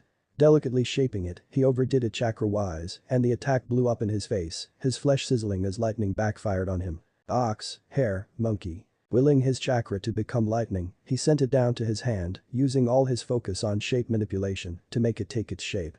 The lightning formed a sphere in his hand as the rest of the lightning chakra shot from it, shooting sparks. Letting go of his right hand, he looked at Haku with his blood-red Sharingan eyes. There was a feeling of being sucked into a vacuum as he charged forward, Chidori in hand. His chubby cheeks flapped backwards at the high speed it took to maintain the attack, the sensation of being sucked into the void continued, and he let it pull without fight, and he vanished from sight, appearing in front of Haku's mirror, Chidori cocked. Haku's eyes widened in fright. Naruto's tears splattered against the mirror. Lightning sizzled against his hands, the very flesh on his hands burning against his will. The Chidori exploded through the mirror as Naruto thrusted the attack, and the mirror shattered once more, and Naruto felt a splintering sensation as his hand broke through Haku's chest and out his spine. Naruto screamed as a large impaled him once more through his stomach all the way to the hilt. Haku screamed as his chest was punched through, his brain didn't have the time to register the pain as the Chidori punched through his heart and out his back, but not before he thrusted the Kubikiri Hauchu into the Genin's stomach. Zabuza-sama is finished. Haku thought his final thought. The blood no longer flowed through his body, his lungs couldn't draw breath, and his heart was longer in existence. The brain wasn't receiving the right messages from the nerves before it shut down. Haku, apprentice and weapon of Mamachi Zabuza was no more. Ripping his arm from the body, he fell backwards. Naruto stood up and pulled out and stumbled forward towards the body. Naruto kneeled to the floor and stared into the lifeless glazed brown eyes of Haku. "You dumb son of a bitch." Naruto cried out, tears flowing freely. Placing his hands on the dead boy's face, he slid his eyes closed. "Rest now, Haku. Maybe in a different world we could have been friends." Naruto spoke tearfully before letting out a pained sob. "Is this what my life will be as a shinobi?" Naruto said to himself, speaking out loud. "Sasuke." Naruto shouted, clutching his stomach in pain before stumbling towards Tazuna's house, bleeding from the large puncture wound in his stomach. Using whatever chakra he had left, he sent it to his feet and made it to the bridge builder's house before he too fell over, crashing face first into Tazuna's living room floor. "Sasuke." Naruto thought before the void of pitch black unconsciousness washed over him blissfully as blood leaked out of his body. Chapter 9. Whispers of War Part 1. Jade green eyes opened groggily as sunlight filtered in through them, causing the 12-year-old boy heavy discomfort. Now awake, he stood up to find that the hole in his gut had indeed repaired itself, thanks to Kyuubi's regenerative powers. Sure, he was hated, but he healed fast. It was a catch-22 if you'd ask him. Looking down at his bandaged hand, the stinging sensation he had felt as he charged up a second Chidori was gone. The sheer power and chakra he had focused into it had been so powerful that it had fried the flesh of his hand. The pain had been so hot, it had been nearly tear-jerking, but he had focused on saving Sasuke that he'd ignored it and killed Haku. He had killed again. He had charged up a fistful of lightning and rammed it into Haku's chest, sternum giving way to the sheer strength and speed he'd used as he battered his way in. He had not hesitated. He didn't remember much, he remembered how angry he'd been, seething with white-hot rage, and taking Haku's life without even touching Kyuubi's chakra. What did it mean? Was he a killer like Kyuubi? Could he be cold and remorseless as he watched life slip from someone's face? Was he truly Kyuubi? He remembered Yujito's words. "I'm not the demon. I'm its vessel, there is a difference." Sighing, he stood up out of his bed with minimal difficulty and padded his way to the bathroom so he could take a quick piss. Sleeping for as long as he did probably didn't help. After relieving himself he flushed the toilet and headed back to the guest room where the rest of his teammates should be. Instead of his teammates, he found the silently snoring body of one Yujito. Naruto stared at her unabashedly. He really couldn't help himself, Yujito was that beautiful. Feline-like eyes closed, a small smirk marred her sleeping face, blonde hair cascading over her chest, she was the epitome of what a woman should look. Breasts covered solely by the sheet she had covering her, but they did not cover her long, slender legs. Dear God, why did his hormones choose to start kicking in now? A soft, musky smell tainted his nose for a second, and blood began to flow to areas he didn't want to begin to wrap his 12-year-old mind around. "I should kill you for being such a perv," Yujito stated calmly, musing him out of his thoughts. Naruto's mouth opened and closed in a comical fish-like imitation. "I wasn't being perverted," he clarified, "besides, you couldn't kill me anyway, after all, you tried." Naruto continued, nearly smirking when he saw a disdainful smile mar Yujito's features. Suddenly she began to smile cat-like as a plan must have suddenly inspired her. "You're not a pervert, Naruto. Shame." She spoke softly as he slowly spread her gorgeous legs, parting them slightly to give the younger blonde a look. Unable to control his eyes, they slowly moved from her legs and up her calves to what he secretly wanted to see. But she denied access as she clenched her legs together. "Come here, Naruto," she whispered, beckoning him with her voice. His legs moved independently of his mind and slowly walked towards the feline goddess. She slowly shifted herself as she got on her knees, sheets still wrapped around her chest, but Naruto still saw the swell as she breathed. He decided right there and then that despite his disdain for her, she was remarkably and amusingly attractive. Attractive, she was gorgeous, she was hot, she embodied what Y should be. He liked her body. He did not like the hook that came afterwards when he was within kissing distance of her. Hentai. She screamed as her knuckles crashed into his face, sending him flying backwards a few feet. Naruto got up shakily before giving her one last hard look. Ing bitch. He growled out, Tomo Sharingan blazing to life. He disappeared via Shunshin ready to find his friends. Vegito shivered as she watched the boy leave. She was utterly aroused and genuinely terrified at the same time. Spiky blonde hair and neon green eyes that shifted to a blood red and black void of death in a split second. He had a muscular whipcord body, with a haunting smile and whiskered cheeks to boot. Vegito definitely wasn't into BDSM, but the very idea of him roughing her up was not as disgusting as she should be finding it. Perhaps it was the Nibi inside of her being submissive to the jailer of the Kyuubi. Dismissing such thoughts, she duly noted that the sheets were her soaked, proof of her arousal. She had felt it, tangibly as he had stepped in the room and began peering at her with those pale green eyes of his.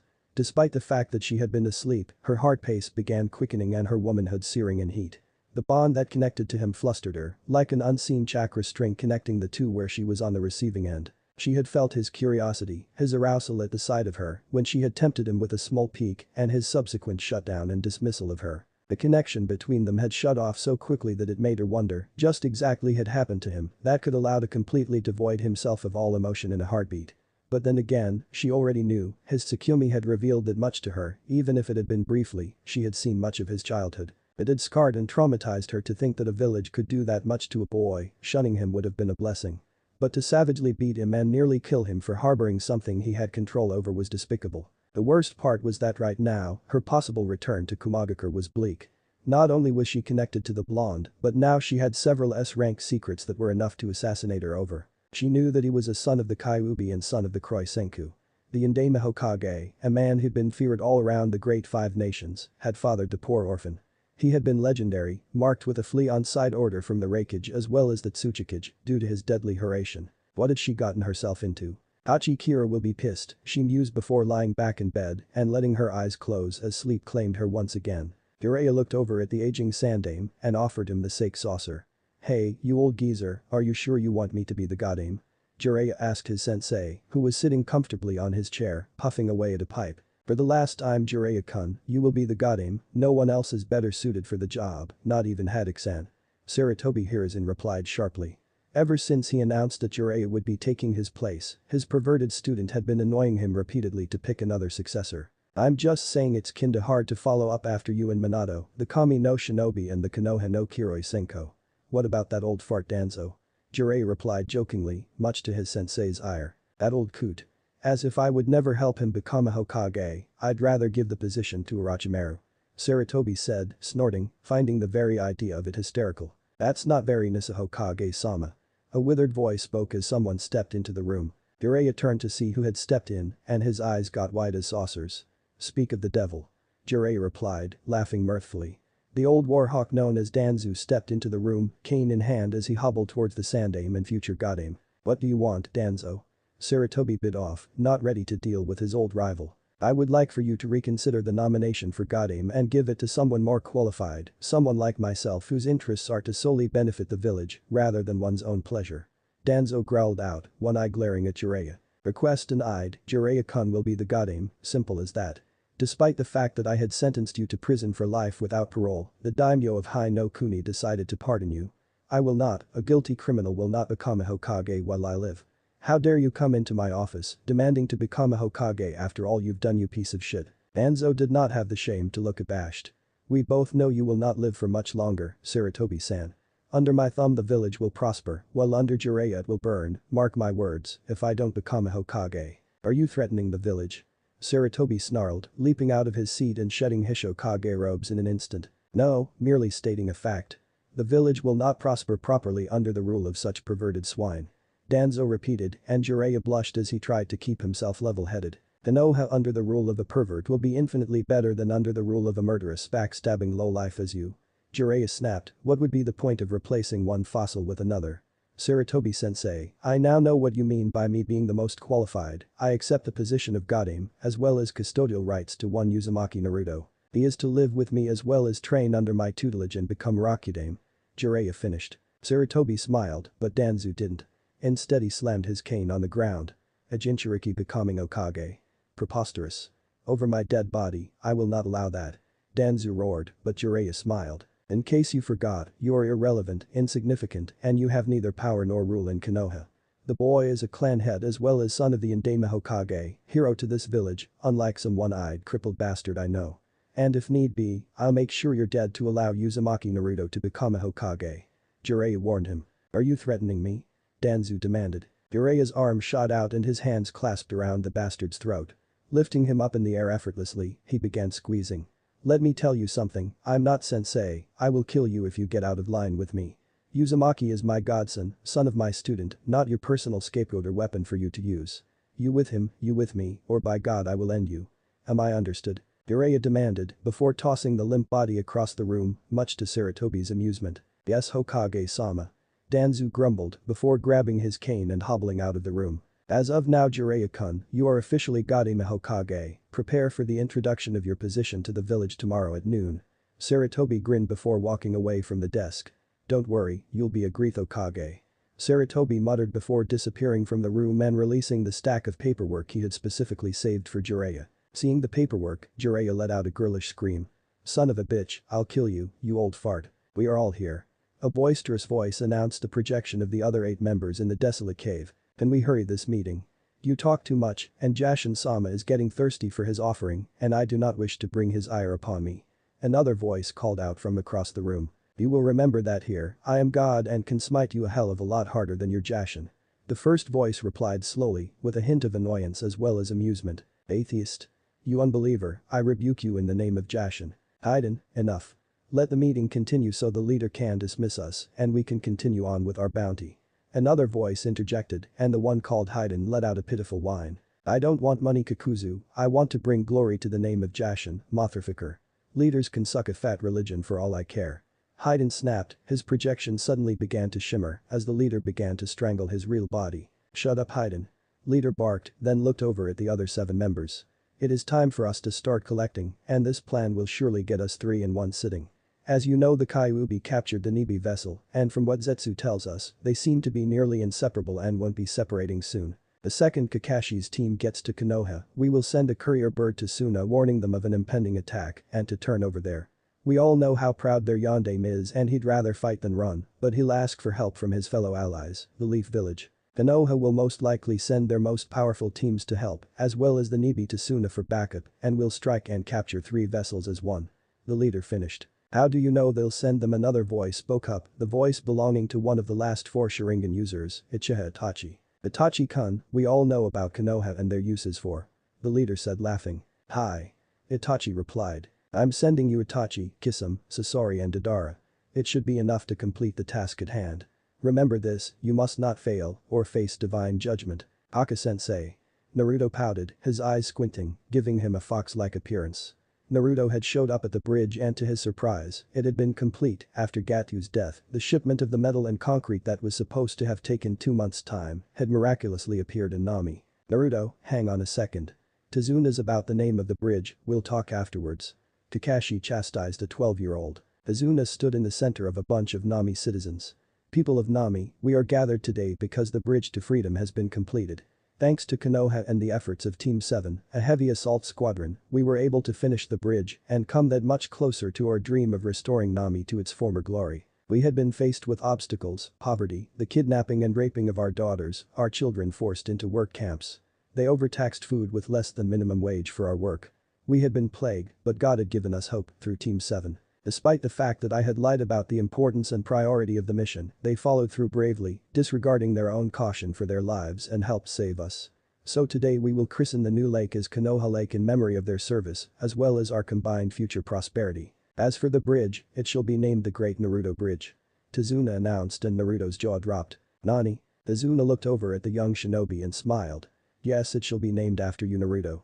Twice you have saved my life with no reason to, you continued the mission despite the lie. You selflessly cared when no one else did, and you fought when no one else could. You never gave up and put aside your own feelings and did what was necessary to ensure my survival. Thus it shall be named after you, as an example that one person can make a difference, as an example that we, the village of Nami, will fight from now on and never give up, despite any challenge and overwhelming odds that may plague us in the future. This is the Great Naruto Bridge. Naruto looked at Tazuna with mixed feelings. The audience and Nami citizens stared in awe at him, clapping at him, smiling their eternal thanks. But, I'm not the hero you make me out to be.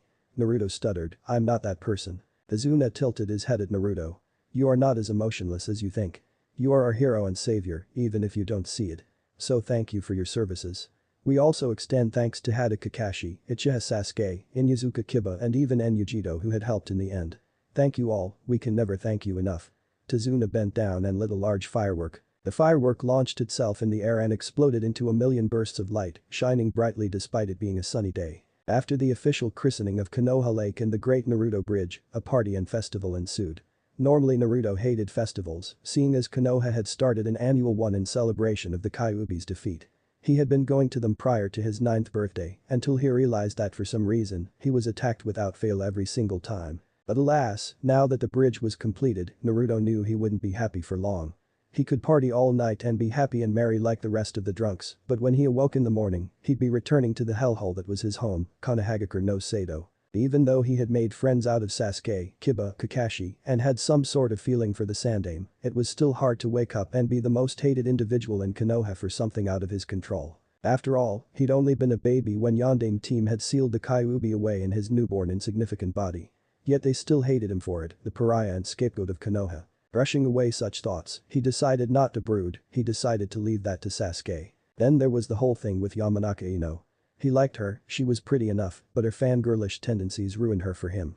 He wanted to. No needed someone who was strong, someone who he wouldn't have to worry about in battle. Someone like Enyujito. Kyuubi's voice reverberated through his cage. Instantly Naruto was summoned to his cage, a place he hadn't seen since the attack that had left him blind temporarily. Naruto's mindscape was a sore for some unpleasant reason. There was an ungodly stench that made Naruto wonder if Kyuubi ever got rid of his turd nuggets or if he just let them stink away. Giggling for a second, his eyes swiveled up to the imaginary cage that held the demon there. There Kyuubi was, teeth and fangs gnashed together and dark red eyes peering at him. What do you want, you stupid fox? Naruto asked blatantly. I suggest that for the safety of your loved ones and friends that you never talk to me that way again. Kyuubi warned, baring his teeth at him, his hot rampant breath tickling Naruto's nose. You remember that you are sealed within me, not the other way around. Naruto reminded him. I have not forgotten, you pathetic monkey. I am merely reminding you that should you continue with me and I do find a way out of this seal, I will kill all you hold dear. You're never getting out. Have you summoned me for a reason or were you just bored? Naruto shot back. You are here because you have been within close contact and proximity to the Nibi no Nekomata. You are under no circumstances to distance yourself from her. When you used the Tsukiyomi on her and used it inappropriately, you accidentally connected yourself with her as well as Nibi and I. Don't interrupt, I know that you know that. This bond, that damnable connection of yours is plaguing me. Well, you might have been so angered at the Kunoichi that you didn't notice, you aroused her heavily as well as the Nibi, and it's been eating at me in this cage your father shoved me in. Conquer the Kunoichi's heart, mate with her, and I will assist you in any way possible until I escape. Do this for me and I will do as your father wanted, I'll let you live when I escape. Kyuubi growled out, leering at Naruto with blood-red Sharingan eyes. I have no father, nor do I have use for you wanton desires Kyuubi. Naruto snarled, unconsciously activating his own Sharingan. I will do as I please and now knowing that you want to mate with Nibi, I will deliberately distance myself away from her, you idiot. Naruto snapped at the giant fox sealed away within him. You will do as I say boy, or you will reap upon agony and grief when I depart from this seal that ties me to your monkey flesh. That's what you don't get, Kyuubi. You're never leaving this cage alive, so don't summon me unless you got something important to discuss, I suggest you don't summon me again. Naruto disappeared from his mindscape and back into reality. Naruto opened his eyes to stare into the single Cyclops eye of Kakashi. The said eye was frowning in concern, and despite the fact that it should be the least of his worries, he wondered how Kakashi did that. Are you alright Naruto? Kakashi asked. Naruto tilted his head to the side before laughing sheepishly. Nani? Yeah, I'm alright, I just spaced out for a bit, Kaka-sensei. Naruto replied evenly, feigning ignorance. Kakashi gave him an odd look, but chose not to pursue. Fate did not smile kindly upon Kagaya Kimimaro. He was the last of his clan and now the last of his group. The Kagaya clan was all but extinct, having been wiped from the face of the earth by Kiri Shinobi. But fate had smiled upon him that day and he had run into Zabuza Shishu and Haku-kun and they had taken him in. They had fed him, trained him, they had given him a new purpose. But now they are gone. Both of them had been killed by the same shinobi. He was dead because of chakra poisoning. Some sort of foul chakra had shut down his entire nervous system from the inside out. Haku on the other hand had died instantly. Something had caved his chest in and robbed the effeminate boy of his life. Zabuza had once told him that life was a bitch, either you did or you. He would not stop until he avenged his surrogate family's death. He would not be stopped until he saw the life extinguish from the shinobi's eyes. His purpose had been robbed, his family killed. Did fate hate him that much? It would appear that Jiraiya has been chosen to be Godame. A soft voice called out, eyes hid behind the shade of his glasses. Orochimaru was silent for a second before bringing his amber eyes to his informant Kabuto. It is of no consequence, the plan will continue as planned. We will destroy the Leaf Village, I am the strongest of the Sannin, and that hasn't changed. Orochimaru replied, his silky voice sending shivers down Kabuto's back. Good. Everything has been set in place, we have convinced the Kazekage to attack and our soldiers here in Oto have come along brilliantly. Kabuto replied, pushing his glasses off his nose. Orochimaru looked over at the enigma that was Kabuto. It probably would benefit him to kill the medic Nin right now, but Kabuto did provide services that even he Orochimaru couldn't do right now. If it weren't for the fact that he desired the Sharingan so much, Kabuto would be a prime body for him to steal. Oh how he desired to know the inner workings and that the medic Nin knew. But for now, he'd be content with having him as a lackey. Do you have any new reports on the Akatsuki? The pale-faced snake asked. Kabuto gave his master a small bemused smile before responding. Yes, I do. It would appear that Kakashi and his team have captured the Nibi and Akatsuki plan to nab the three in one battle. They will attack Sunagakure in an attempt to lure them and capture them, or at least reveal who they are. Orochimaru pondered it for a second. It is not without consequences. Who are they planning to send? Uchiha Itachi, Kisame, Sasori and Deidara. Kabuto replied. Why do you say there will be consequences? Kabuto asked. Orochimaru's long tongue slithered out and flicked out at Kabuto. Think about it. Orochimaru spoke condescendingly, 3, Kakashi and Uchiha and the Sand Army. Despite how strong the Akatsuki may think they are, there will be some sort of ramification for their arrogance. Orochimaru whispered silkily. And you aren't? Kabuto asked, an amused smile lighting up his face. Careful boy. The only reason you're alive is because I find use in you. There may come a time where you'll outlive your usefulness and you'll regret your cheeky statements. Orochimaru snapped, his amber eyes bulging in anger. Kabuto merely smiled once more before disappearing in a blaze of fire. One could hate their home, but after being away from it for so long, one could not help but be ecstatic upon the eventual return. Or so this was true for Uzumaki Naruto. Both Kakashi and Sasuke had a look of indifference, while Kiba did not want to return and leave Nami no Kuni. Can we get the next couple of days off?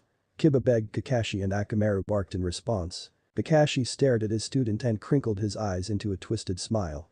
We'll see Kiba. Kakashi looked over at Naruto, who was walking side by side with the Kumo Kunoichi, as if they hadn't been enemies. Kakashi's eye smile vanished as he watched a peculiar blonde blush when Kakashi caught him checking the Kumo Kunoichi out. Rather than calling him a pervert and alerting the Kunoichi of Naruto's antics, Kakashi preferred to act aloof and cool, saving Naruto from another punch that would have knocked his head off. After spending some time traveling, Team 7 and Enyujito finally arrived in front of Konohagakure. They had torn into Hai no Kuni's forests and hastily arrived at the large looming gates that hid the beauty of the village behind it. So this is Konohagakure. Yujito spoke, her eyes widened in awe. No, it's not. Naruto spoke starkly, this is Uwagakure, Nibi-chan. Yujito, seeing Naruto's infamous smirk, gave him a cold glare that would have had cages quaking in their boots. Speak to me like that again. Yujito stopped herself. Perhaps he wasn't too smart, making threats to Naruto in front of his team and his village. Naruto's smirk returned. What's wrong, scaredy cat? Sasuke's eyes swiveled over to his blonde best friend. Naruto, that's enough taunting. The faster we can get rid of the Kunoichi, the faster we can go train with Kakashi. Sasuke pointed out unabashedly. Naruto looked over at his best friend and nodded. He was right, the two of them needed training badly. They were at best shinobi. Yes, they had the Sharingan which helped them more than it hurt, but this mission had shown them that they were in fact, truly weak. They had been so cocky thinking that they, two of the last 3 Sharingan users would dominate their missions, laying claim to everything in sight, yet if it had not been for their Sharingan, both would be dead. Hell, both nearly died, but the blow hurt worse for Sasuke. He had panicked during the fight with Zabuza and he'd been bested by Haku despite everything the breeding Uchiha had thrown at him. Naruto on the other hand had killed both Zabuza and Haku, yet he still felt weak. Zabuza had forced him to rely on the chakra of the Kyuubi no Kitsune, and even then he had died of chakra poisoning caused by a Yokai Chidori. While he had wiped the floor with Haku, it had been because he had been low on chakra, already having fending Sasuke off and exhausted. He had been easy pickings for Naruto. And despite that, he nearly died twice. Haku had impaled him twice on that, even when he had breathed his last, he had managed to work towards his purpose. If it hadn't been the Kyuubi sealed away in his gut, he would not have lived. If it wasn't for his Sharingan, he would not have defeated Yujito, nor Haku. Truly he felt weak. The gates to Konoha opened up and Izumo and Kitetsu, the best friends, were there to greet them. Kakashi-senpai and his little, "You've made it back safely, with a prisoner at that." Kitetsu greeted, beaming a smile upon Naruto and Sasuke. "You kids do look beat up. Try not to show up late and brief the Sandaime, Nakaka-senpai." Izumo finished, giving them an off-handed wave as the two resumed their posts. "Let's go and see the Sandaime." Kakashi spoke, before wrinkling his eye into another creepy smile. He swiveled his eyes and looked at Yujito, warning her not to try anything stupid before they were to meet the Sandaime. Yujito grunted unladylike and the five shinobi headed downtown before finishing their trek as they saw the Hokage's tower. The five of them entered the tower and saw Iruka handing out missions. "Naruto-kun." There was a loud banshee-like squeal, and vanilla and lavender tainted Naruto's nostrils as a pair of arms snaked around his waist. "Ino-san." Naruto bit off, trying to mask his annoyance. "How was your mission?" She replied chattily, her anxious enthusiasm annoying Naruto even more. "Tiring, I really don't want to talk about right now, Ino. Maybe later when we finish briefing Okage Jiji, I'll take you out for some dango." Naruto promised. Ino caught onto his annoyance and disappointment martyr face. Naruto turned around to face her and instantly berated himself for being such a douche. Her brows were furrowed in thought and a sad frown was etched on her thin pretty face. "Don't worry about Naruto-kun." She turned to leave, but Naruto gripped her arm gently. "Hang on, Ino-chan." Naruto spoke so softly, Ino nearly thought she imagined him calling her Ino-chan. Naruto wrapped his arms around her waist and pulled her flush against him, the scent of vanilla and lavender getting a rise out of him. Pressing his lips to her forehead, he spoke, "Sorry for being such a dirtbag, Ino. I'm just so distraught after everything that happened on this mission that I took it out on you when I shouldn't have. I promise, as soon as we brief the old geezer, I'll take you out and make it up to you." He offered, giving her a genuine smile. She deserved that much. The smile lit up her pretty features and suddenly she noticed Kumo Kunoichi. She was about to open her mouth to say something, but chose not to. Giving Naruto a quick peck on his lips, she turned back to her team, bouncing away happily. "Aw, kitty love." Yujito sniped at him, giving him a sideways glance through her feline-like eyes. "You almost sound jealous, bitch. Oh wait, that'd be Kiba's mother, so I guess you're just as stupid, jealous." "Meow." Naruto shot back. "Mark my words. So this must be what you were talking about, Kakashi." A loud voice interrupted her. At the doorway stood a peculiar-looking man, dressed in black ninja pants, with the shins tapered by bandages, a black long-sleeved shirt with an old-school flak vest over it. That and he was wearing the Hokage robe sans the hat. A long mane of spiky white hair adorned his head, muddy brown eyes with red lines drawn under the eyes leading towards his jaw. "Why is this tard dressed in Jiji's clothes?" Naruto asked Kakashi, who bowed his head in shame. "Naruto, this is the Godame Hokage of Konoha, Jiraiya the Great Toad Sage." Kakashi responded. Naruto's eyes widened. Sarutobi had been replaced by this big oaf. They must be running low on candidates to replace Jiji with the biggest hentai known to man. "Isn't that right, Hiro-sama?" Naruto asked quizzically, tilting his head to the side as he got a good look at the known author of the Icha Icha series. Jiraiya took one hard long look at his godson. "Stand at attention when you're talking to me." Jiraiya barked at the blonde, who upon reflex snapped to attention. Team 7 and Yujito did as well. Jiraiya cast them a look before responding, "Not you guys, just this particular blonde sea monkey." Jiraiya stood up to full height before glaring down upon Naruto. "I'm not sure what kind of management and impersonal relationship you might have had with the old goat, but that doesn't fly with me. You will learn to respect me, you will call me Hokage-sama, or I will throw you in the brig for treason." Jiraiya threatened, leaking some killer intent, enough to even cause Iruka to tremble on the other side of the room. "Am I clear?" Naruto lowered his green eyes to the floor before turning them up to stare at Jiraiya, his eyes no longer green, but blood red, with a two-tomo Sharingan gazing peculiarly at the Hokage. "Give me your worst, Hiro-sama." Naruto replied coolly and levelly. "Not a bad kid, you got balls for sure. Just like you." "Okage-sama, we are here to turn in our reports from the last mission." Kakashi interrupted before Jiraiya could finish. Jiraiya gave Kakashi a hard gaze before beckoning them to his office. Kakashi reported everything that had happened in the last mission, including the whole bond Naruto and Yujito had formed. Jiraiya, once hearing of how the bond even became created, berated Naruto for having used a he didn't have absolute control of. And Yujito, now that you know several of our S-rank secrets as well as this connection with Naruto, there is no possible way to allow you to waltz back to Kumo. I need you to contact the Raikage and schedule a meeting between us to make sure we bring you over to Konoha. Jiraiya spoke. Seeing how valuable Kumo is, I think it will be impossible to convince them. But I will do as you ask, Hokage-sama. Yujito finished. Why don't we keep her and use her as our weapon, along with Naruto-kun? A soft cold voice interrupted the Hokage. Arm in a sling and bandages covering up most of his face, Danzo walked in, hobbling along with his cane. Naruto looked at the old warhawk and immediately the two formed a three-sided pinwheel. He had unconsciously activated his Mangekyou Sharingan. Moving too fast to be stopped, Naruto ducked under Kakashi's arm to lay a vicious kick to Danzo's chest, bowling the old man over and sending him crashing into a wall. Just exactly why is he alive? Naruto demanded, his voice livid and seething. Chapter 10. Revelations. Whispers of War PT. 2. Danzo's one eye stared into the blazing, three-sided pinwheel of Naruto's Mangekyou Sharingan, and he instantly closed his eyes out of reflex. He had not forgotten his previous encounter with Naruto's Tsukuyomi and was not ready to face it again. He groaned as he forced his weary bones and muscles to force themselves back to his feet. I don't believe that was necessary, Naruto-kun. Danzo spoke, his voice gravelly and dangerous. The kunai slid down Naruto's sleeve and into his open hand, and he clenched it tightly, ready to ram it in Danzo's throat if he proved to be dangerous. Naruto, calm down. Jiraiya's voice boomed loudly, and Naruto immediately slid the kunai back up into his sleeve and gave Godim a wary look. With all due respect, Danzo hired some Anbu to gouge out my eyes when I was 9, forgive me if I'm a bit wary of the old bastard. Naruto spoke as levelly as he could. Despite the anger that was boiling deep within his gut, despite the fact that Kyuubi was demanding Danzo's head on a plate, Naruto calmed down. I understand, Naruto. Here's the situation though, the daimyo of Hai no Kuni released Danzo back into society. Apparently this shinobi relic has some political connection and ties that if lost, could hinder Konoha's powerhouse abilities. So, in order to prevent that, he released Danzo and pardoned him for his crimes. Jiraiya explained. You're telling me that he gets pardoned for staging the massacre of the Uchiha clan, hires his Nagoons to gouge out my eyes, and because he sucked a lot of and has connections, it's okay. Naruto growled out, his voice raising a timbre as his whiskers darkened and his eyes turned dark blue with black slits. Uchiha Sasuke was